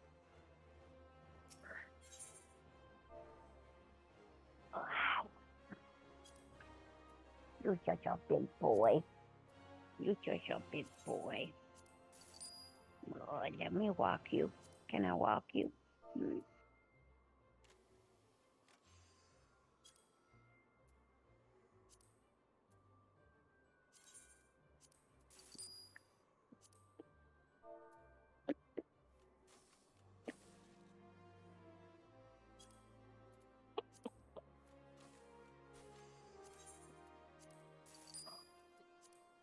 Oh my goodness. Hmm?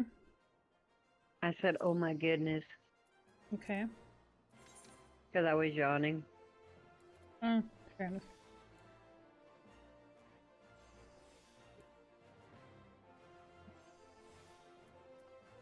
Baby. Baby.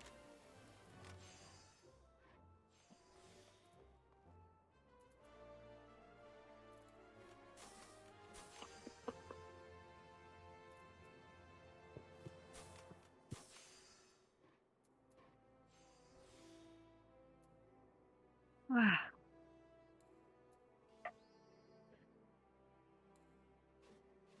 You're just a good boy. Yes, you are. You mama's baby? Hmm? You mama's baby. Yes, I am.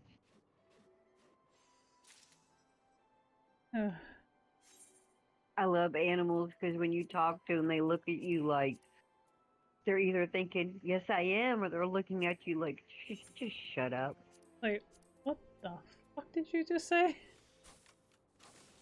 You good boy? Oh, you good boy.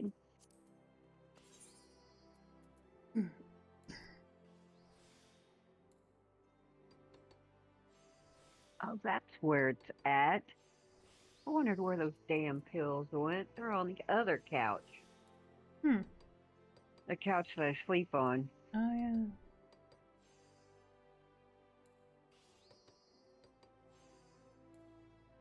Yeah, I have a bad back. I can't sleep in a bed.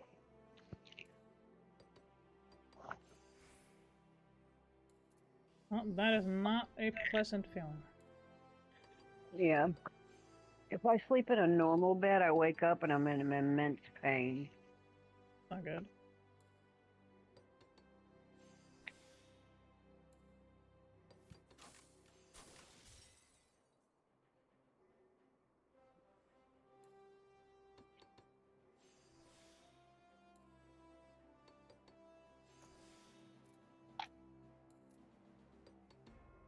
See, when I lay in a bed, I tend to sleep on my stomach, and it makes my back hurt. Sorry. It's just arthritis.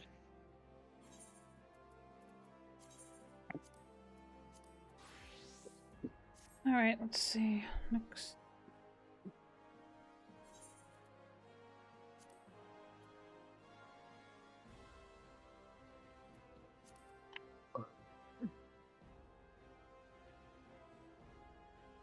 It was just water, baby. Just water.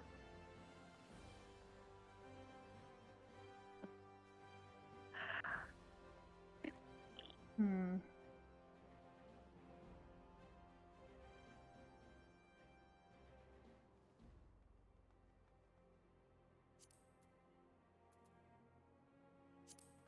Hi. Hey.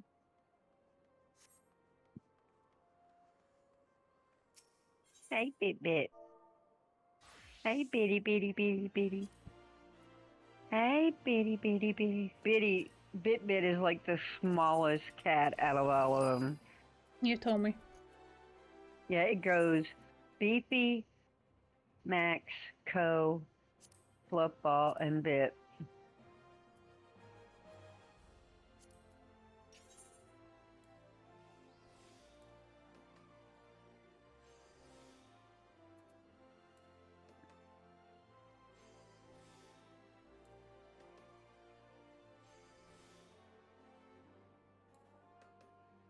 Hmm.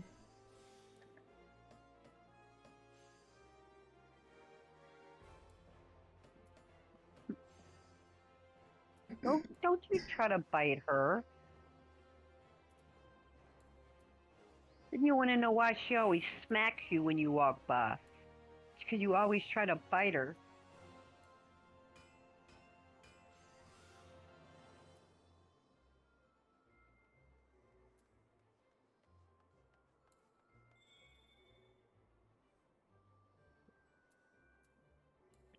Oh. Meow, meow, meow, meow, meow. Meow, meow, meow, meow, meow.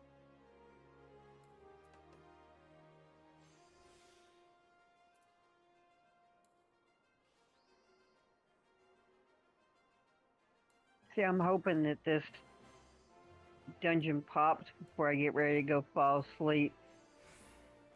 Well, same here.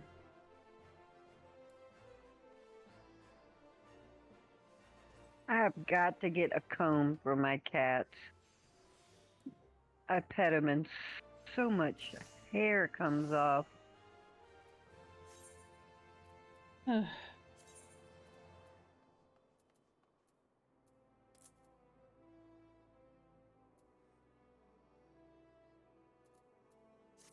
Meow, meow, meow, meow, meow. Meow, meow, meow, meow, meow. You alright? Yeah. Yeah, I just muted myself on stream because I didn't want... Sound like you sneezed. No, I didn't sneeze. Why is it failing so many times?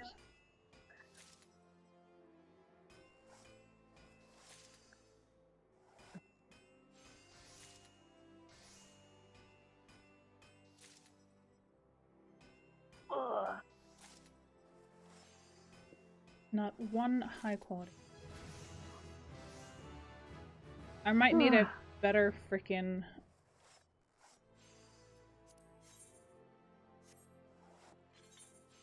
Oh, my stomach.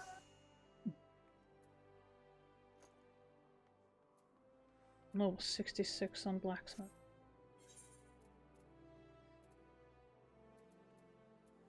Okay, Durium Nugget, Ruby, Cotton.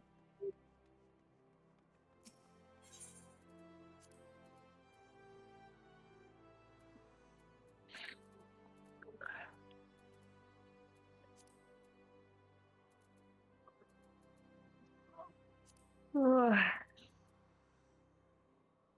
And this thing can pop already.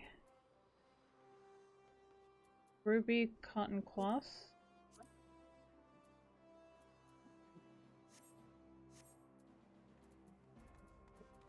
God damn. Really? It says 8 minutes and we would have been waiting 10 minutes.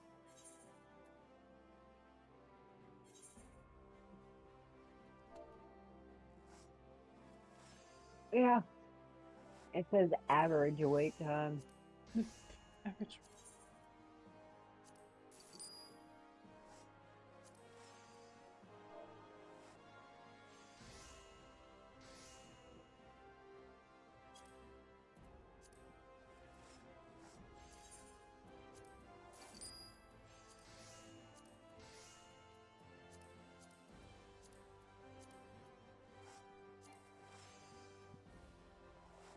What, Max?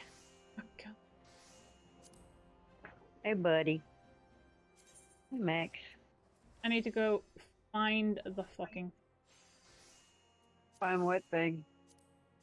The crystals.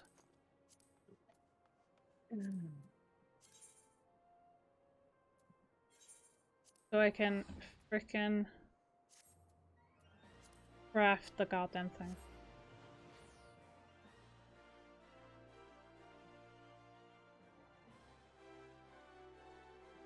Ah, my stomach hurts.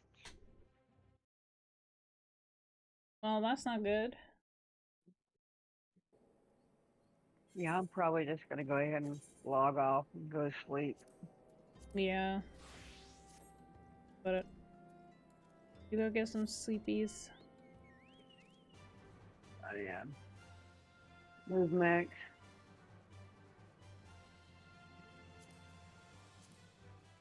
Okay. You have fun. Thanks. Goodbye. Bye.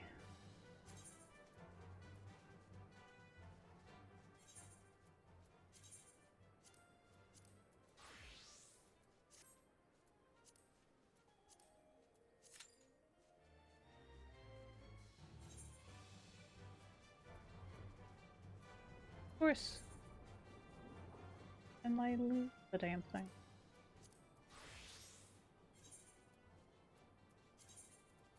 Here we go.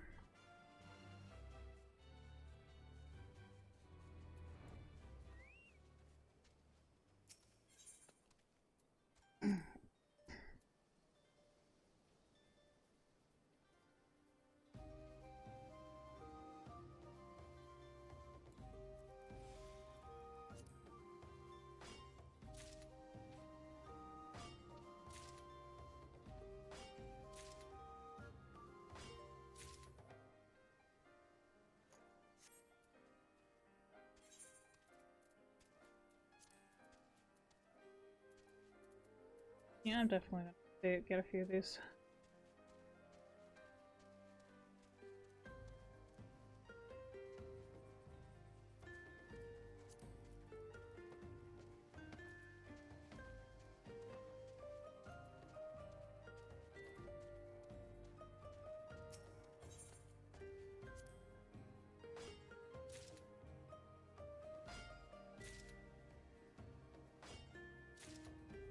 This is gonna take a while.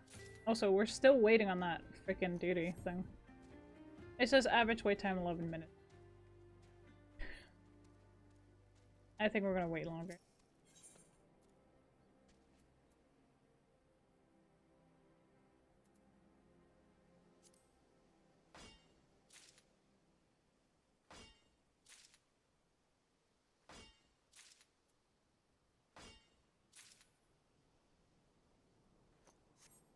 I'm gonna get a few of these because it's easier to have more. It's gonna be a lot more simple.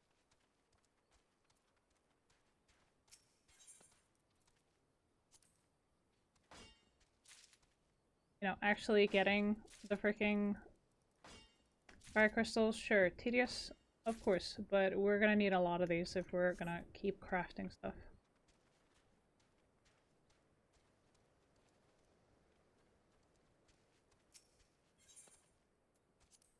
So the reason why I ran out of these is because I did a lot of the job quests.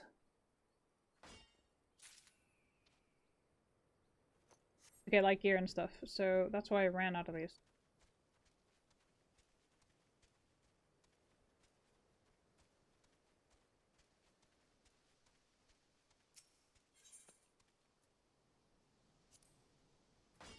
So I'm gonna try and get up to... How many? Quite a few.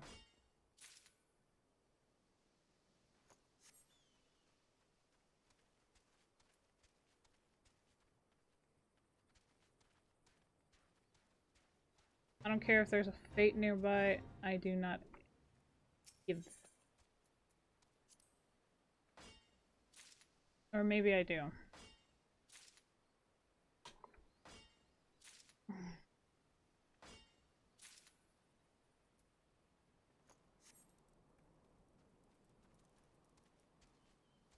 Okay, let's see.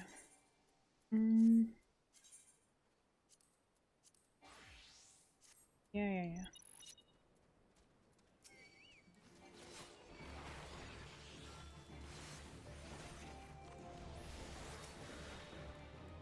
I might as well.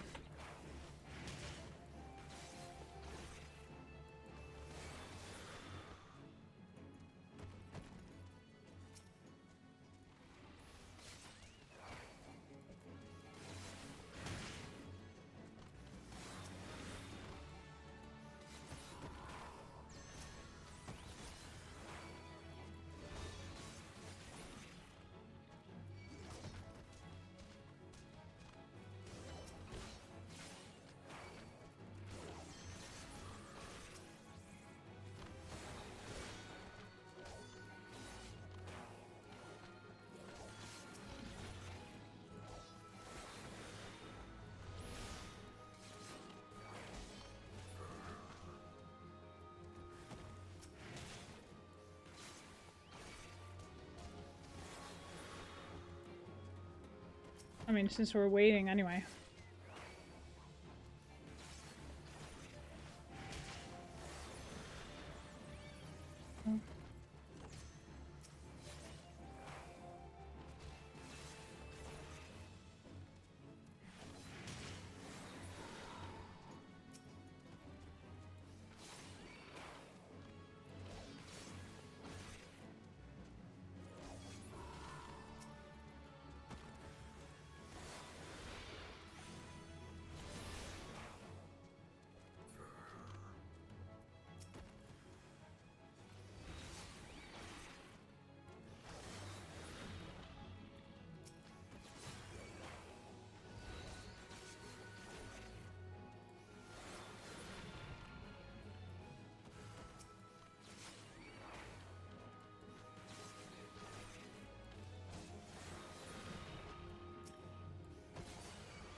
Okay. Fate complete.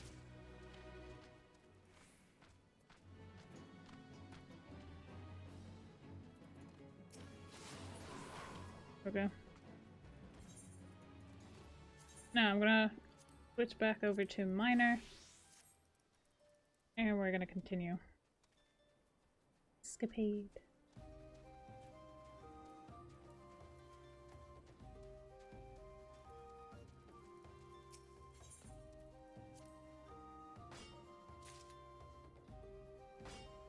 Average wait time 5 minutes. My ass.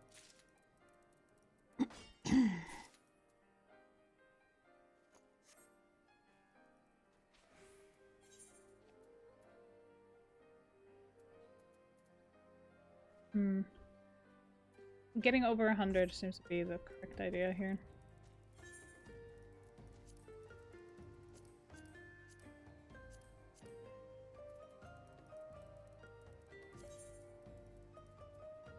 Yeah, we haven't even gotten there.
See.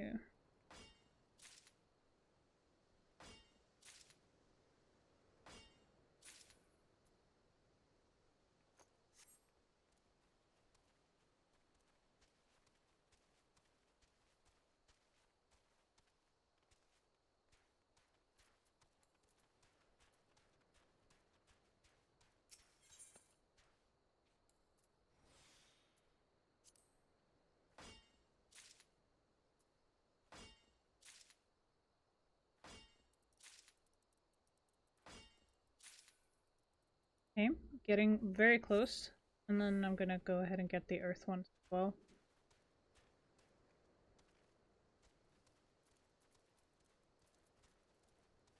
No, it's just a matter of getting what we need. Well, that is working. Alright, just notifications. Special. Neat.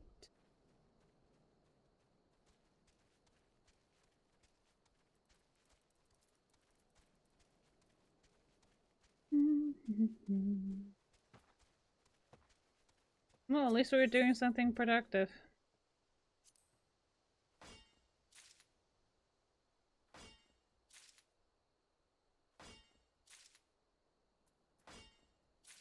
Okay, 92.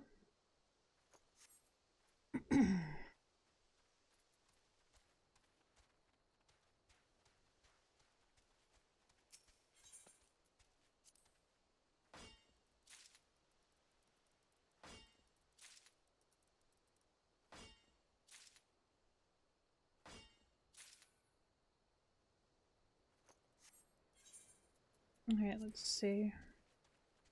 113. No, 101.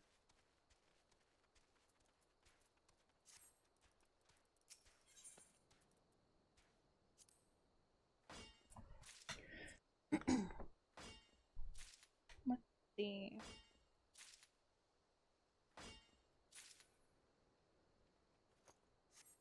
Okay, next one. Oh, we're missing some earth crystals, so let's go ahead and cedar wood.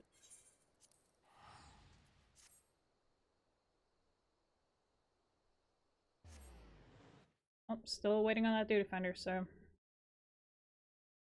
There's that.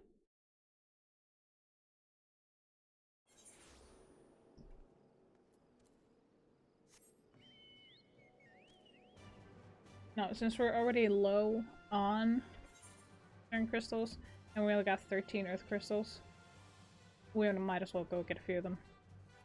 Here.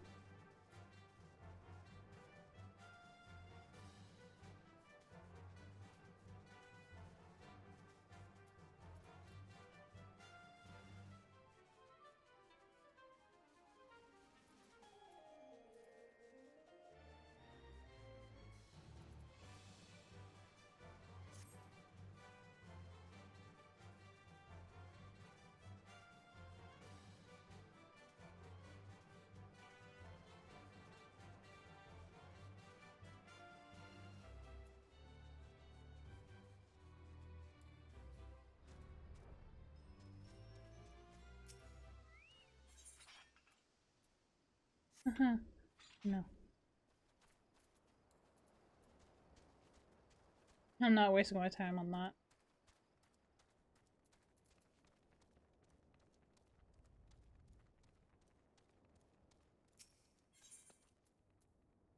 Ooh.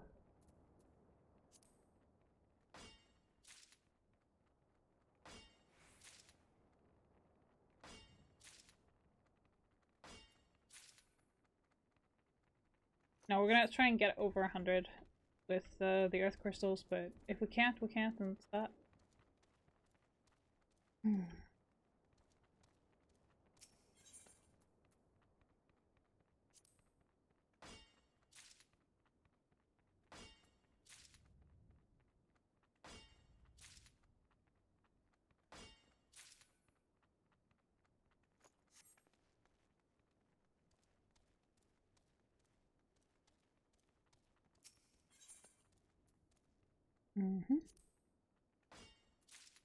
I want to use this one instead of that one.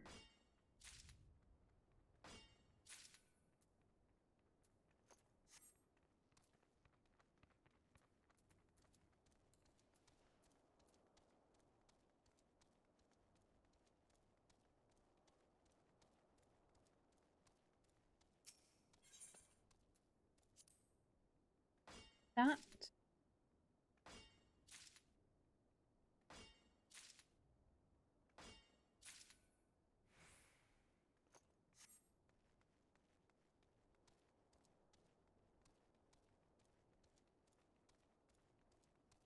Yep, still waiting on that.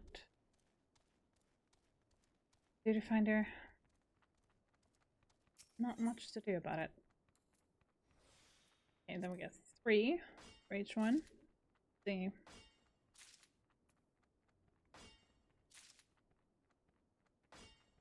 Okay, 45.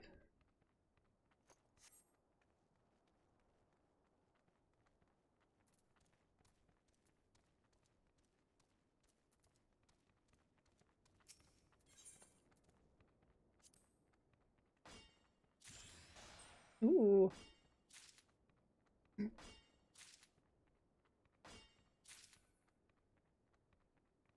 Wait, what is spirit bound to us now?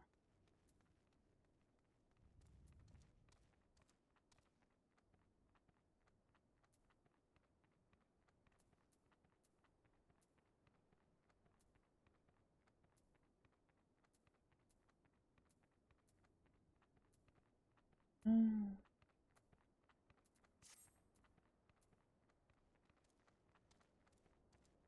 Toad skin ring, yeah. That's what spirit. What is spirit bound to us now?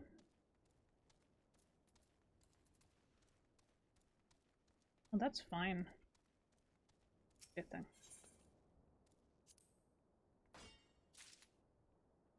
Okay, we're halfway there. Halfway there.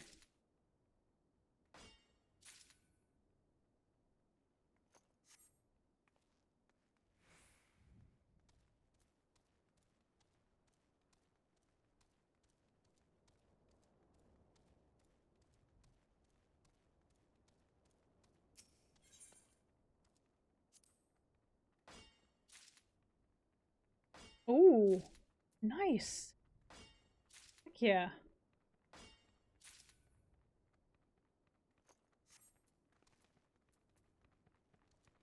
for like +4 there. That was pretty cool. Alright. Continuing onward. So that gave us a bit of a jump. Which I am perfectly fine with.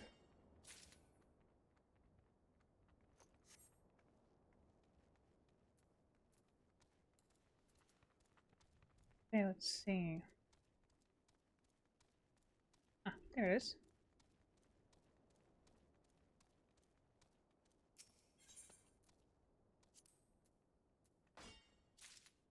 Okay. Where will this go?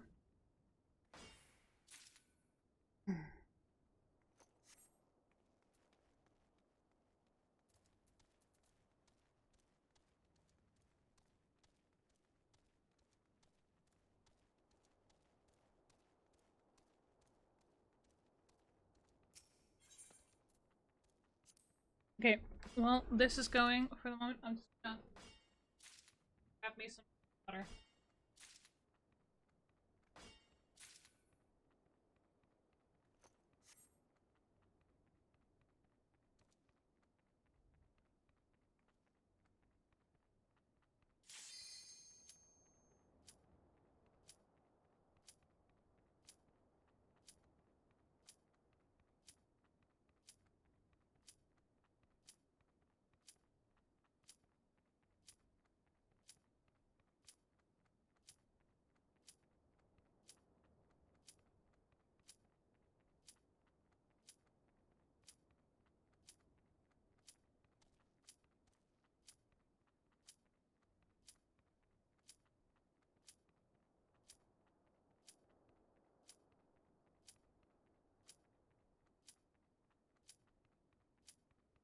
Oh my god! No, no, no, no, no! Ah, fuck. I didn't mean to abandon it, you freaking idiot. Ugh.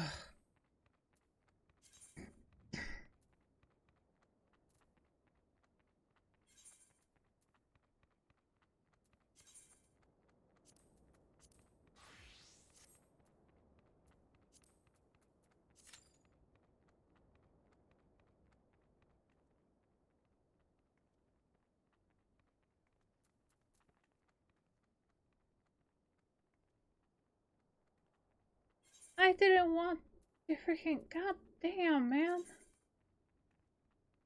I go to get water and then the fucking count. What the hell? What's sort of fucking back? What? You know what? Fine, whatever, be that way. Alright, we're gonna use this.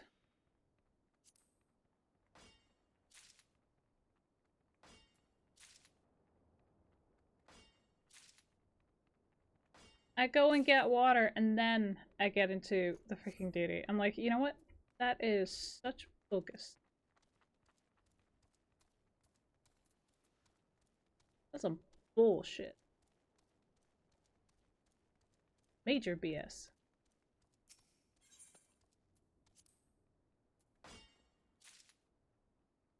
That's my luck, right? Average wait time is 17 minutes. Fine. Be that way.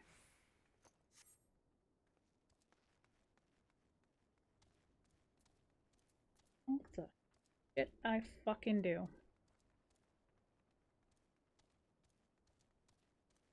Oh yeah, I'm just gonna go ahead and get me some water.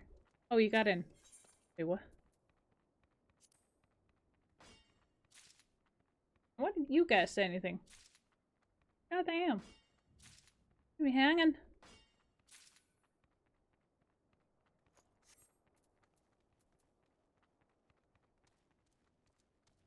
This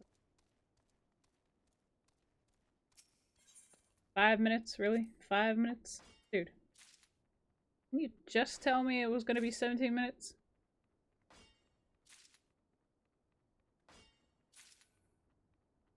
I just went to get some water, damn!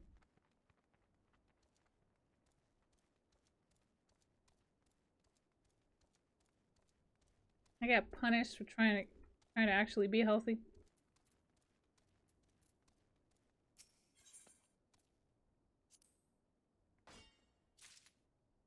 What sort of mad world is this?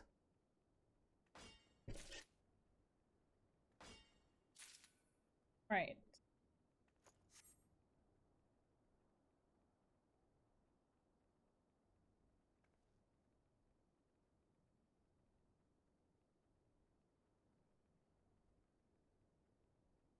Hmm.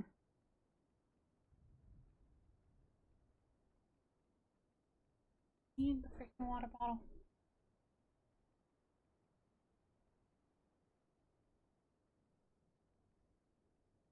I have to clean. Yep.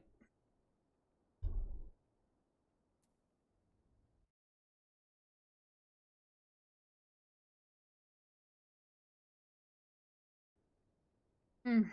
I need to cough there for a minute.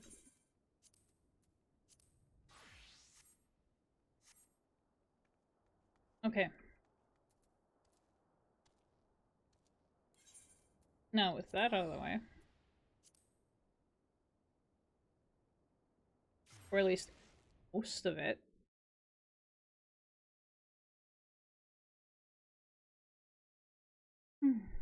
I can do some crafting.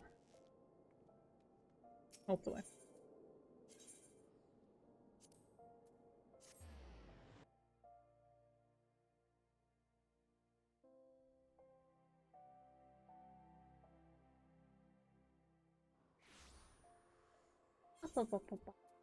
Okay.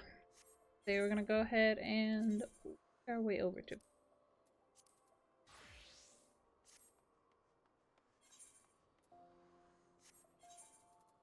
Okay, we're one. Yep. And then we're gonna try this. Alright. Go.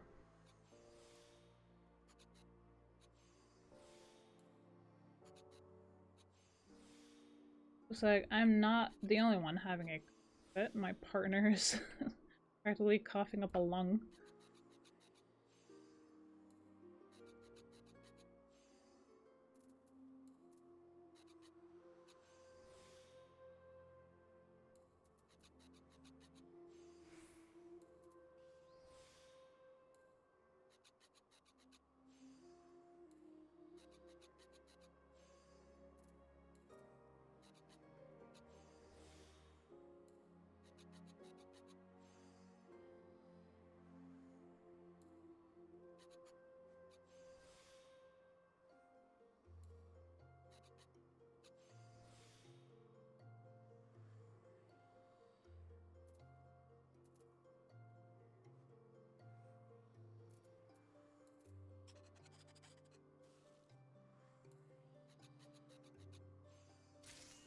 Yes. It's high quality. It's for the commission thing. Okay, next is armor.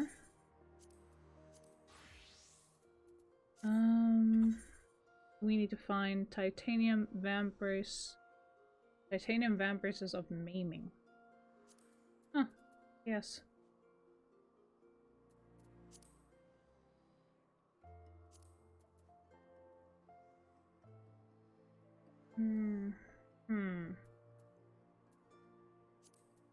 Oh, this is gonna get.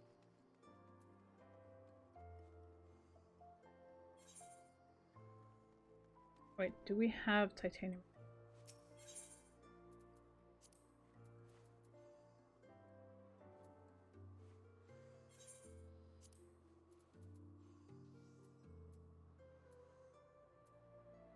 Yeah, we do.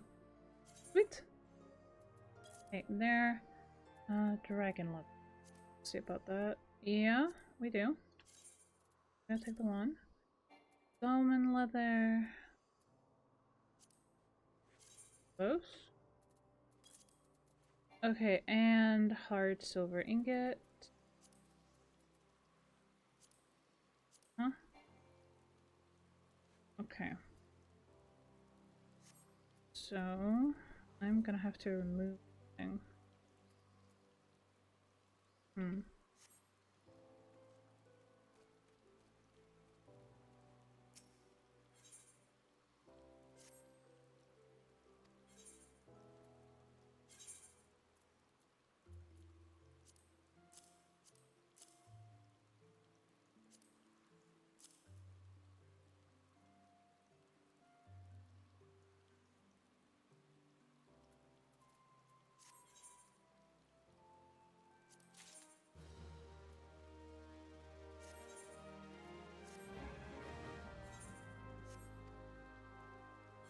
Alright, let's see.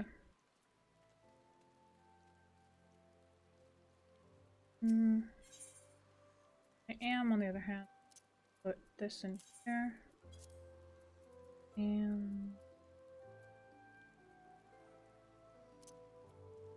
wait, do we need the Dorian ingot? No, no. Grade 1 strength to see if they have that.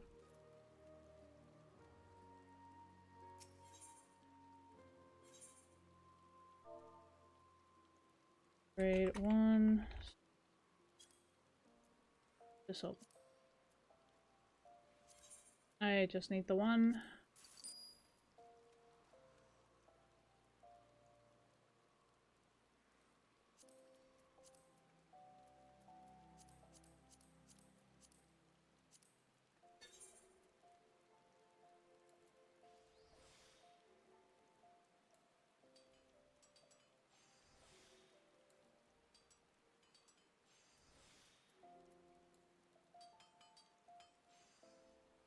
Oh my god.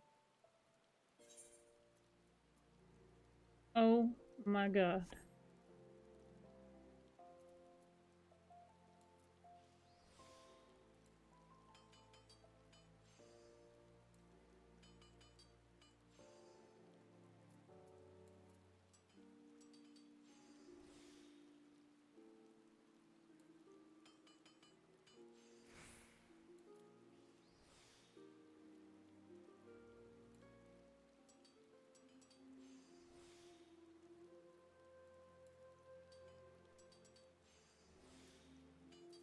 Ah, fuck.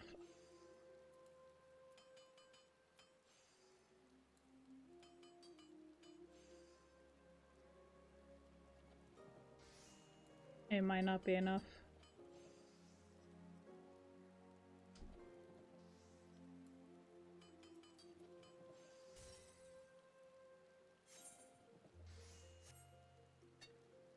Fuck.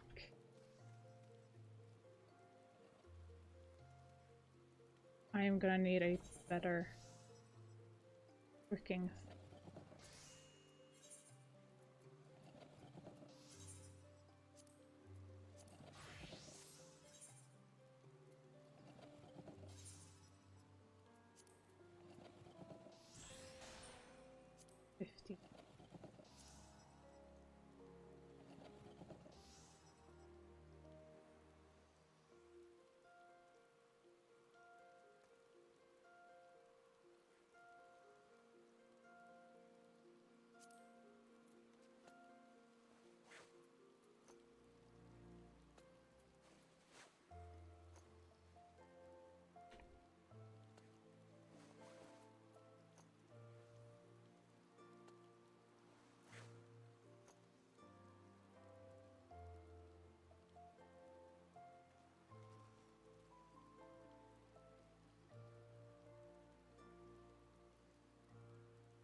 okay. So we can't get this. No, I need better tools for my armor. Definitely. Okay,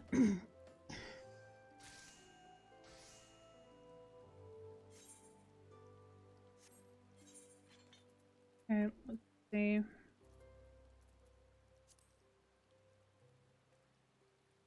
Place an armory. The titanium pliers might, or the mithrite pliers would be a good addition. Well, so let's see if we don't have all of those in here. I think we have the mithrite rivet for one of those. Okay, one. All right. Right, ingot. Not so much.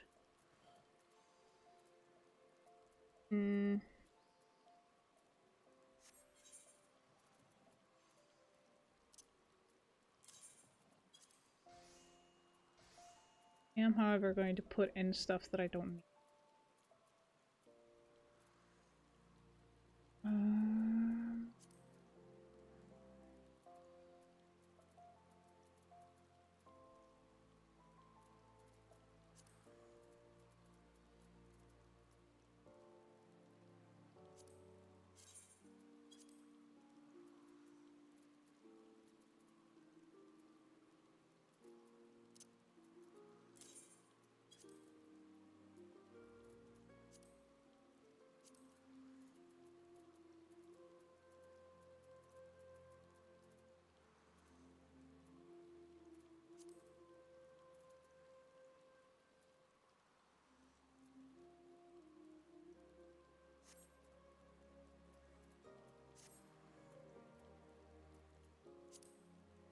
Let's see. Mithrite ore.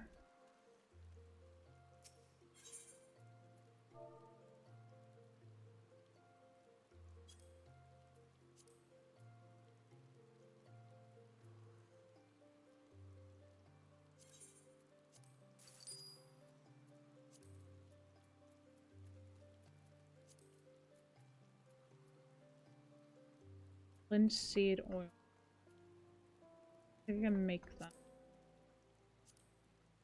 I can. Alchemist.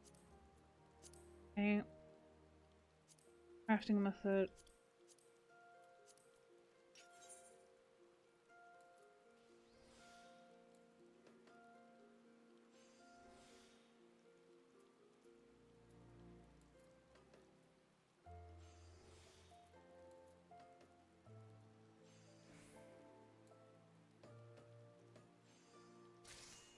Okay.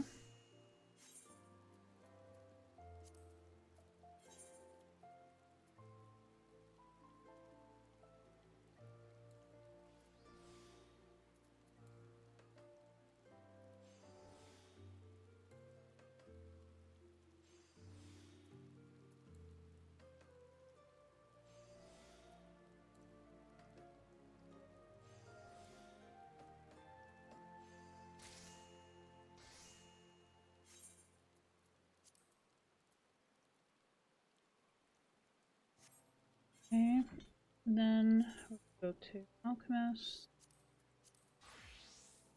I'm gonna go ahead and make seed oil.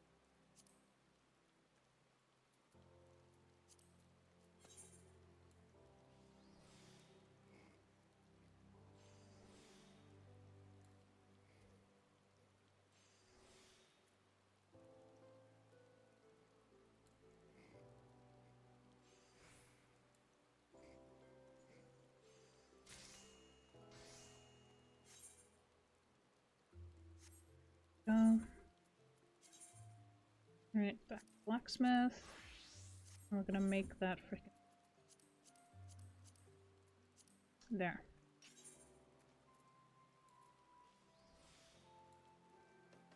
So we can actually have a better freaking thing for our armor. Like, goddamn.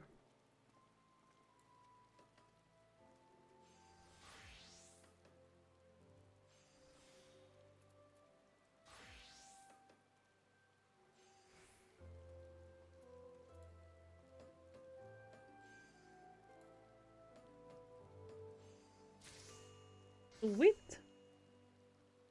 Alright. That's not placing the armory. Just right there. Now, putting this away.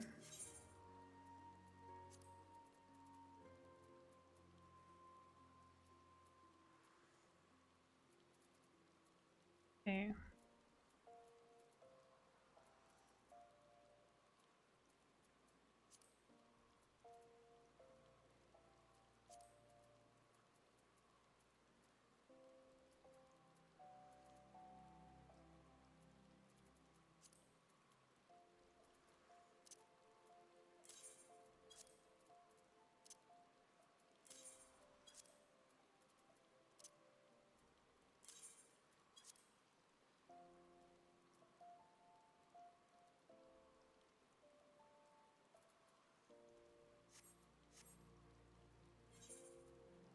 Alright, so we're gonna switch back to armor, and we're gonna put on our new things here. Wonderful. Alright.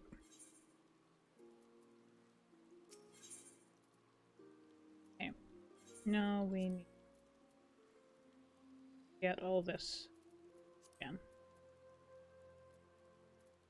We're definitely gonna need a hard silver ingot again. We have one more dragon leather. We have Dalmo. Now we need to get titanium. Get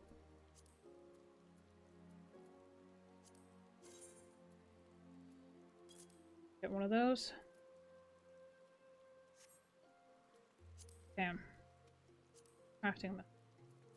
Hard silver ore and hard silver nugget.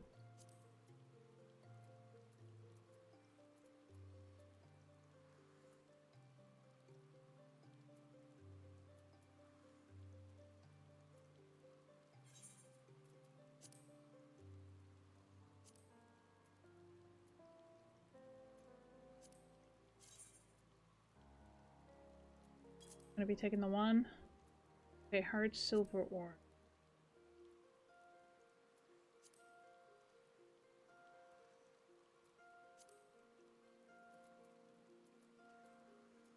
Okay, we don't have that, so we're gonna have to go to the market board again.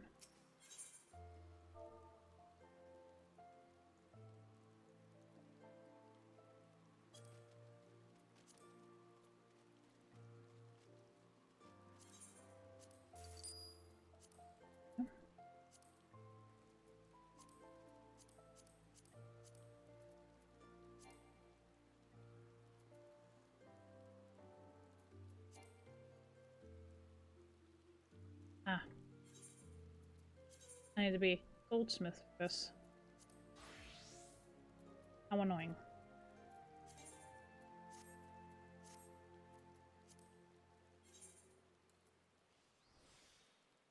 Let's see.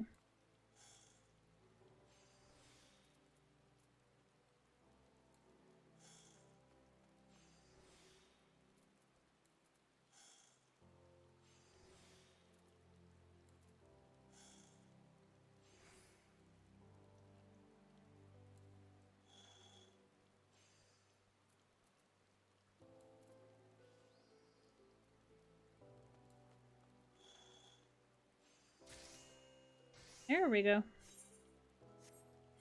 Hey, next. Now we just need the grade 1.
Heck yeah. Alright. I'm done. Finally.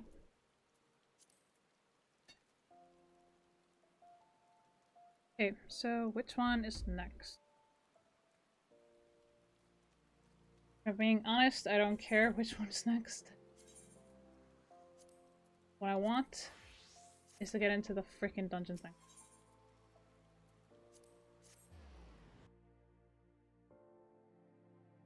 But I am gonna hand this in. Because I want to continue the main story quest line, but in order to do that I need to do a certain amount of things, and a certain amount of things is not happening because, you know, there's no one else here.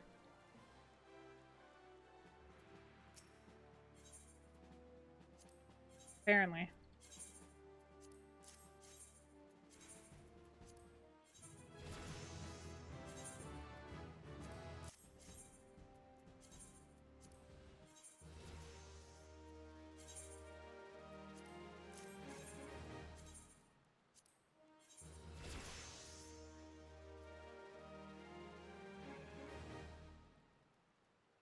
Like, sure, I could try and do these things, but I'm just not wanting to right now.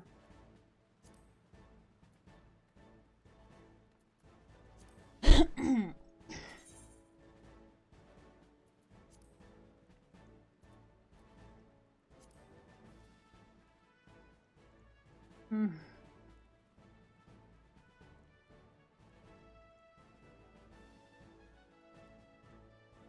Oh my god. Let me in. Ugh.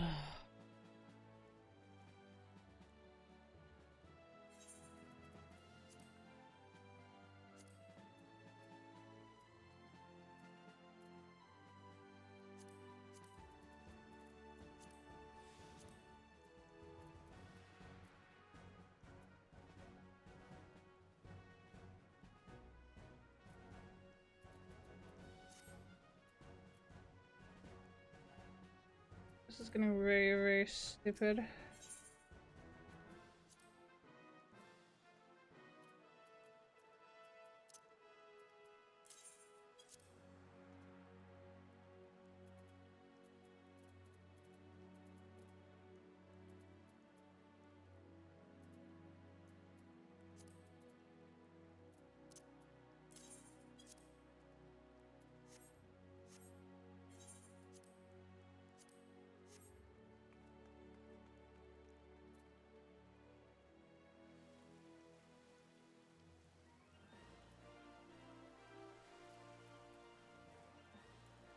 Just waiting on the goddamn thing.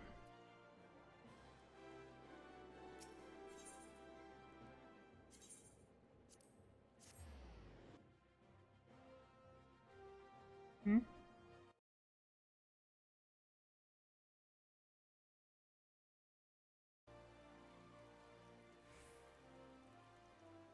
Alright, let's see what Lilana has for us. Again.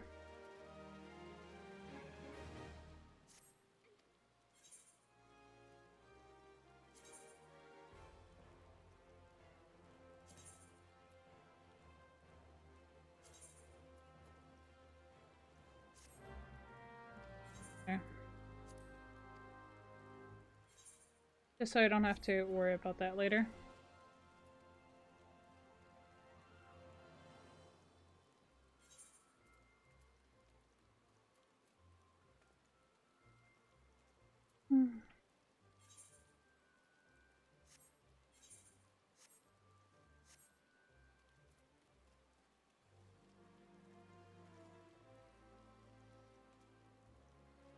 I hope you guys like my glamour though, apparently. Just still trying to figure out how to put up a glamour plate because this is getting annoying.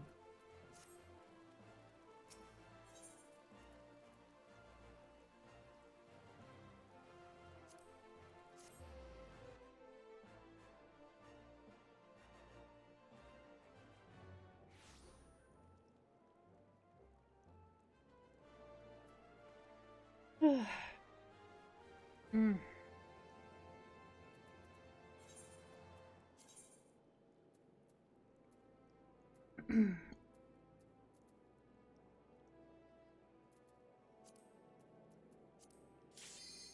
Oh my god, finally.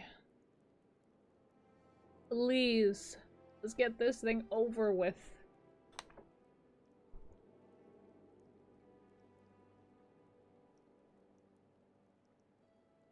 Ugh.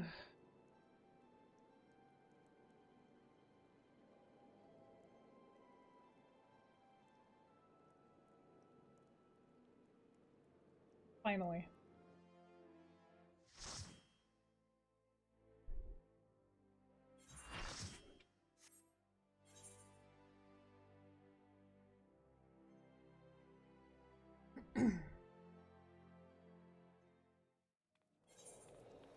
I'm just skipping the cutscene.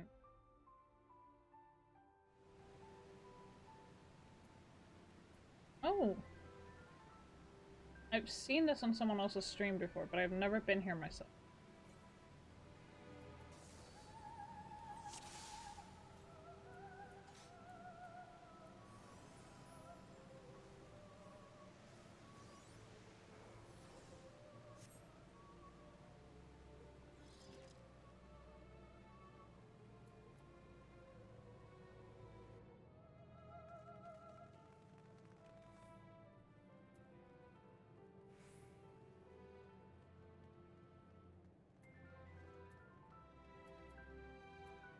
I don't even know which group I am in.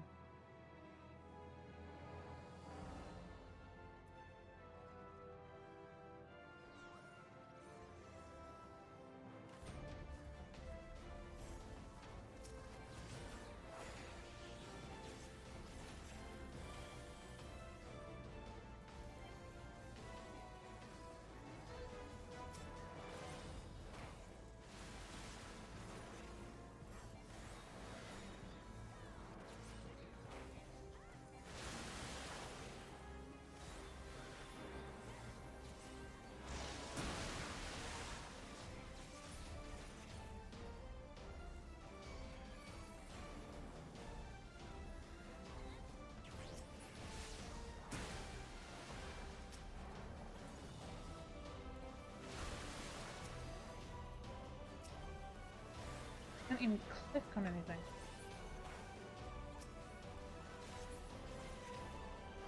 So many lights and stuff going on that I don't even know where to look.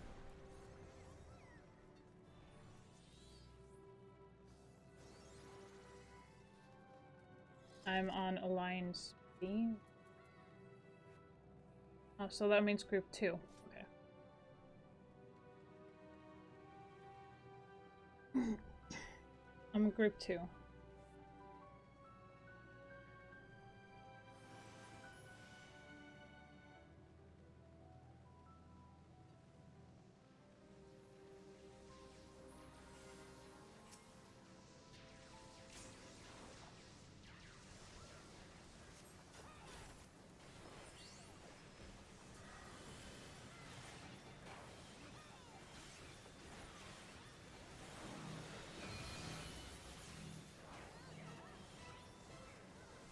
Oh shit.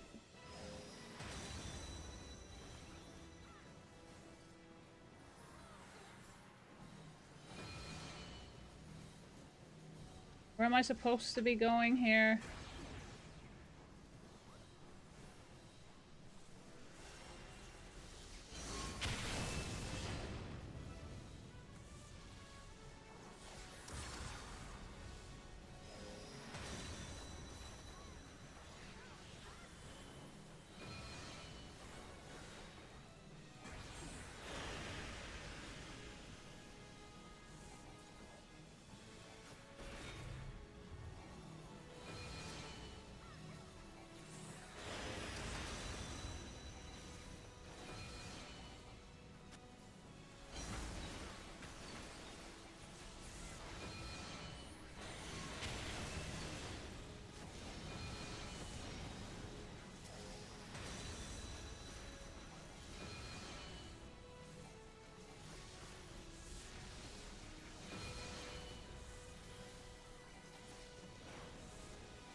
Damn. Wait, I leveled up? Jeez.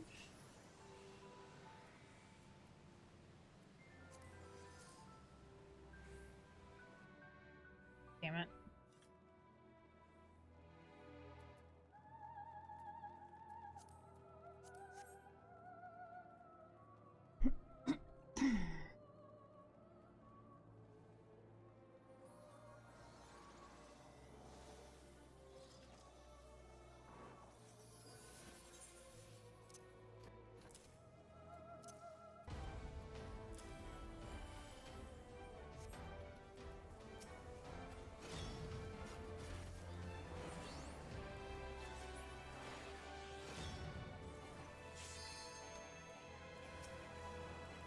I can't click on anything.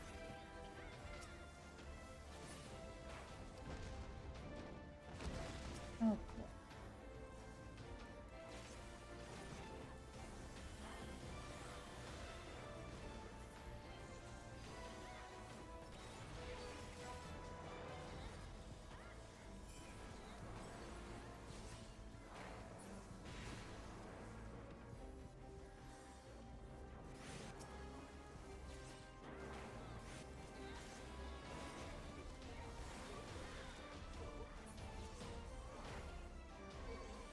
What is going on?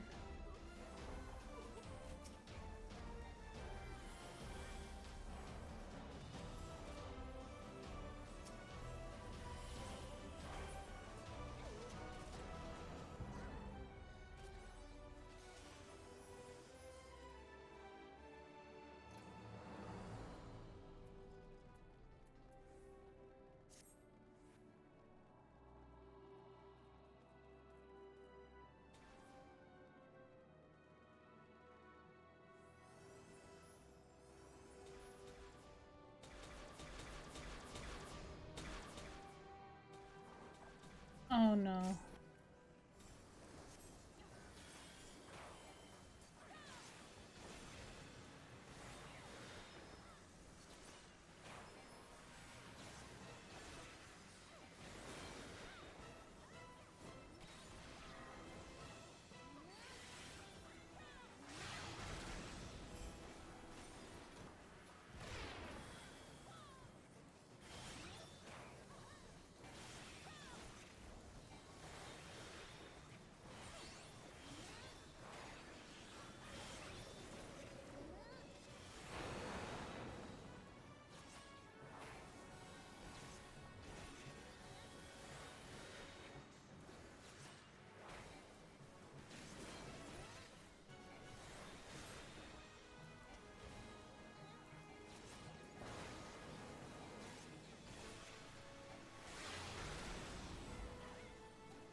Oh, I rolled 15 on that? Damn.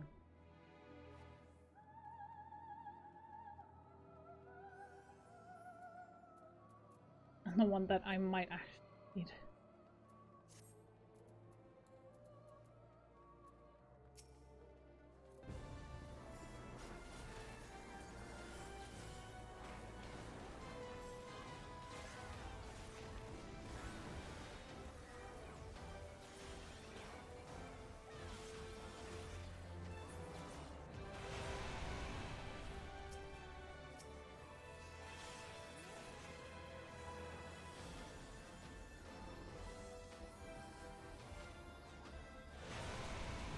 Oh my god.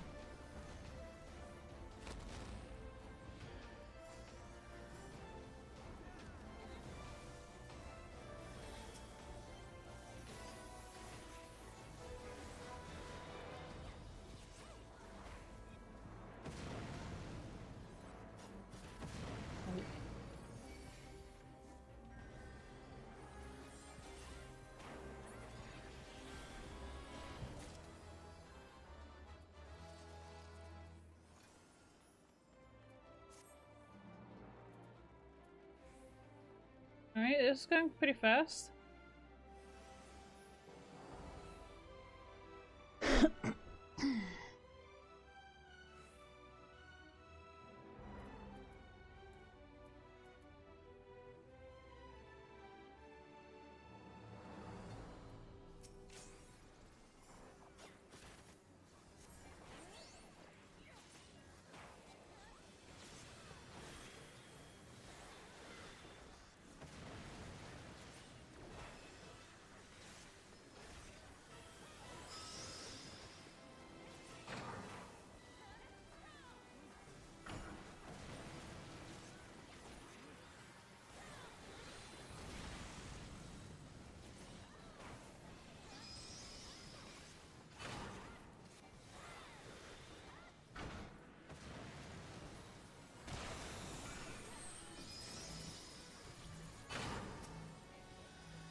Oh, I'm frozen.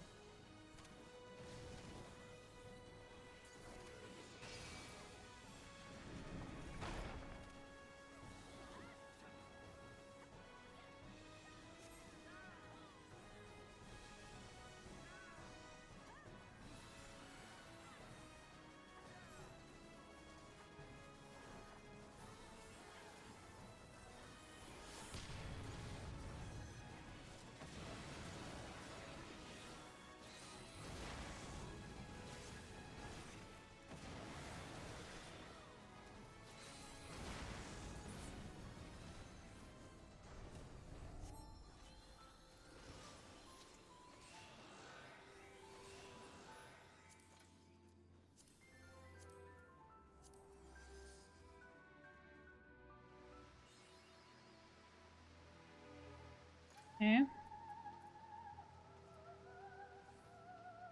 Oh, for the love of... Stop.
I made a mistake.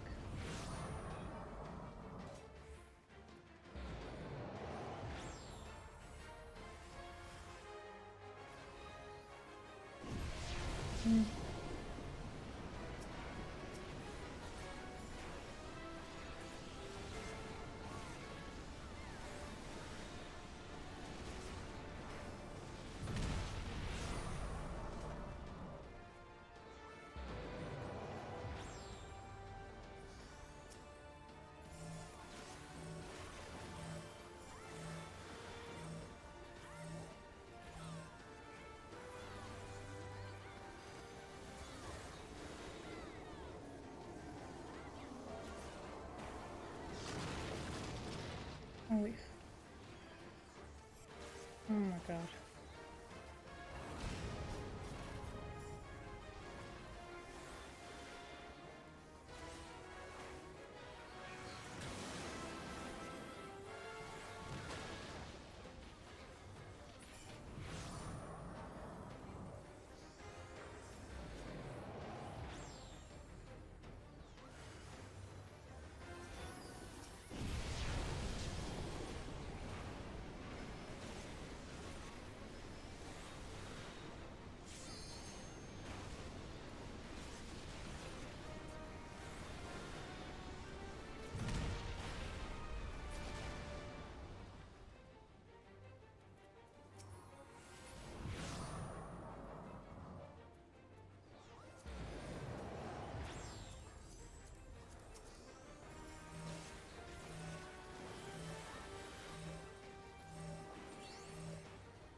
yeah. I just want to skip the cutscene, get out of here, and see what next quest is.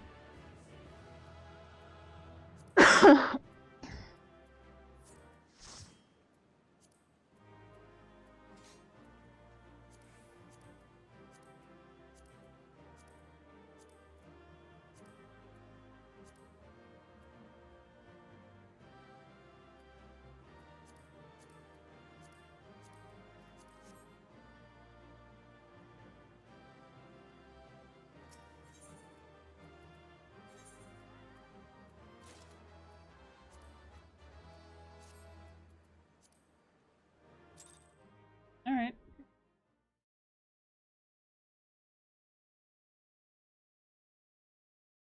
Wait, my level is no longer synced? Oh yeah. That was a thing.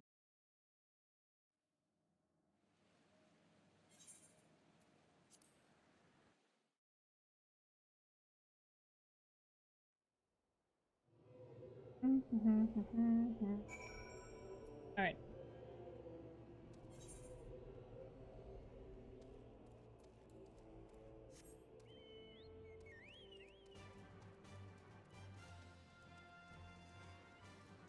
We're level 57.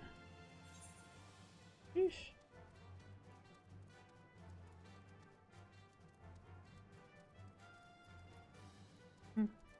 I got one. Oh well. No, I did get another thing. I got this. Hey.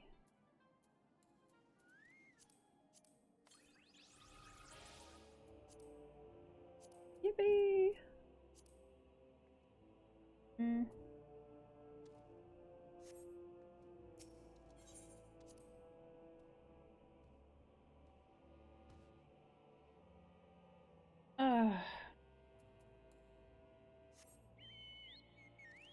Good.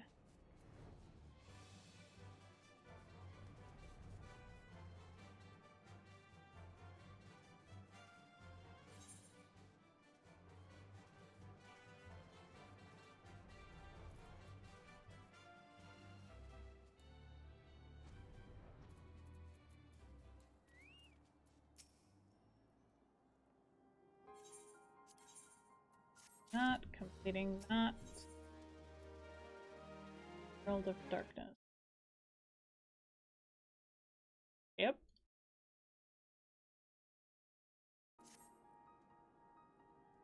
Man, this is getting long, man.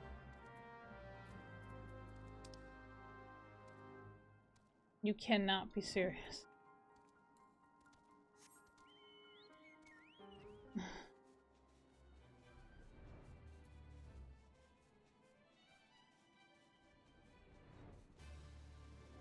Mm.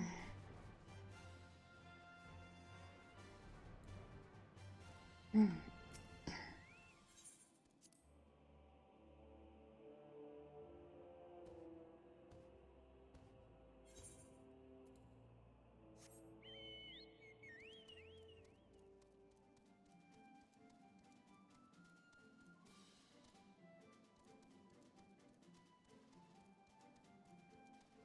I can't fly in here, it's stupid.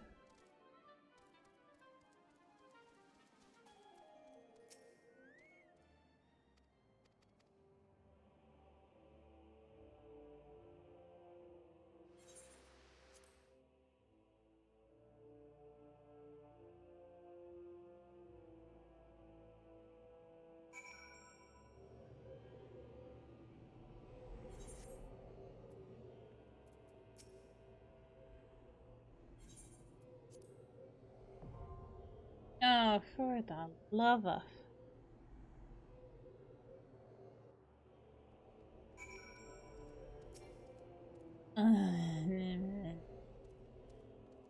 Be at the right freaking thing.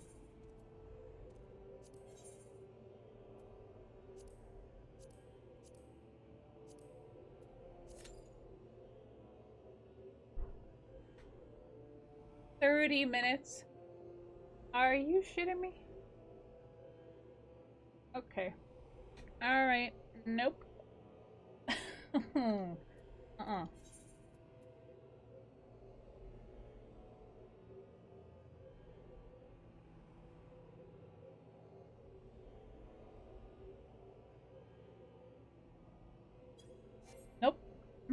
No, I'm not doing it. I am not. Mm-mm.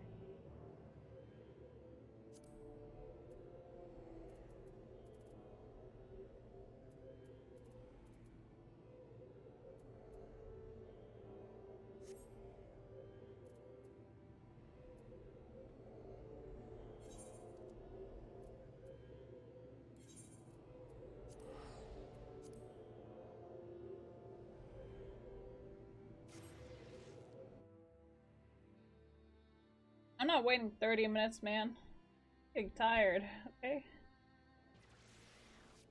Also, I need to think about dinner. So there's that as well. Mm-mm. No, thank you, ma'am.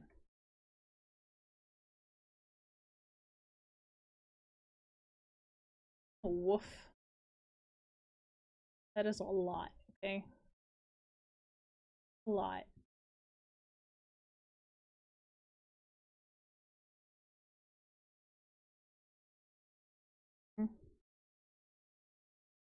Since my partner and his friend are playing Helldivers 2.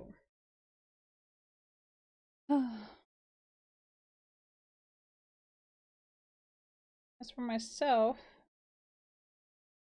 I think we're just gonna go ahead and raid out.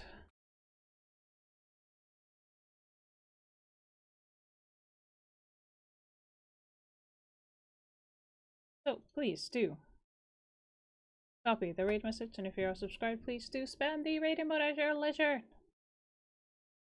Alright, let's see who's live, who we can actually go ahead and raid. I don't know why I said it like that, but I did. Who cares?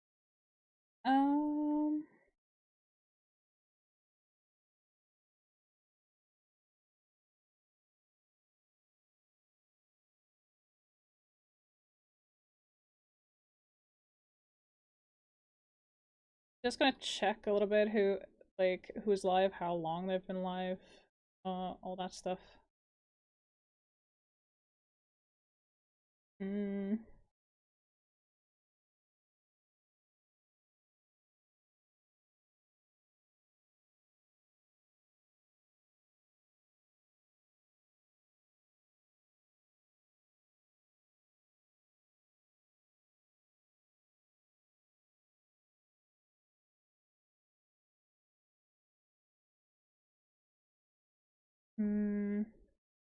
Let's see.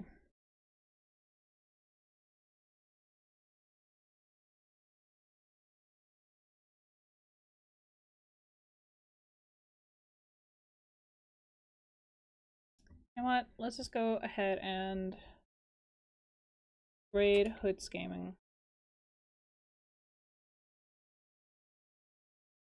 He is currently playing How World.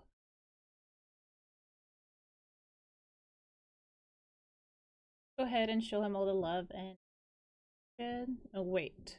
No, a follower or subscriber only chat. No.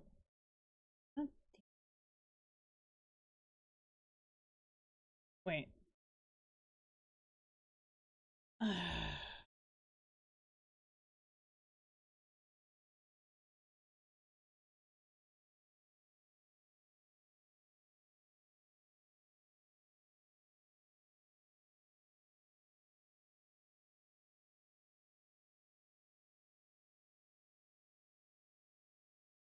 Let's raid Ice Phoenix. He's playing Baldur's Gate 3. Wait, what?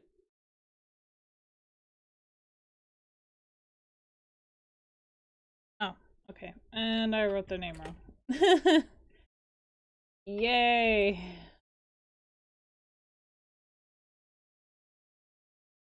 Because I am a dum-dum. What I am. What I am today, chat. Or maybe I shouldn't raid. Ooh. I don't freaking know, man. What do you guys want?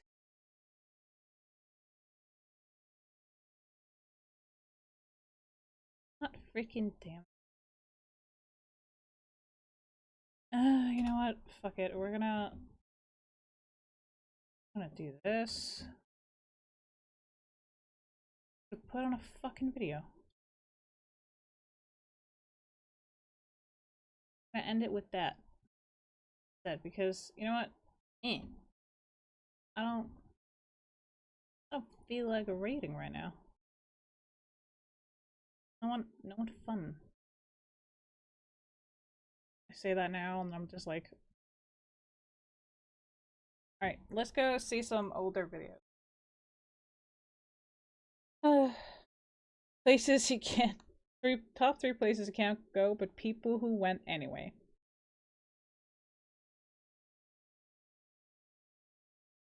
We were on a pretty good roll there for a bit. 25, that's not it.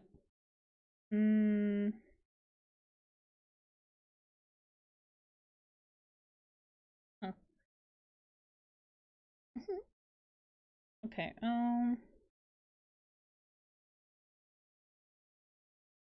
Bull has killed 16 people. Whole 16, human 0.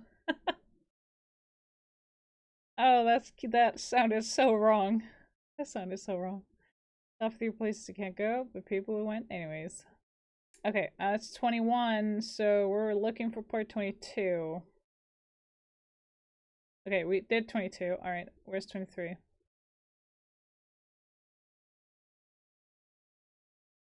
There it is. Alright, let's jump right in.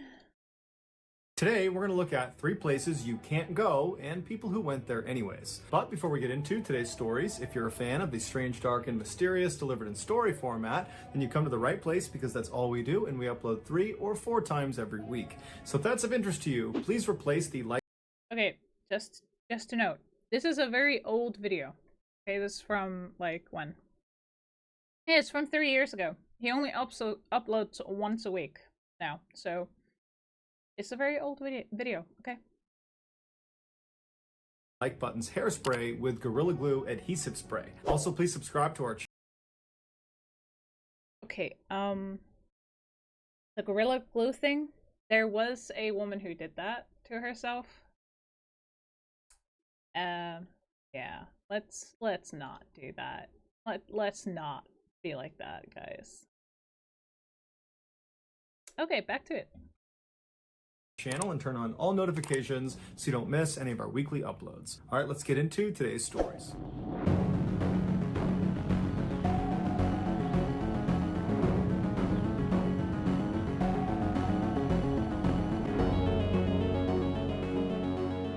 On February 24th, 2019, a woman arrived at a ceramics factory in Hubei province in China. She walked through the front door into the main office where she saw a desk attendant. She informed them she was a quality control inspector and she was there that day to inspect their vehicles. The attendant was accustomed to their company being periodically inspected, and so she asked the woman if she needed any help, and the woman said, "Nope, I'm just going to roam around your building, check what I need to check, and then I'll be out of here." And so the attendant told her that was totally fine, and if she needed anything, just come back and she would help her. And so the inspector thanked her and then turned around and went out the front door and checked the vehicles in the front lot of the ceramics factory. And then after she was done, she went back into the main office. She walked past the attendant and out the back door into the very active yard where all day long these huge bulldozers would move around thousands of pounds of sand. And so the inspector walked out that back door and she scanned the yard and she saw there were 2 bulldozers doing just that, moving all around. And then off to the left side, there was a dump truck that seemed to be stationary.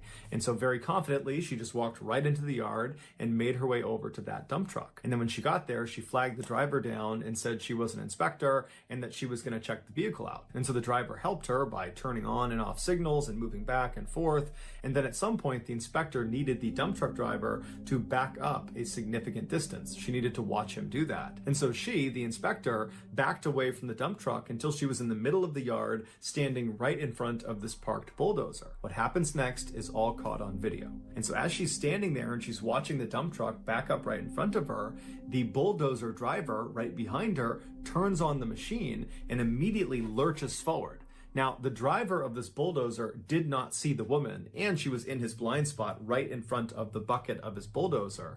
And he was not aware there was somebody on foot walking around the yard. It's an extremely dangerous place to be on foot.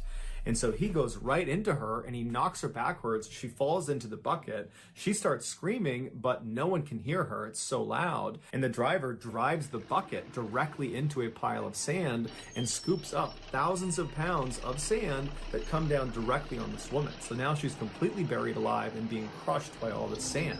And then the driver, completely oblivious, lifts the bucket up, turns around and drives across the yard and dumps the sand and the woman into a vibrating sand crusher. The vibrating sand crusher is exactly what it sounds like. It pulverizes bits of rock and stone and grinds them down into a very fine powder. The machines come in various shapes and sizes, but this one inside of this ceramics factory was a top-loaded version, and it basically looked like a big dumpster with this big opening at the top. And so these bulldozer drivers would take these clumps of sand and they would dump it in this opening at the top of this bin. And then once they dumped their sand into the opening, the machine would vibrate, causing the sand to filter its way down towards the bottom of the machine, where there were these big, vicious metal claws that constantly smashed together and would just completely obliterate anything that passed through them. In the video, when the driver dumps his bucket load into the sand crusher, you can actually see the woman falling in, but then she immediately jumps into action and begins trying to pull herself up and out of this pile. And at some point, she gets most of her upper body out,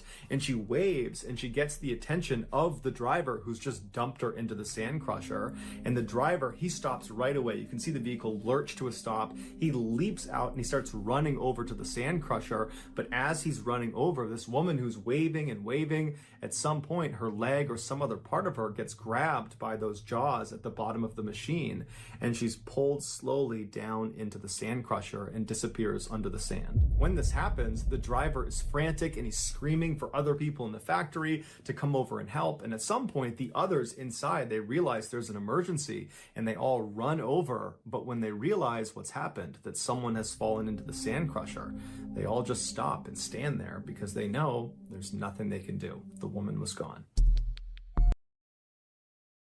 What the fuck did I just hear? Oh god. That is one horrible way to go. But this is why you don't... This is why you always always go in pairs, okay? God damn. You don't go in by yourself. Shit.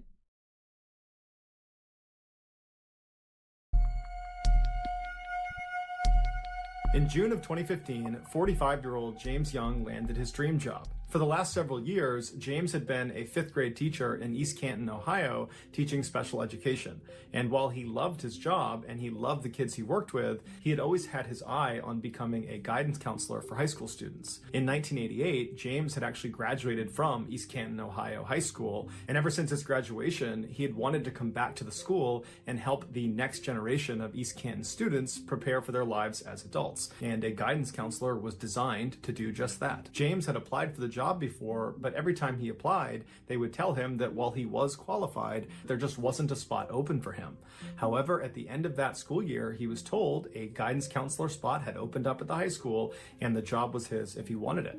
And so of course, James said, yes, I'll take the job. And immediately he told his mother about this amazing news. And his mother, who lived only a block away from him in East Canton, Ohio, would say that her son was so ecstatic about the job that normally when summer break was coming up, he would really look forward to that time off from school. But now that he had this new job to look forward to, he was already anxious for the summer to be over. James was a single man, but he was not lonely. He had a number of very close, lifelong friends that he would spend virtually all of his off time with. And that summer, he did just that. He went out with his friends, they explored all of Ohio and outside surrounding areas. They spent a lot of time outside and they enjoyed each other's company. Towards the end of the summer, James and his friends knew it was time to schedule their annual trip to Cedar Point. Cedar Point is an amusement park Park, about 2 hours northwest of East Canton, Ohio. It's situated right on the shores of Lake Erie, and it's known for its incredible roller coasters, of which they had 17, making them the park with the second most roller coasters in the world. Every summer, since James could remember, he and his very close friends would make a trip out to Cedar Point, usually at the end of the summer, to kind of cap off their vacation. After looking at their calendar, they decided that the best day to go would be Thursday, August 13th. This would give the group of friends one more fun thing to do before the following week James started his new job. So on the morning of that Thursday, the friends piled into a car and they made the 2-hour commute up to Cedar Point. And as soon as they got there, they went inside, they grabbed a map, and they began systematically hitting as many rides as they possibly could. And so by 4:30 p.m., they were totally exhausted. They'd been on virtually every ride. And so they were about to call it a day when James and his friends decide, hey, let's go on one more ride before we pack it in. And so they pull out their map and they're looking, and they realize they haven't gone on one of their favorite rides. It was called the Raptor. The Raptor was not Cedar Point's biggest roller coaster, but it was their fastest. It would reach a top speed of 57 miles per hour. Passengers are seated 4 across with their feet dangling below them in these suspended chairs with the big harness that comes down. And then once the ride starts, they're brought slowly up this 137-foot hill, and then at the top they pause before being dropped down into this nearly 4,000-foot long track that spins them upside down 6 different times. So James and his friends, they closed up their map and they ran their way over to the Raptor. They got in line, and by 4:50 p.m., they had made it to the front of the line. They got into their seats, their harness came down, and then the ride started. And they were pulled up to the top of the hill, they paused, and then they were launched down the track. And for 2 minutes, they zipped and zagged and looped-de-looped all through this track. And then it was just suddenly over. And the friends had a great time on the ride. Except James realized about halfway through the ride, when they were upside down, his phone and wallet had come out of his pockets, and he actually saw them fall down towards the ground. And although he didn't see exactly where they landed, he had a pretty good idea of where they were. And so after they got off the ride, the friends were kind of talking about how much fun it was, and James said to them, hey, I lost my cell phone and wallet. Will you guys come with me while I go look for them? And so the friends agreed. They left the Raptor station and they walked down the paved path until they were in front of this fence that said no trespassing. And so James gets up to the fence and he's looking inside of this fenced-in area, and he sees right in the middle of this restricted area is his phone and his wallet. And before James's friends could tell him not to do this, he had climbed over the fence and entered into this restricted area. He ran over to his phone and his wallet, he picked it up, and then when he stood back up again, the next wave of Raptor riders came blazing through the area, and the underside, the steel underside of the ride, hit James right in the back of the head. He never saw it coming. It threw him forward, he landed on his face, and immediately the park officials saw this happen. They stopped the ride, but the riders on board the Raptor, they didn't know what was going on, and so they're stopped on the ride. They're looking down and they hear people screaming, and they look down and they see there's this man, James, lying face down on the ground with blood pooling around his head. The fence James had climbed over was there specifically to keep visitors from getting too close to this one low point in the Raptor ride where the ride can come through and it can hit you. And so medical workers, they rush over, they hop over the fence, they get to James, but it was too late. He was pronounced dead at the scene. That day, Cedar Park was put under investigation for James's death, but after reviewing the footage and talking to witnesses, the investigation was closed and they determined that the park was not at fault. James, despite being a very intelligent and sensible man, had a brief lapse in judgment, and it unfortunately cost him his life. Today, Cedar Park is still open for business and the Raptor ride is still operational. On August 14th, 2012, Celestino Cervantes picked up 28-year-old Victor Diaz for work. Celestino was an expert roofer, and he had just hired Victor to come on his crew and help him with a particular job. This was going to be Victor's first day as a roofer, but for the past 10 years he had worked in construction, so he was familiar with the operation. The two men arrived at their job site in San Antonio, Texas around 8 a.m. that morning. They were in charge of putting a new roof on a 115-year-old building that was being redeveloped into a fancy steakhouse. Until 2001, this building had been used by a brewing company to house their enormous boilers. As such, this building was referred to as the boiler house. Protruding from the boiler house roof was this large metal duct that was 15 feet long and almost looked like a covered walkway, and it connected to the side of this huge smokestack. This duct and smokestack used to be how the built-up condensation inside the boiler house was able to travel up and out of the building. When the two roofers got out of their truck, Celestino told Victor to take his tools and make his way up to the roof of the boiler house and get to work. and that he had a few things he had to do down on the ground floor, but he would be up to check on him in a little bit. Celestino turned around and was fiddling with his equipment inside of the truck, while Victor made his way into the building and out of sight.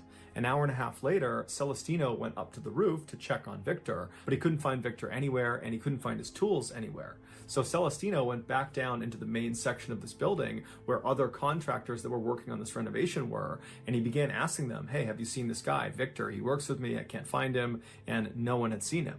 And so Celestino's thinking to himself, well, I guess Victor must have left. But that didn't really make any sense because Victor didn't have a vehicle and he didn't live nearby. But Celestino's thinking, you know what, maybe somebody came and picked him up. Now, unfortunately, Victor did not carry a cell phone, so nobody had any way of getting directly in contact with him. So Celestino leaves the building and he calls Victor's brother and he asks him, you know, have you seen Victor? Do you know where he might have gone? And Victor's brother says, no, I haven't seen him since this morning when he left with you. So Victor's brother began calling around to friends and family and asked them if they had seen Victor, but nobody knew where he was. So for the rest of the day, Celestino and the rest of Victor's friends and family, they went out looking for Victor at the job site and around the surrounding areas, but there was just no sign of him. And so that night, Victor's brother went to the police to file a missing person report.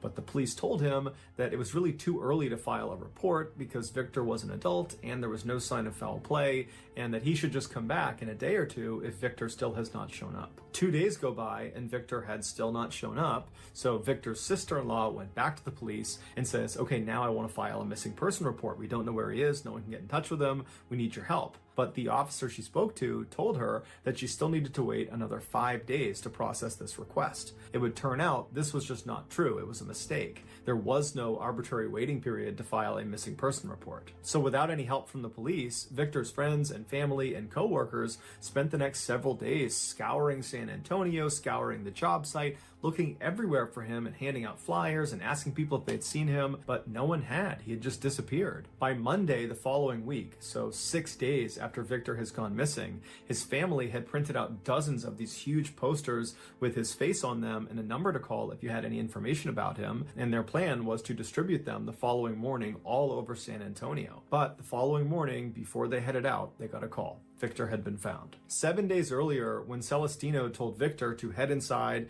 and make his way to the roof and begin the project, Victor had gotten his tools, gone inside, he made his way up the stairwell to the second floor, and then he made a series of odd decisions. Instead of making his way to the access door and climbing his way up to the roof, he went to the far side of the second floor where there were all these wooden barriers preventing people from going any farther.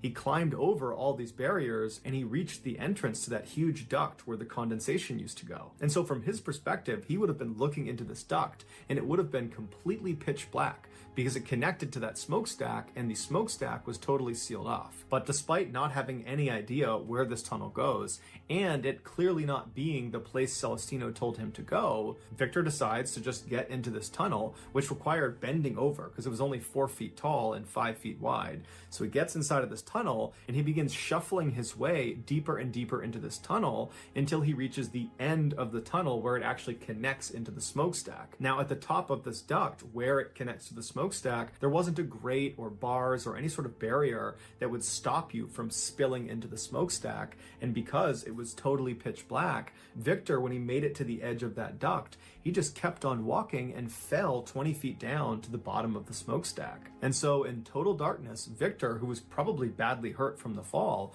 began feeling around the inside of the chimney looking for a way out. And he eventually found a hatch that was big enough for him to fit through, but when he felt up against it, he realized it was locked from the outside and it wouldn't even budge. He couldn't even get light to come in through a crack. It was totally sealed off. And that was the only way out of the smokestack unless he could get back up to the duct, but there was no way to do that. He most likely began screaming for help, but he was encased in thick brick, and so his sound wouldn't have traveled. It would have been completely muffled. Plus, the smokestack was fairly far away from the job site, which was very noisy as it is, and so there was just no way they could have heard him, And the smokestack and the duct were not part of the renovation, and so there was absolutely no foot traffic over around the smokestack. He was completely alone, no one knew he was there, and there was no way out. 7 days after Victor fell into the smokestack, workers over at the job site, they noticed this huge swarm of flies over around the base of the smokestack.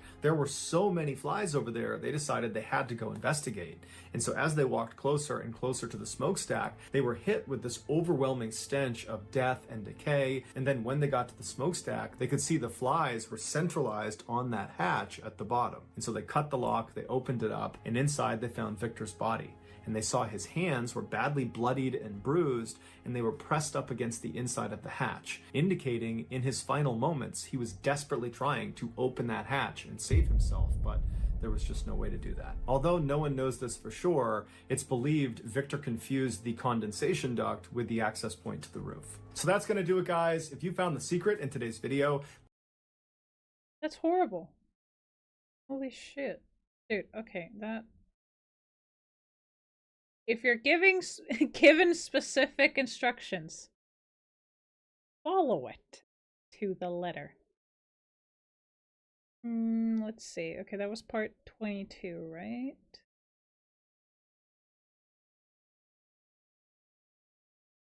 No, that was 23. Okay, that was 23. Let's find 24.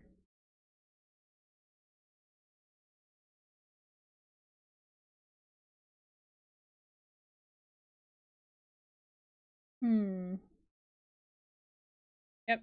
No, wait. That's 25. Where's 24? Am I blind? Guys, help. Help. Where's 24? 23. Where's 24? Oh, there. Top three places that can't go. People went anyway. Alright, let's go. Today, we're going to look at 3 places you can't go and people who went there anyways. But before we get into today's stories, if you're a fan of the strange, dark, and mysterious delivered in story format, then you come to the right place because that's all we do, and we upload 3 or 4 times every week. So if that's of interest to you, please replace the like button's eye drops with acid. Also, please subscribe to our channel and turn on all notifications so you don't miss any of our... Why?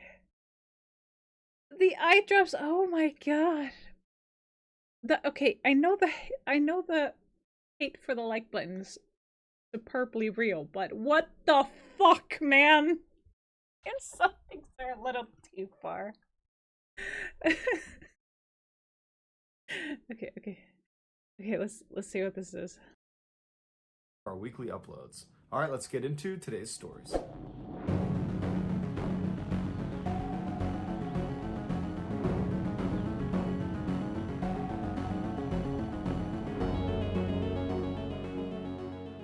In the 1960s, Alan Burkhart opened a riverfront restaurant in Beaumont, Texas. And for the next 50 plus years, his customers would eat burgers, drink beers, and on super hot days, they would jump off the pier into the river to cool down. But one day in June of 2015, while Alan was in his restaurant looking out the back window, he saw something strange in the river. When he went outside to get a better look, he noticed his customers who were eating outside had also noticed this strange thing, and now they were standing up and nervously watching it as it floated by.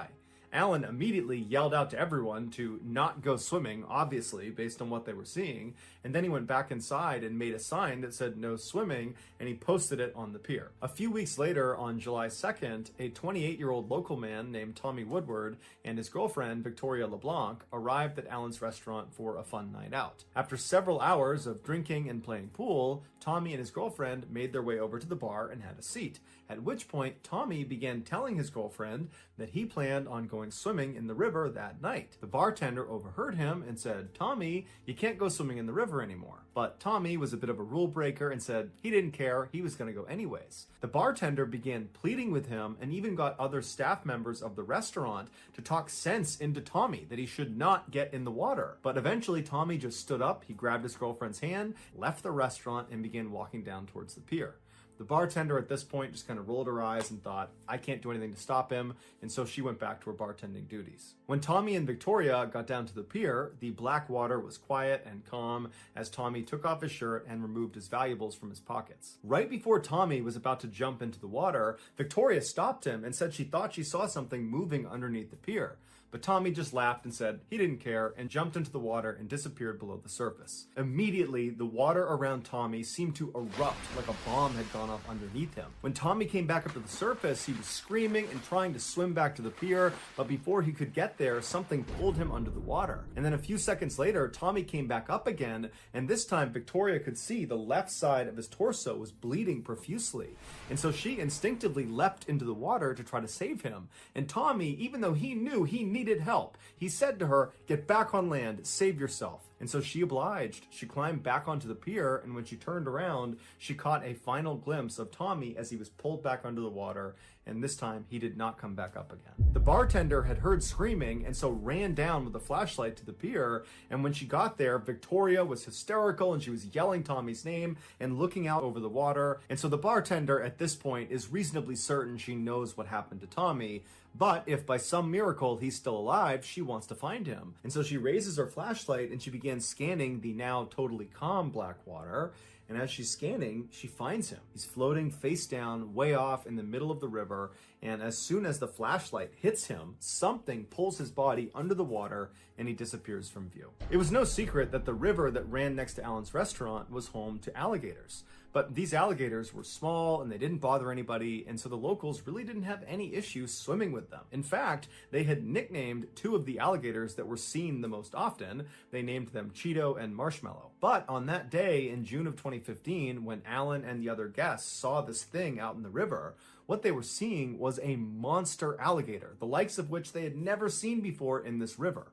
It was at least 11 feet long and over 400 pounds, and that summer it decided to make the underside of Alan's pier its home. And so that night when Tommy leapt into the water, it was this monster alligator's feeding time, and so Tommy became its dinner. About 2 hours after Tommy was attacked, what was left of him was recovered from the river. Tommy became the first alligator-related fatality in Texas in nearly 200 years.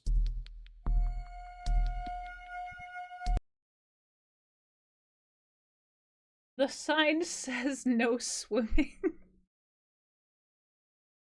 I'm sorry.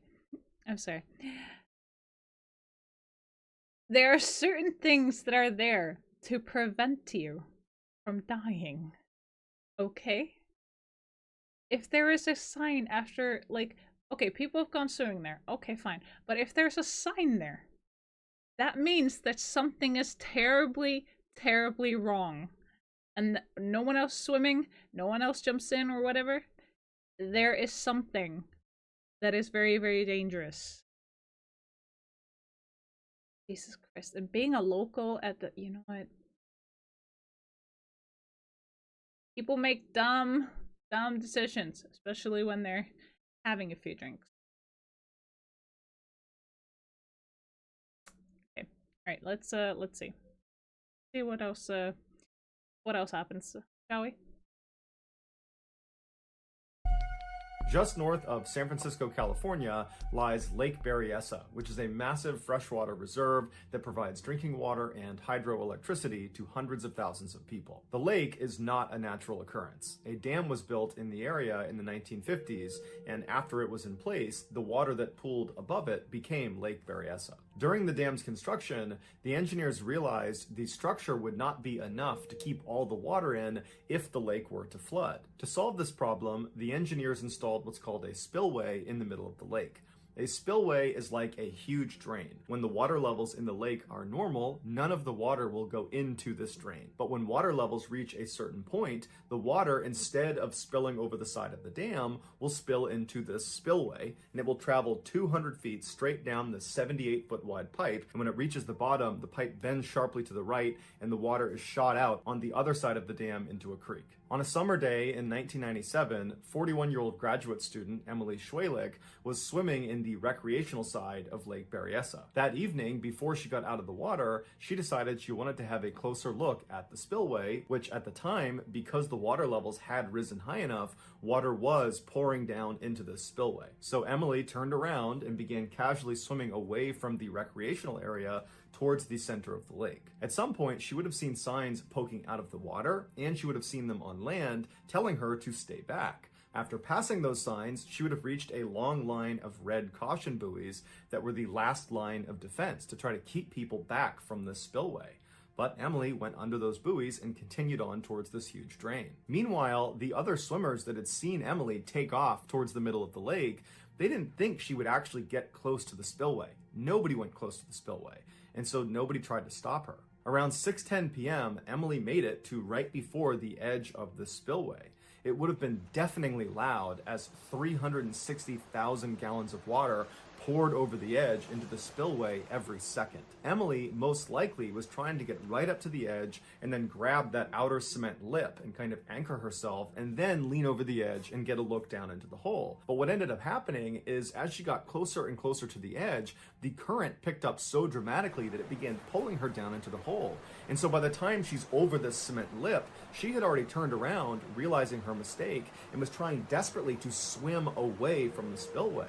But it was too late. Her legs got whipped around and sucked down into the spillway, and she managed to grab onto the lip, the outer lip of the spillway, with her legs now in the spillway. Thousands and thousands of gallons of water are pouring down on her face, and so she can't pull herself back up. So she's pinned inside the spillway. People on land noticed this happening to her, but they realized there was nothing they could do to help her. If they tried to go down there and pull her out, they would get sucked in too. And so they called the authorities, who have the right equipment to pull her out. But by the time they got out there, it was too late. Emily had managed to hang on to that edge for 20 minutes. But finally, the water overpowered her, she lost her grip, and she fell backwards down the 200-foot chute to her death. On August 6th, 2018, a manager at a grocery store in Lancaster. Okay, I know certain things are, like, interesting to look at, but for the love of everything, you do not swim up to the fucking thing. Okay? Lancaster, California, which is a town about an hour north of Los Angeles, started getting complaints from his staff and from customers about a terrible smell coming from the front of the building. The manager, who had come in the back door that day and so hadn't smelled anything, began walking through the store towards the front in order to investigate. He only made it to the cash registers before he had to throw his arm over his mouth and his nose because the whole front half of the store reeked. The manager's first thought was that food must have somehow fallen somewhere out of view and it was rotting, and that was causing the smell. But when he went past the cash registers and went out the front doors, the smell got exponentially worse, and he noticed the smell was predominantly coming from this brown liquid on the ground that seemed to be leaking out of the base of one of the pillars that lined the front of the store. And so the manager thought, well, it can't be food that's causing the smell. It's got to be a sewer pipe leak that's happened right underneath this pillar, and it's seeping up through the cement, and that's what's causing the smell. And so the manager went back inside the store and he called a plumber, and then a couple of hours later, the plumber showed up. The manager pointed at the brown liquid out on the front and explained what he thought was going on,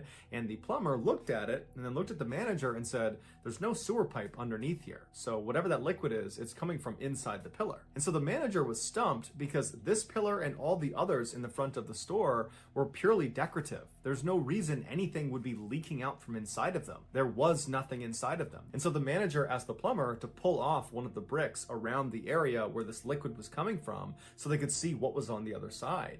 And so the plumber got his crowbar and he began prying off one of the bricks, and then once it was loose enough, he pulled the brick away, revealing an opening into the pillar, and the two men got down and they looked inside, and what they saw horrified them.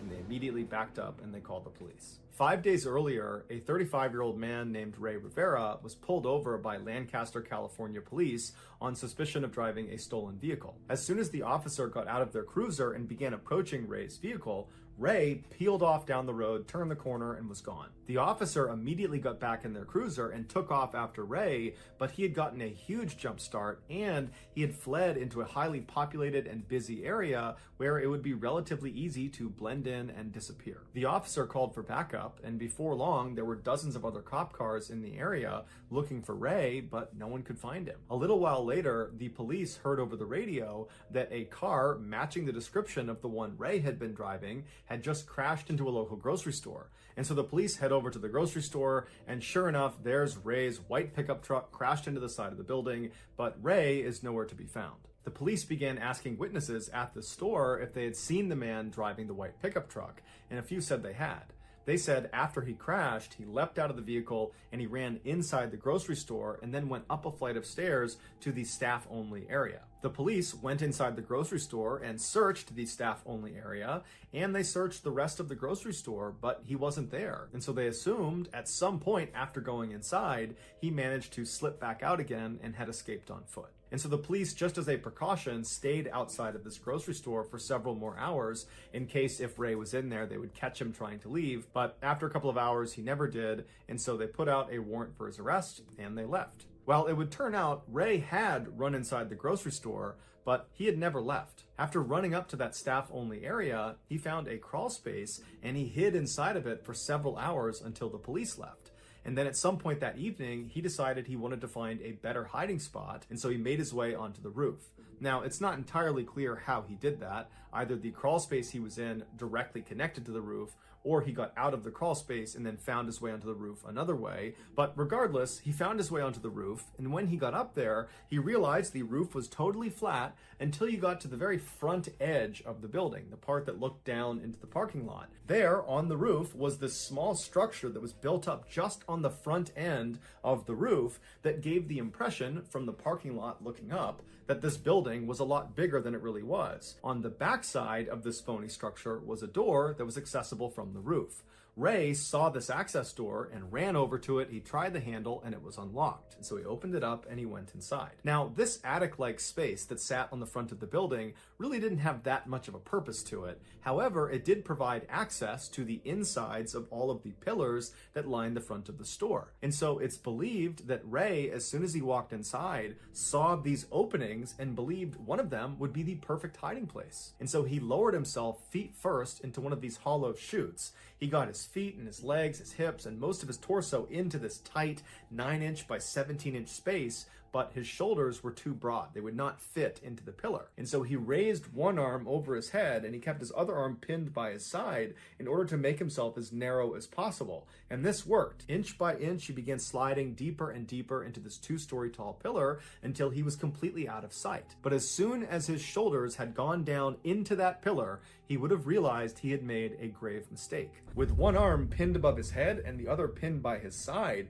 he would not have been able to pull himself back up out of this narrow space. He was stuck. And so he probably began squirming and trying to use his feet to try to get back up into the attic space, but all of that movement only made him slip farther and farther down into this pillar until his feet touched the ground at the absolute bottom. And so not only is he already in this totally compromised position that would have made it hard to breathe, he was also in such a narrow space that the walls of this pillar literally were crushing his chest, making it nearly impossible to get a full breath of air. And when he screamed out for help, nobody would have heard him because he was entombed inside of multiple layers of cement and brick. Also, making an already horrible situation that much worse, Lancaster, California was experiencing a very significant heat wave that month. And so all day long, the sun would have been blazing down on the outside of that pillar, heating up the inside like an oven. 5 days after Ray got trapped, the plumber removed that brick on the pillar,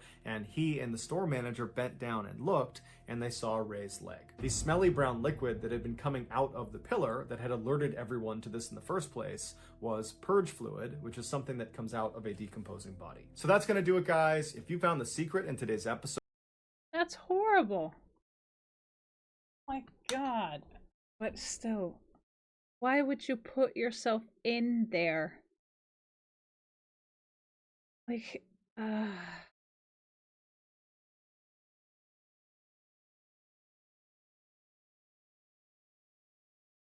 so stupid. I know you're trying to run from the police, but I think go to prison would have been better than that fate. Being fully cooked alive.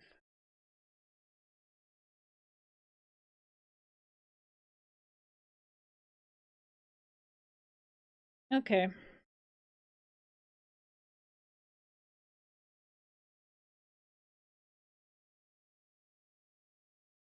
Alright. One more. One more. Last one. Okay? Today, we're going to look at 3 places you can't go and people who went there anyways. But before we get into today's stories, if you're a fan of the strange, dark, and mysterious delivered in story format, then you've come to the right place because that's all we do and we upload 2 or 3 times every week. So if that's of interest to you, the next time the like button asks you to be a reference on their job application, say yes, and when the company calls you, proceed to tell them how unqualified and terrible the like button is. Also, please subscribe to our channel and turn on all notifications so you don't miss any of our weekly uploads. All right, let's get into today's stories.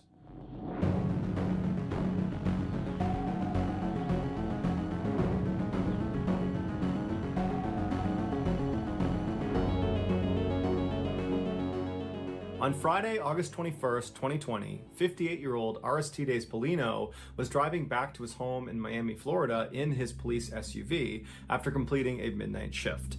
Aristides was a 25-year veteran of the Miami police force, and over the last 2+ decades, he had routinely done midnight shifts, so this was nothing new. When he got to his house, he parked his SUV in the driveway, and like always, he went right into his house. He didn't talk to his wife Clara or his son. He just went straight up to his bedroom and immediately fell asleep. About 4 hours later, at 5 p.m., Aristides woke up and he expected to hear his wife's voice somewhere in the house. So when he didn't, and the house was just totally silent, something told him that something was off. So he climbed out of bed, he put on his clothes, and he went downstairs to look for his wife. When he got down to the living room, he saw his son sitting on the couch, but he didn't see his wife. And so he asked his son, hey, have you seen your mom? And he would say, no, I haven't seen her. But sensing on his dad's face that something was wrong, he said, hey, I'll help you look for mom. And so the 2 men began searching the house, yelling out for Clara, and Aristides began calling his wife, but she wasn't picking up. And after several minutes, the 2 men reconvened in the living room, and they started going over whether or not she had told them about some appointment that day, and that would explain why she wasn't in the house. But after talking about it, they decided that she didn't have any appointments and she should be home right now. And so the men decided, maybe she went outside and she's talking to a neighbor, or, she went for a walk and she's talking to somebody on the road. And so they decided they would go outside and search the outside of the property. When they got outside, Aristides went towards the back of the property and his son went towards the front, down towards the driveway. And so as Aristides is making his way around the back of the property, he hears his son scream out for help. Aristides comes running back around the property and he sees his son standing in the driveway with the door of his police SUV wide open. 4 hours earlier, after Aristides came home, he parked his police SUV right in the driveway like he always did, and for some reason he left the car unlocked. And so he goes in the house and he falls asleep. And while he was sleeping, Clara, who was home, she exited the house and walked down the driveway to his SUV. She opened up the door and went inside. It's believed she was looking for something, although we don't know what she was looking for. And while she was in the back of his car fishing around for whatever it was she was looking for, the door she had entered the vehicle in shut behind her. And because this is a police SUV, the back seat was designated for suspects. And so the back 2 doors did not open from the inside. And there was a very thick partition separating the back seat from the front seat. So Clara could not just reach over the seats and honk the horn to get someone's attention. And Clara did not have her cell phone, so she couldn't call anyone for help. And when she screamed out for help to somebody out on the road to help her, her screams were severely muffled, and the back windows of this police car were heavily tinted, making it extremely difficult to see that there was a person in the back seat of this car. So for 4 hours, Clara desperately screamed and kicked and punched and did everything she could to try to free herself from the situation she was in. All the while, the temperature inside the car continued to go up. The SUV was parked in full sunlight, no shade whatsoever, and the temperatures that day were over 90 degrees Fahrenheit.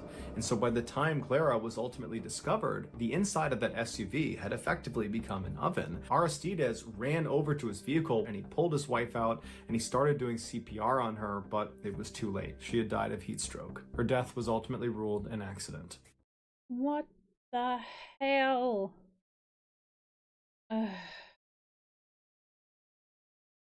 Just wow. Okay. I just I have nothing. I got nothing. Okay. Cut the what the why would you okay. Okay. I'm just gonna go okay.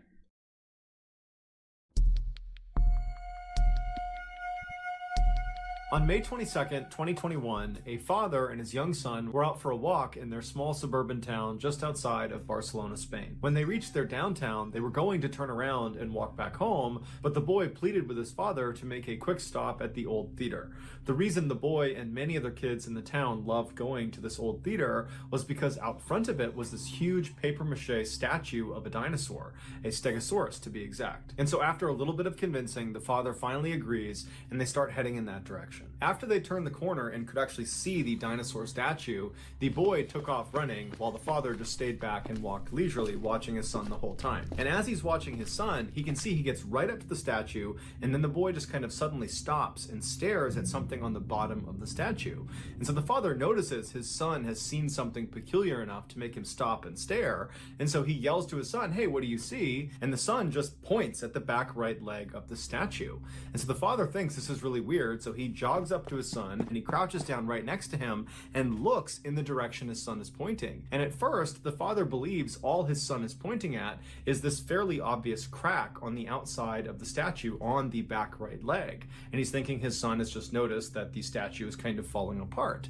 But as he's looking at this crack that his son is pointing at, he realized his son was not pointing at the crack. He was pointing at what was behind the crack, what was inside the dinosaur statue. And when the father realized what he was looking at, he grabbed his son, stood up, and ran in the other direction and called emergency services. A few minutes later, the police and fire department show up in front of this old theater. They get out and they go up to the statue and they confirm what's inside this back right leg.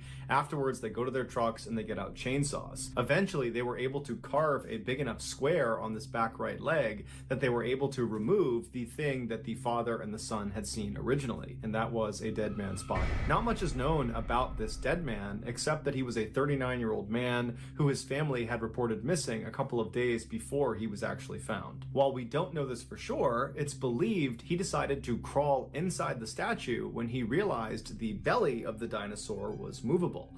Now, it's not entirely clear how he figured that out. Either the belly was already moved and he saw the opening and so saw the opportunity to crawl inside for some reason, or he was poking and prodding at the statue and discovered the belly was movable, moved it aside, and then again seized the opportunity and crawled inside. But either way, the man crawled inside the statue, and then once he was in the dinosaur, his phone slipped out of his hand or slipped out of his pocket, and then instead of falling out of the dinosaur onto the ground, it fell inside the dinosaur and slid down the inside of the statue until it fell into the bottom of the bottom right hand leg. And so the man decides to go after his phone, and so on his belly he slides over to the back right leg, and then he begins lowering himself head first into the leg, reaching for his phone. And so as he's kind of slowly lowering himself down, using his legs to pin himself inside the statue, he gets closer and closer, and he's almost about to grab his phone when his feet lose their grip and he slips and falls headfirst all the way to the bottom of this back right leg. The space he was in was so tight, he was not able to turn himself around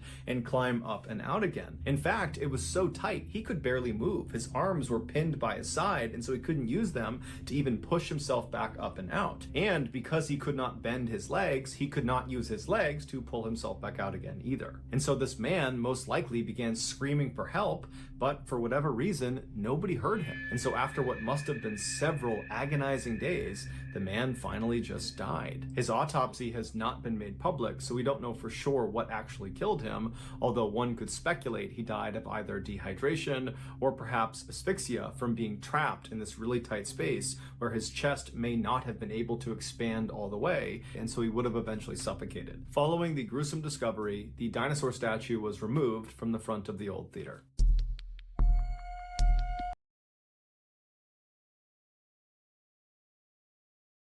I just... Why would you... I don't... the fuck? Man. Why?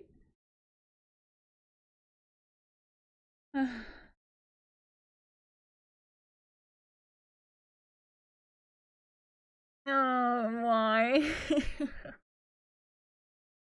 Dude, just get someone to help you next time. Although there won't be a next time. If anyone ends up in a situation like this, at least have the freaking decency to just either get a new phone or, I don't know, get someone to help you freaking fish it out. Crying out loud.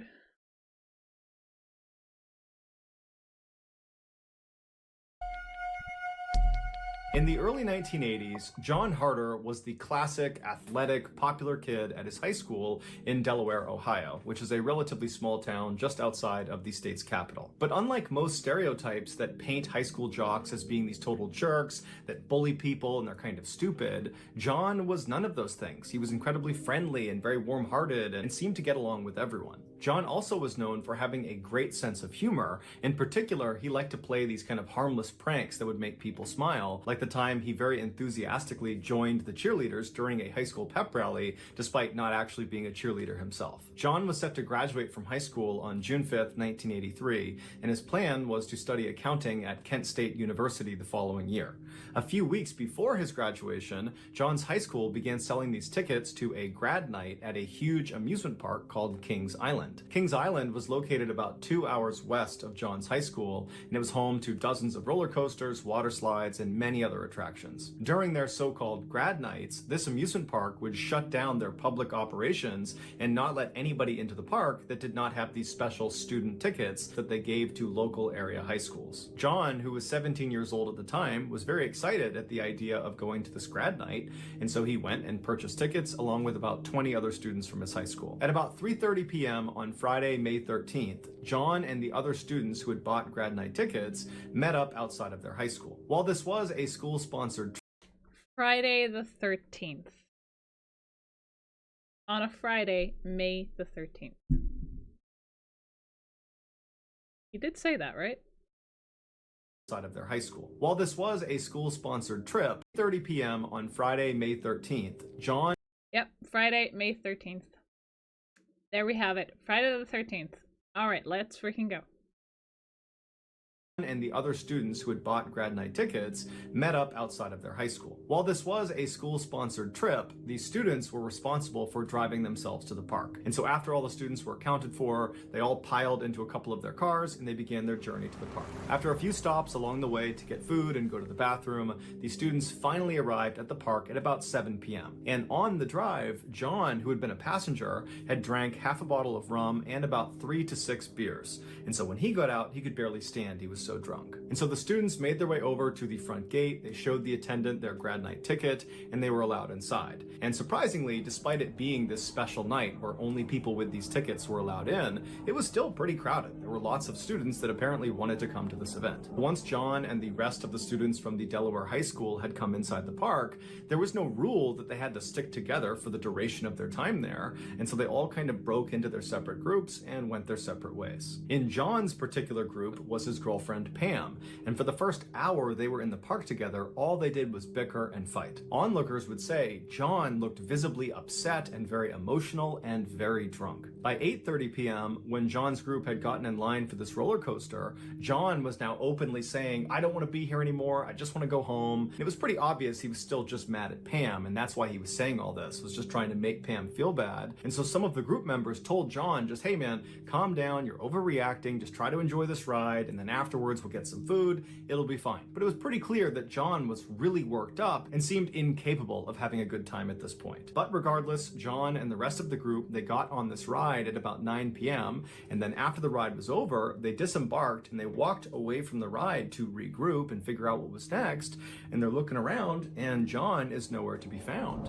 And so after waiting for a few minutes and actually walking around looking for him, they decided that, you know what, he was really upset before he got on this ride, he probably just wanted to walk away and be by himself for a bit. I'm sure we'll see him later in the night. So John's group, without John, just continued going around the park, going on different rides, and for the next few hours, they kind of forgot about John. It wasn't until the end of the night, when over the loudspeaker, the park officials said, okay, we're closing the park now, that they started walking out and wondering where John was. And they were convinced, you know what, I'm sure he's back at the cars, he's probably waiting for us because he just wants to go home.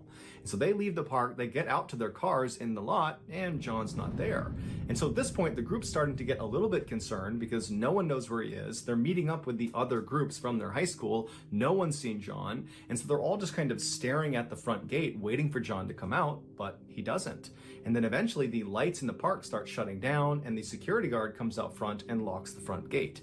And that's when the group knew they had a problem. After an extensive investigation by police, this is their best guess as to what happened to John. After John and his small group rode that roller coaster around 9 p.m., John very quickly disembarked the ride before anybody else in his group could see him. And then John stumbled his way towards the replica Eiffel Tower that this park was famous for. This tower stood at about 300 feet tall and was built to be an exact replica of the Eiffel Tower in Paris, France, but this one at Kings Island was only a third the size. It had 3 elevators that went up the center of the structure, and the elevators would stop at a 50-foot platform and a 275-foot platform where guests could look out and have a great view of the park. While today, the only way to access these 2 viewing platforms is through these elevators, at the time John was at the park in 1983, the park actually had a flight of stairs that went from the ground all the way to the very top of the tower that went right up the middle of the structure, and the public was allowed to take these stairs all the way up to the first platform, that 50-foot platform. And while the stairs did actually continue beyond that, up to the 275-foot platform, the public was not allowed to go any higher on the stairs than that first platform. And so if you took these stairs, once you got to the 50-foot platform, there would be a big fence right on the stairwell preventing you from going any farther, and it says authorized personnel only, don't go any farther. And so the only people that would walk up those additional flights of stairs were staff that had a special key. When John stumbled his way over to the base of this replica tower, he did not get on an elevator. Instead, he took the stairs. So he made his way up to the 50-foot platform, and then when he got to this 6-foot tall gate preventing him from going any farther, he just climbed up and over it and continued walking up the stairs, and nobody stopped him. He finally came to a stop just below the 275-foot mark, and so he's on the stairwell, and at this point he turns and faces the inside of the tower. It's all these metal beams all over the place, and he climbs over the railing of the stairs he's on, and he climbs onto this narrow beam that's actually a part of the support structure of this tower, and he grabs onto the beam above him and just begins walking along this beam towards the center of the tower where the 3 elevator shafts are. Now, there's no safety net on either side of John, so if he slips and falls, he's falling hundreds of feet to the ground. And if he keeps walking and actually gets into the elevator shaft, there's nothing protecting him from being struck by one of the elevators, because the people who built this tower were not thinking about people walking on these exposed beams hundreds of feet up into the air. This is a totally dangerous and unauthorized area. But John just continues shimmying across this beam until he does get to the middle of the tower, and now he's literally standing looking down into the elevator shafts. And as he's most likely looking around, admiring where he was, one of the elevator cars below him began to start moving. To understand what happens next, you need to have a rudimentary understanding of how this elevator worked. A large metal rope was attached to the top of the elevator car, and from there it was thread up the elevator shaft all the way to the top, where it was fed through a pulley that was anchored to the ceiling, and then that rope was fed right back down the shaft to the bottom, where it was attached to a counterweight. A counterweight is just a large heavy weight that's designed to balance this elevator car on this pulley system. Without the weight, the elevator car would just slip off of that pulley. And so anytime the elevator car moved up, the counterweight would move down, and vice versa, making sure that car was always balanced. And so John is standing right on the edge of this elevator shaft, presumably just kind of looking around, admiring where he was, when down below him, that elevator car starts to move, and it starts to actually descend away from John. And so the car itself is not necessarily a threat to John. However, However, its counterweight is, because if the car is going down, its counterweight is going up, and it's right in the path of John. And so as John is leaning out over the shaft looking around, this counterweight comes screaming up and picks him off of the beam he's on and carries him up into the shaft. The impact on John was so strong that it's believed he was actually impaled on some of the exposed metal wiring on top of this counterweight, and he got totally tangled up in all of the cables on top of there. And so as John is desperately trying to free himself, the elevator operator, there was always a staff member inside of these elevator cars, he actually noticed when John got stuck on the counterweight. But of course, this worker would have no idea that's what it was. They would later recall, it just felt like the car suddenly jumped. And so this worker, fearing that something had gone wrong with the elevator car itself, he decided he would ride it all the way to the bottom, let everybody get out, and then ride back up to the top, totally empty, to make sure that the car actually worked before allowing people back on. And so the worker went to the ground, everybody got out, he closed the doors, he began his ascent. He got to that first platform at 50 feet, no issues. He got about 10 feet above that first platform, so at about 60 feet, when all of a sudden he hears an unbelievably loud thud on the roof of his elevator car, causing his car to immediately come to a stop. And then blood began pouring over the sides of the car over the windows. After getting stuck on the counterweight, John probably did everything he could to try to free himself, but he just couldn't do it. However, when that elevator worker decided to go back up again to test the capacity of the elevator car, it reversed the direction of the counterweight that John was stuck on. And so as that car was going up, John began going down, and it was on this descent that parts of John's body must have been dangling off of this counterweight, and they must have struck one of the beams as he was going down, and that beam effectively pried him off of whatever he was stuck on and threw him over the edge into the center of the shaft.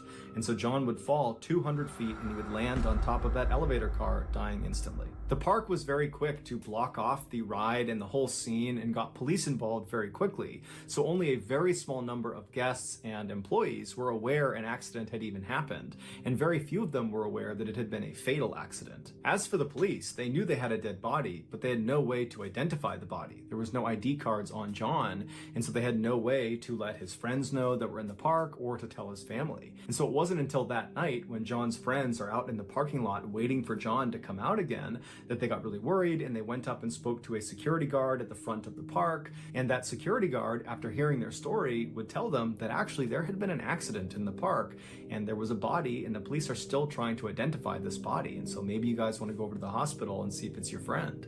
And so sure enough, the friends went to the hospital, and they would confirm that the body was John Barter. To this day, no one knows for sure why John did what he did. Some say he was just drunk and it was a dumb decision that led to his death.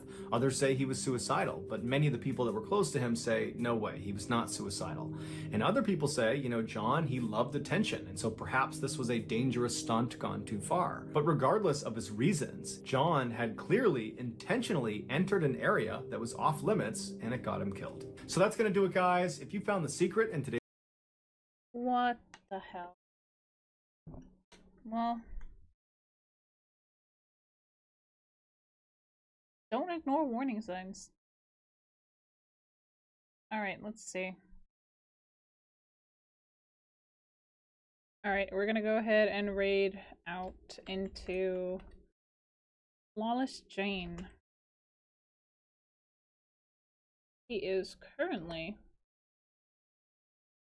playing Dead by Daylight. Thank you all for joining me here today, even though it has been for a period of time or a long period of time. It doesn't matter.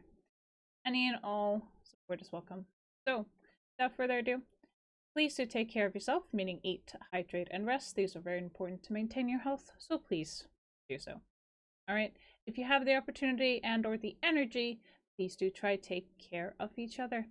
But most importantly, do remember, you are beautiful creatures. I'll send you off to cause mayhem, destruction, and chaos in Flawless Jane. Flawless Jane chat. Here is the raid message. And, of course, I will see you all tomorrow for Bloody Freaking Friday. It is Friday the 13th tomorrow. Have fun.